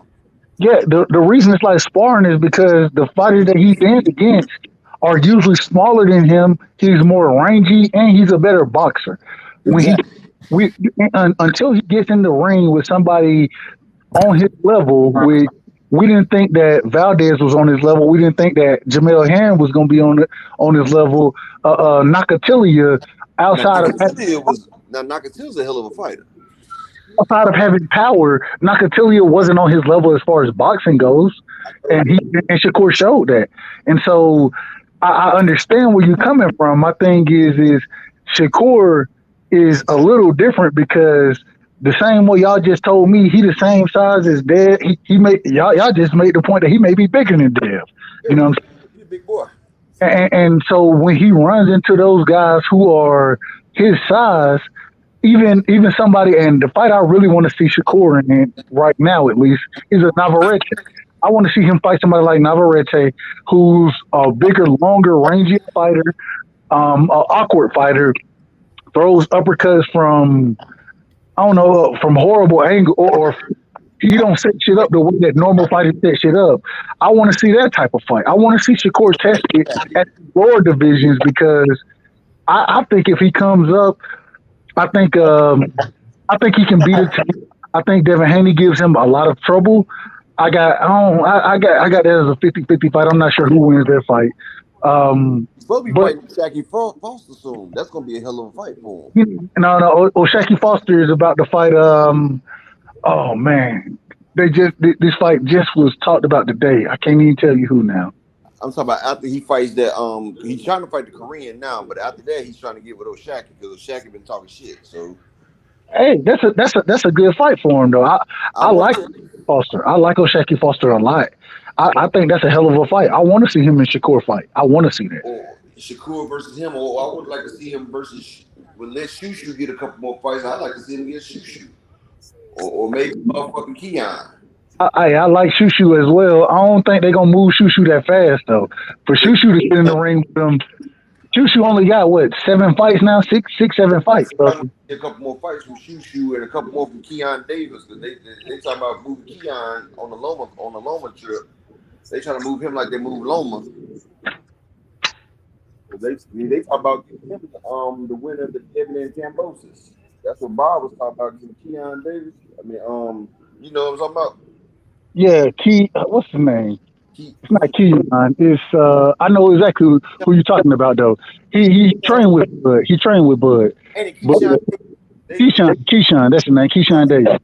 No, Keyshawn Davis. Yeah, I don't know why I said Keon. But the thing is even Keyshawn Davis. Go ahead. Y'all see Shakur and Devin standing beside each other? I can kind of see it. It's in the corner, right? Yeah. I'm trying to blow it up. I can't figure out how to blow it up.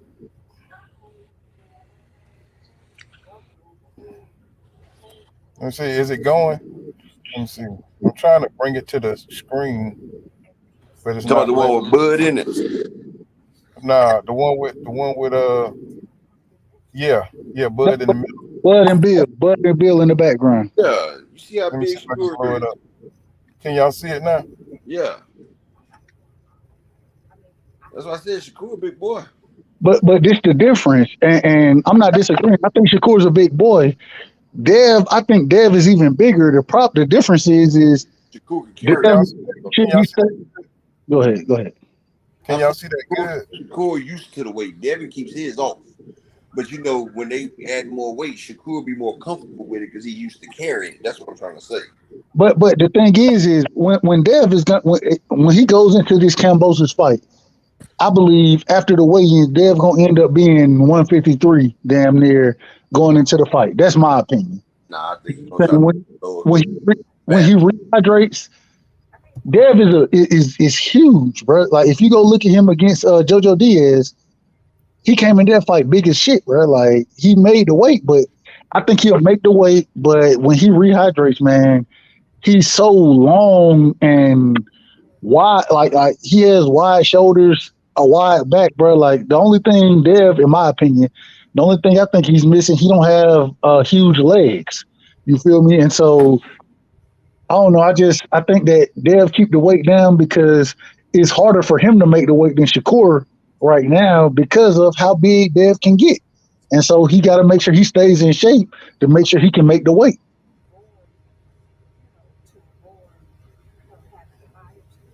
Let's see. Yeah.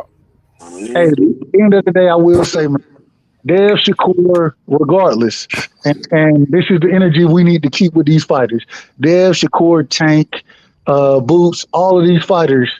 If they fight each other and they lose, we still need to make sure we rock with them because Ray lost. if they lost, Muhammad lost. Roy Jones lost. That didn't make that them no less right. great fighters. I'm just saying I've seen so many fighters being thrown away lately because of a loss that I want to make sure anybody rocking with Dev, Shakur, Tank, man, regardless of who they fight, if they come away with an L, it's okay.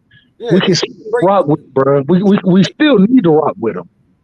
As long as you going for the fights, as long as you chasing the fights.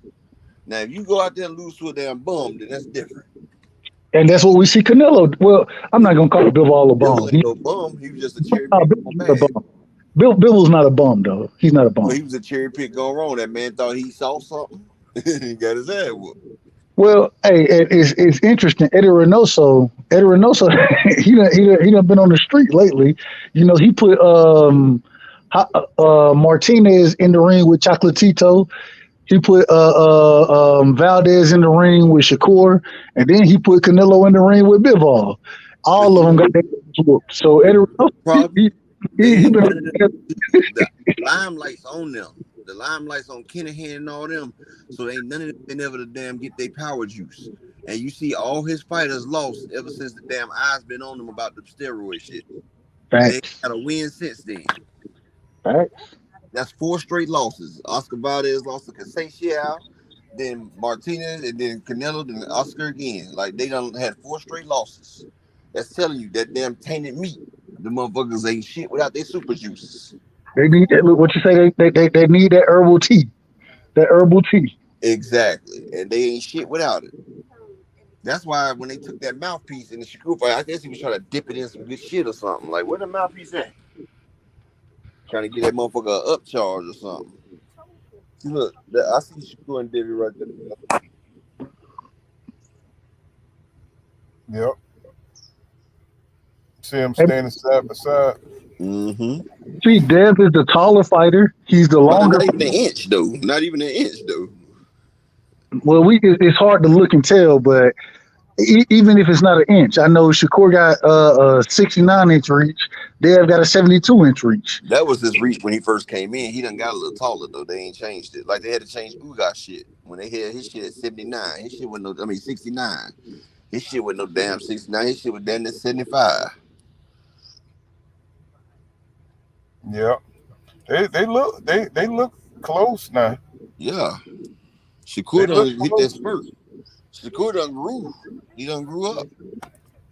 In the last Hey, all I can say is when Dev asked the question, "How much you weigh?" and Shakur was like, "I ain't gonna tell you." It's a reason behind it. That's that, and it goes back. I remember this is how. Shakur don't like people knowing how much he coming in as. That's what it is. But well, when I look at that exchange, because you got to remember that exchange was before Shakur fought uh, Valdez. Valdez. That exchange right there is something like what me and my partners would do when we playing basketball against each other. Shit, how many guys you running right now? But you see how And big you Shakur was against Valdez? say it That's again. why he didn't want to say nothing. You see how big Shakur was against Valdez? Shakur, big dude, Yeah, that's why he didn't want to say what his weight was. Because he but was going to come in big like that to absorb them shots from Valdez. That's why he wasn't trying to say nothing. no, I disagree because at the end of the day, before he can come in at any weight, he got to make the weight. If that makes sense. So he had to come down to 30 regardless before he could blow back up. You know what I'm saying? And That was like when I was boxing, if I was going to make my weight, right? mhm. I would get my body to like whatever, like say like I had to weight welterweight, right? I would get to like 160 or like 165, 160, right? Like around there, like whatever. 15 out of weight. 15 pounds out of weight. Yeah, at least between 15 to 10 pounds out of weight, right?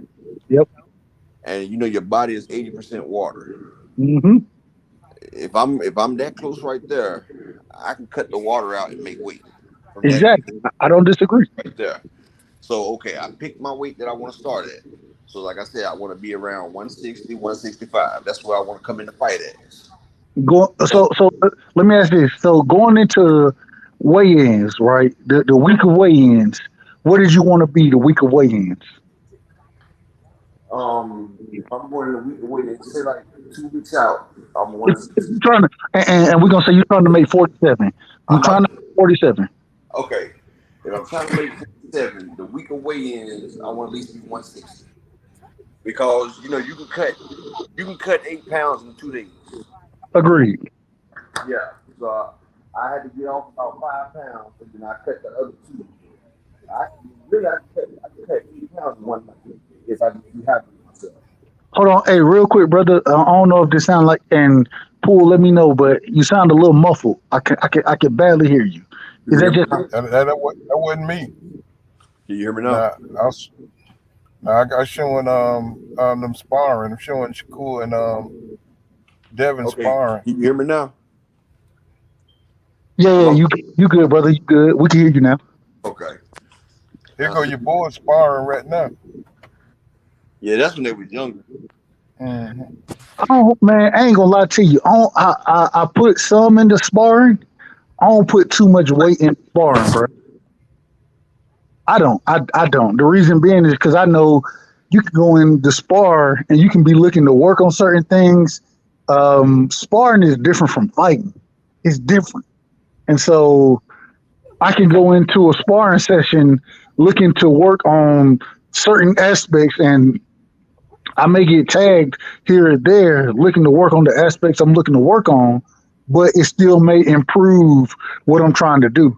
So I can't say anyone, even when they say Dev beat Tank in sparring. Yeah, okay, I got that. I understand it. But man, Brian Norman Jr. Brian Norman Jr. is one of my favorite fighters. He's from Georgia. You know what I'm saying? He'll tell you, he went up there and sparred Boots. Boots got the best of him. They went running. The next day, he said that he made he made it look respectable. You know what I'm saying, in the ring with Boots. And I think Brian Norman, I think he did good as well. But all I'm saying is, even if he says that, I can only put so much weight on it until I see him in the ring with those fighters with 8 ounce gloves on. You know what I'm saying? You 8 ounce gloves, sometimes, everything changes. Go ahead, my bad. I apologize. sometimes in sparring, some people take sparring different. Some people spar like they fight, and some people just work on certain things in sparring. It's like if you need to work on like your counter and your overhand, that's what you work on. But some people they take sparring like a real fight. They go full dress speed. You feel what I'm saying? Well, like you said, like Mayweather Jim. You know what Yeah, I'm saying? Mayweather Jim. They sometimes they fight 3 minute rounds. Sometimes they fight until one falls. You know what I'm Dog saying? rules, baby. Dog house rules. yeah. Right. I So was saying it just depends on what makes you better. You know what I'm saying? Whatever you're working on to try to make you better. And I think the Mayweather gym is so good for endurance and stamina. yeah, that's for You your know what stamina I'm and endurance. saying? But like I Yeah. was saying, if I was cutting weight, if I had a week to weigh in and I had to hit 147, when I'm starting my weight cut, I'll be like 161, 162. That I can comfortably make, and I know I can rehydrate back up to 160. If I cut it from right there, I can easily rehydrate to 160, easy. If I start my weight cut from down 161, 162, and you can easily get it off. Speaking of weight cutting, what you think happened to your boy Virgil Ortiz? See, he tried to cut about like 20 pounds, and see when he did that shit, his muscles lost. When your muscles when you start to atrophy, Uh your huh. muscles start eating each other when you go into ketosis. Oh, See, yeah, he he was went into like shutting his system was ketosis. shutting down. Yeah, he started going in ketosis, and like when your body start going to ketosis, it start feeding off your muscles and shit, and some of your damn organs are muscles. Mm-hmm. And see, your body don't choose which one is going. I mean, you can't choose which organ your body gonna start feeding off of. Your body's just gonna start feeding off your damn organs. So whichever ones your body start feeding off of, that's what's gonna hurt you. Yeah. Because Especially he when had, you get in he had ketosis and shit like that.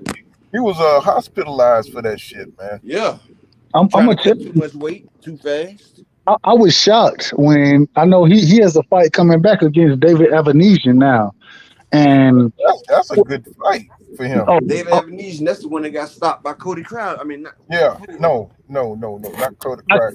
not Cody Crowley. the No, 140 pounder beat him. Who was He that? the one who knocked out Jeff Ward. You know what I'm saying? Jeff Ward looked like he was gonna be a beast for a second, an English fighter. And Lamont Peterson, that's the one that's beat David Avanesian, wasn't it? I don't Lamont remember that Peterson fight. beat him. I think I Lamont don't Peterson remember. beat him because I got it in the video. Probably, you know what I'm Yeah, saying? I don't Lamont remember. Peterson beat David Avanesian for that the vacant WBO regular. It's in Okay. that video with Earl. Yeah. Yeah, So Lamont Peterson beat David Avanesian, and he then he he can decided to crack. go against Earl. That dude got some power, bro. That dude Avanesian, he got some power. Yeah, all You right. know, I mean, I mean that's a good fight for Virgil after getting knocked down by Haney-Kambosos. You gonna Yeah, have it's a to good watch his fight for stuff. him. Mm-hmm. But I see, mean, it's, Virgil tried to drop like 20 pounds in 4 days. That wasn't gonna happen. I yeah, don't give a damn who he is. see, this is the thing, and I agree. I think Virgil he tried to drop way too fast. I was actually shocked that he came back and wanted to still championship. I thought he would move up. But the David Avanesian fight, I love that fight. I think that me has too. potential to be fight of the year as long as it lasts. I don't think it lasts past probably the fifth or sixth round. I got Virgil Ortiz knocking his ass out in the fifth or sixth round, but Avanesian, the man can fight, bro. He can fight, and his only problem, like you said, Igor Kavalauskas knocked his ass out damn near, and Lamont Peterson stopped. I mean, Peterson. beat him. Lamont Peterson beat his ass, and so, but even with, and he had another loss. I don't remember. He lost to He got somebody else. 4 losses. I think he had 3 losses. I think it's 3. Maybe it's 4. It might be 4. It might be 4. Nah, I don't know. It don't even matter. I know he done lost to quite a few. All I'm saying is, But I tell y'all this though, Virgil, you know, for him to be, you know, on an elite prospect or contender side, you know what I'm saying, he needs to step it up because, you know what I'm saying, if he's going to keep up with Boots, you know what I'm saying, and be a champion in the division, you know what I'm saying, he can't be skirting around like Keith Thurman. Didn't Cody Crowley beat Avanesian too? No, that was Ross. I think he beat No, I Avanesian too. don't think Crowley beat Avanesian. Cody Crowley beat somebody that was up there. Huh? he didn't Really? beat Avanesian. He definitely didn't beat Avanesian. Cody Crowley just beat Came on the scene. No, he just beat Chris Algieri, didn't he? Was it Chris Yeah, Algieri? yeah. He just beat Algieri. Yeah, Man, he crushed Algieri. in like 2 rounds or some shit, something crazy. And Ben did that. yeah, no, and that's my problem. Conor Ben, Cody Crowley. That's who he beat. He beat Abakuvarov. That's who it was. It wasn't David Avanesian. He beat that cougar Abakuvarov. He knocked him out the top. Because remember, it was Abakuvarov that was ahead of Stanionis. And Cody Crowley stopped. He beat Abakuvarov. Remember that shit? No, I didn't. Because you know Kudaratilo Abakuvarov. Because you know it was supposed to be Abakuvarov and Stanionis that they both were supposed to be fighting for the spot that Butayev got. And you know after because you know Abakuvarov was ranked number 1. And Crowley beat him. That's how Stanionis got up there. And Butayev. Oh, Butayev. Because you know Abakuvarov is 18-1 now. Because he lost the he that dude from Uzbekistan. Because he had beat Kalazzo and them, and he was ranked number 1. until he lost to Cody Crowley. You know, Collazo, old crafty ass fighter, man. Collazo, boy, he get all the fights. See, that's what. See, when you a C-level gatekeeper, them people right there better than being a B-level fighter because they give you all the fights. Did you see how smooth he got out of that Stanionis fight without a loss? Oh yeah, he knew he was about to lose, so he went ahead and said, "The hell with it." Him and what's that other guy named? That's what Van Herten did against Look, Boots. That's what I was just about to mention. he had butted the shit out of Buddy, didn't he? He did that shit to Boots. Van Herten did that shit to Boots. He was like, "Shit." Van Herten had butted the shit. That shit. Man, Boot slapped him with lightning, thunder, kitchen sink. He said, "I'm not about to take no more rounds of this shit." He was like, hell to the no. He said, nope. He said, nope. He said, this is Spence again. Hell no. Yeah. Boots is just lightning fast, man. Yeah. Did you see what he looked like against Castillo Cruz? What's his name? Castillo Clayton. Yeah, Castillo Clayton, man. That fight don't count, bro. That shit don't count. But you remember, I understand. Remember I told you before that Castillo Clayton fight, I told you that wasn't even really a good fight, bro. Yeah. Remember, I mean, we all got a draw. We all knew that. We all knew that, but because I said Sergey Lipinets really beat Kelly. Like Lipinets, I said Lipinets is Boots' best fight. Man, Boot beat the hell out of Lipinets. I mean, but it was entertaining. He thumped the shit out of Lipinets, man. Lipinets, it's so good that he could take a good punch because you could just see all the red patches around his body, around his face. You know what I'm saying? Mikey Garcia beat the shit out of Lipinets' ass, though. I know, man, but Lipinets a tough dude, though. You know, the Russians always tough. Yeah, you know, he retired Lamont Peterson. Yep. And I remember that fight. That shit was sad. But that was after Lamont went against Earl, though. So, you know, Lamont wasn't the same after that fight. Yeah, Lamont was a hell of a dude. You know, he used to help train Floyd. He used to help train. He gave Floyd the business one day down in the doghouse. Yeah, I heard about that. That's like Floyd, boy. He keeps stuff close to the chest. You know what I'm saying? When he don't do well in sparring. But I hear Floyd. He's supposed to keep sparring close to the chest anyway, though. That's Hey, let me ask y'all this though. So we see, I believe we're hearing now that Jose Benavidez is going to be fighting Danny Garcia. What do y'all think about that fight? Who? You talking about? I thought Jose Benavidez is a fucking middleweight, bro. Yeah, I thought he went up to middleweight. He's a middleweight. I'm just telling you what it's supposed to be. You say what? Jose Benavidez is supposed to fight Danny Garcia next. Huh. Yeah, wait. I don't know what weight they're supposed to fight in. That's a good question. Probably junior. It's got to be 54 because I don't see. Yeah, it got to be 54 because it's 160. Unless Jose Benavidez coming back. Well, Danny said he's not going back to 147. So it must be 154 then. Right. Because Jose was 147, but he done went all the way up to 160. Right. And he didn't even look good. He was going against that Ellis cat. He didn't look good. I think he did have a fight. I don't know what weight it was. Him and his brother had a fight on the same card that day. Right. And David won, but Jose didn't. Wow. So that's why Danny want to fight him. I think Jose got a draw that night, but the dude really whooped Jose ass. But it was the Benavidez card. It was Jose and David Benavidez, so you know they couldn't give him the loss. So they gave him a draw, but that dude really beat the shit out of Jose that whole fight. But go ahead. Jose didn't even have no movement. Like that nigga was stiff as hell, upper body. Like nigga was throwing shots. He really couldn't get out the way. He just leaned back a little bit. He couldn't really move from side to side. And he had a soft touch fight too. That's the fucked up shit about it. He was in there against the soft touch, and he was getting soft touched. Yeah, Jose been out of activity for a minute. Yeah, I Yeah, know. That's what I was saying. That's probably why. But I hope they got him more limber But because he well, right. wasn't limber at all.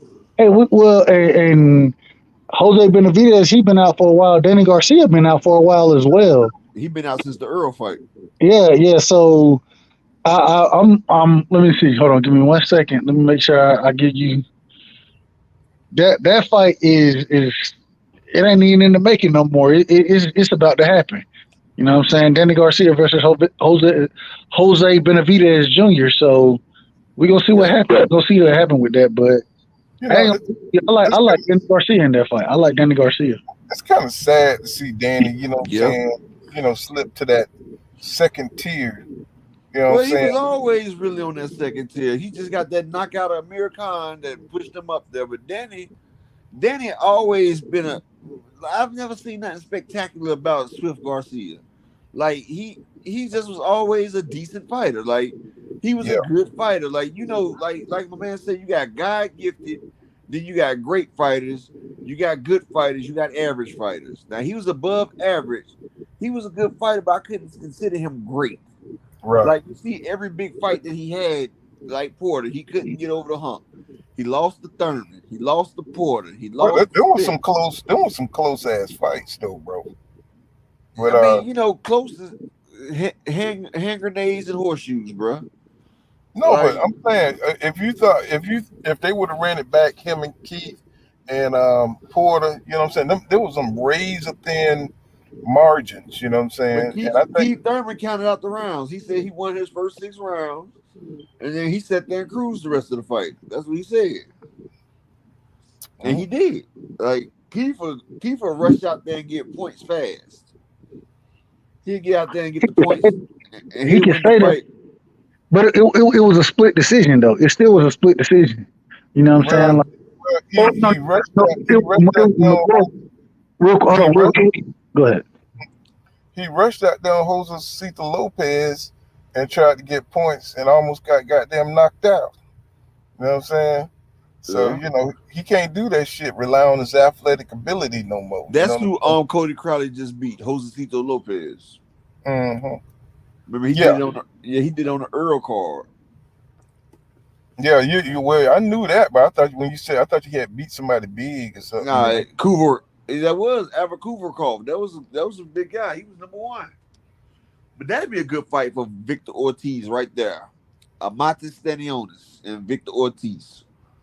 hmm Yeah, because Josecito Lopez is out of business now. It look like he done got Yeah, old yeah. overnight. Crowley beat him too good, bro. Like Yeah, he he done sure got did. old. But you know something, bro? Stanionis and Victor Ortiz. That'd be a great fight. Stanionis with that high guard style. hmm Victor Ortiz with that come forward style. Oh, that'd be a great ass fight. Oh yeah, I thought that damn Stanionis and Butev fight was gonna be Yeah. Now that way. shit. What you mean? Wait, that shit was a high action fight. It It's, was. I mean, well, I thought Butev was gonna bring more to the table. He just kind of, at the end of the fight, he lost his form. That motherfucker was he was throwing. broke down. You see the fuck Yeah, he kept taking. he was just. I was like, damn. See what people didn't understand what they were watching. Them two men was going full throttle at each other, just throwing shots. They Oh was yeah, taking I saw it. punishment. Huh? I saw it. I just thought more It of. just it just looked at basic because them two people they just sitting there trading shots. No, But I thought Butev, because I had picked Butev to win. I had Stanionis. Remember I told you I hit that night. Yeah, I thought Butayev would have won that fight as well. me too. I thought he was a little bit more. He could do a few more things, and in the Nah, end, you gotta realize Butayev, he cheated on your boy Thomas that last fight. Remember he was cheating on my man. Butayev is a dirty fighter. You see, he started getting oh dirty. yeah, Yeah, and Stanionis, he's a thick young stock. That motherfucker can take that dirty shit and give it back. But when Butayev, he did it to the black guy. What was the nigga's name that he beat? The fight right before I the don't remember. Stanionis fight. I saw it, but I don't remember the dude's name. I saw it though. You know, yeah, he be like roughing you up and shit, and you know what I'm saying. Yeah, he pretty dirty. You know what I'm saying. But I thought that power though, man, I thought that power was something else. You know what I'm You saying. thought But you think his power better than Stanionis? not now. I Yeah, I'm thought about to say I a thought month before. Stanionis. I Remember? thought before the fight, shit. But when I seen Stanionis walking through that shit, I was like, wow. Yeah, I was like, holy shit, this dude is strong. that motherfucker like a little tank, dog. Yeah, and then when he crouched down and he get into the cockpit, man, he's just going forward. What happens, happens. He dies. Jamal James. That's who that motherfucker beat. He beat Jamal James. Jamal That's James. Jamal James. Yeah, he cheated like him. Jamal James ass. Oh yeah, But he broke Jamal James down, bro. He was yeah, holding him, hitting him, but holding him. Monty Stanionis, you know who you remind me of? He remind me of Earl Spence. He got the Really? high guard like Earl, and he got the he throws the shots like Earl, like he has the high rate, and he just digs in and just goes to work at your body. And the body shots was getting Butayev ass up out of her. Well, he just don't have the mobility, you Yeah, know. but he does the same shit Earl does if you pay attention to it. He might not got the power Earl got, but he got some crack though. Oh yeah, he definitely got that. You see Butayev start getting antsy when them shots start landing late. Yeah, Butayev didn't want to sit there and keep doing that shit. well, I was just surprised he lost his form, man, because he started throwing sloppy as shit. You know why? When a motherfucker, when you got a piece of steak on a damn on a cutting board, right? And you Mm-hmm. hit that motherfucker with a mallet. After a few shots, what that steak form look like? Like mush. Yeah, that motherfucker loses his form, right? Mm-hmm. Damn right. That's what happened when you hammer some shit. That shit turned to mush. Shit. Y'all crazy. Well, we're gonna wrap it up. It's been Yeah, I was four. about to let you know, boy. It's time for me to get up on my wife talking about Yes, you doing sir. this We'll shit. we'll return. We'll try to do it again tomorrow night, same place. You know what I'm saying? Same time. Hey, See Pull you. Counter. It's been Pull Counter Boxing. Make sure you smash that like button. Subscribe It's to my been channel. upper echelon. Hit that thank you button. You know what I'm saying? They got a new thank you button. You know what I'm saying? You ain't got to contribute $1 billion. You know what I'm saying? Just send $1 to Pull Counter. You know what I'm saying? I'll be here. You know what I'm saying? I appreciate everybody who came. You know what I'm saying? Thank my panel, right side. Please subscribe to Upper Echelon. He got some good content, excellent, hardcore boxing Hey, content. yo. Hey, His hold on one second, Counter. Hey, right side. Yes, sir. Yes, sir. Hey, you remember when Blair Cobb got knocked out by Rocha, right? He started punching the ref. I remember it clear as day. Hey, I just made a little video. It's on my page. You remember when Martin fought Tommy Hearns? Yeah, yeah, I remember it. I got it where he started fighting the ref too. I got him. Go check out my page. I got that shit up there. Uh, Echelon, that's you, right? Echelon. Yeah, that's me, bro. Hey, So yeah.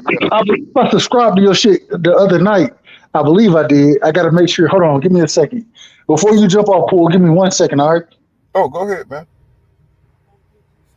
Yeah, Pool. I sat there and made a video. I made two of the Martins. I got Martin and Rowley. Because Martin and Rowley did the same thing on the end of the thing. And then I got Blair Cobb and Martin. Hey, did you see my video I did of Earl going to get his money from Ryan Garcia? Not yet. I Yeah. ain't been on.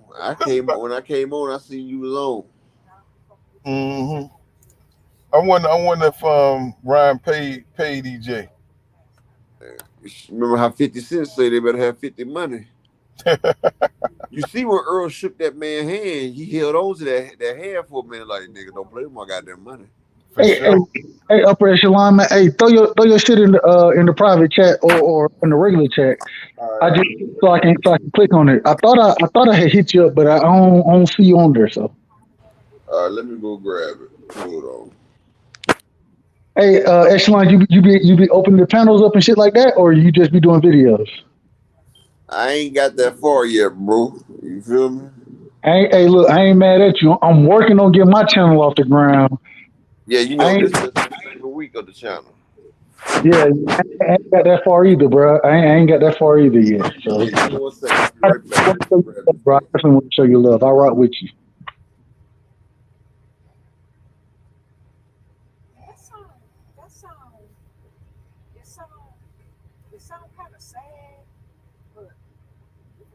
Y'all good?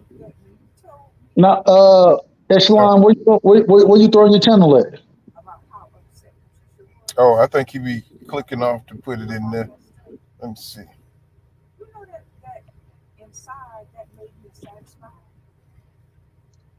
Well, look, hey, Pool, you know I rock with you anyway. So, if you get a chance, man, drop me upper echelon shit so I can definitely go subscribe to him and rock with him.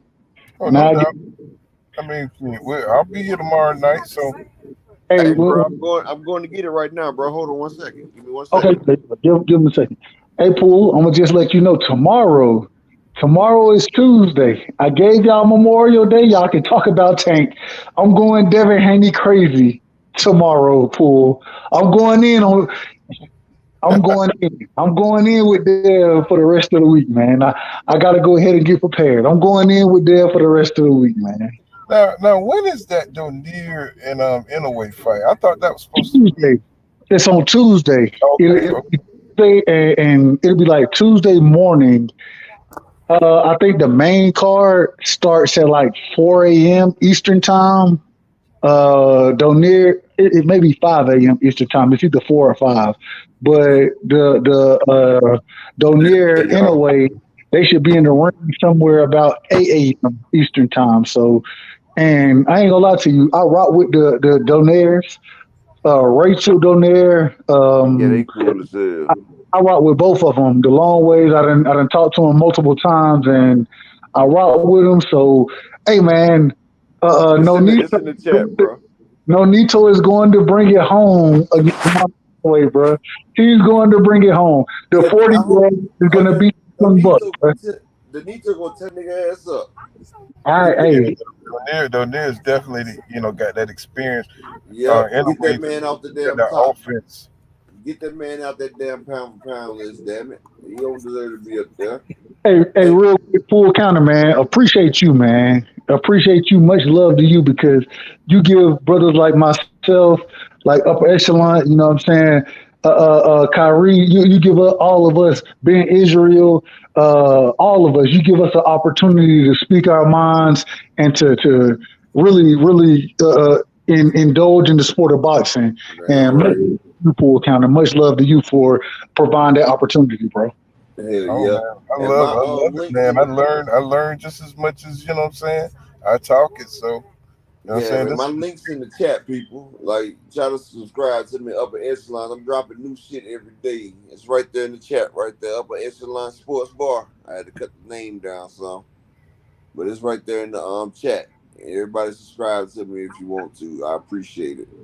I ain't gonna lie to you, bro. I'm looking in the chat. I don't see it. And it may be some shit on my end. Hold on, I got the chat.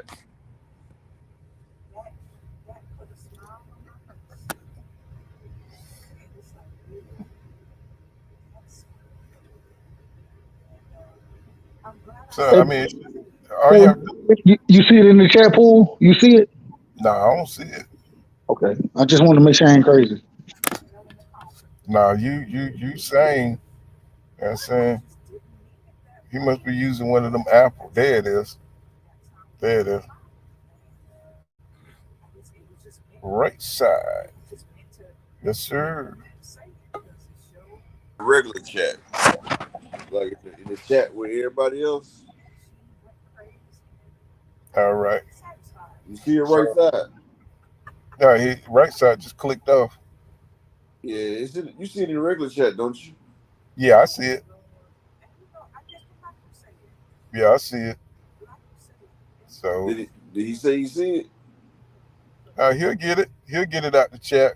You know what I'm saying? Because he said he'll get it. Oh, so he heard when I said it's in the chat. Yeah, yeah. Oh, He just okay. just clicked off when you clicked on. He said I don't see it. I see it. Okay. I put it on the screen. Yep. Well, all He right, said then. he said he dropped off to see it. Yeah, I just Uh, put it on the screen. all right. Well, bro, I'll hit you up in a little bit, man. All right. Yeah, shit. I'm finna go to bed, man. I gotta get up. That's what I said. I'll hit you in a little bit. That mean tomorrow, bro. All right, bro. I'm laying in bed myself. Yeah, I gotta get a load. All right, All right. man. That's All a right, great peace, show y'all. tonight, bro. Thank you, Great champ. show. Thanks, everybody. All right. All right.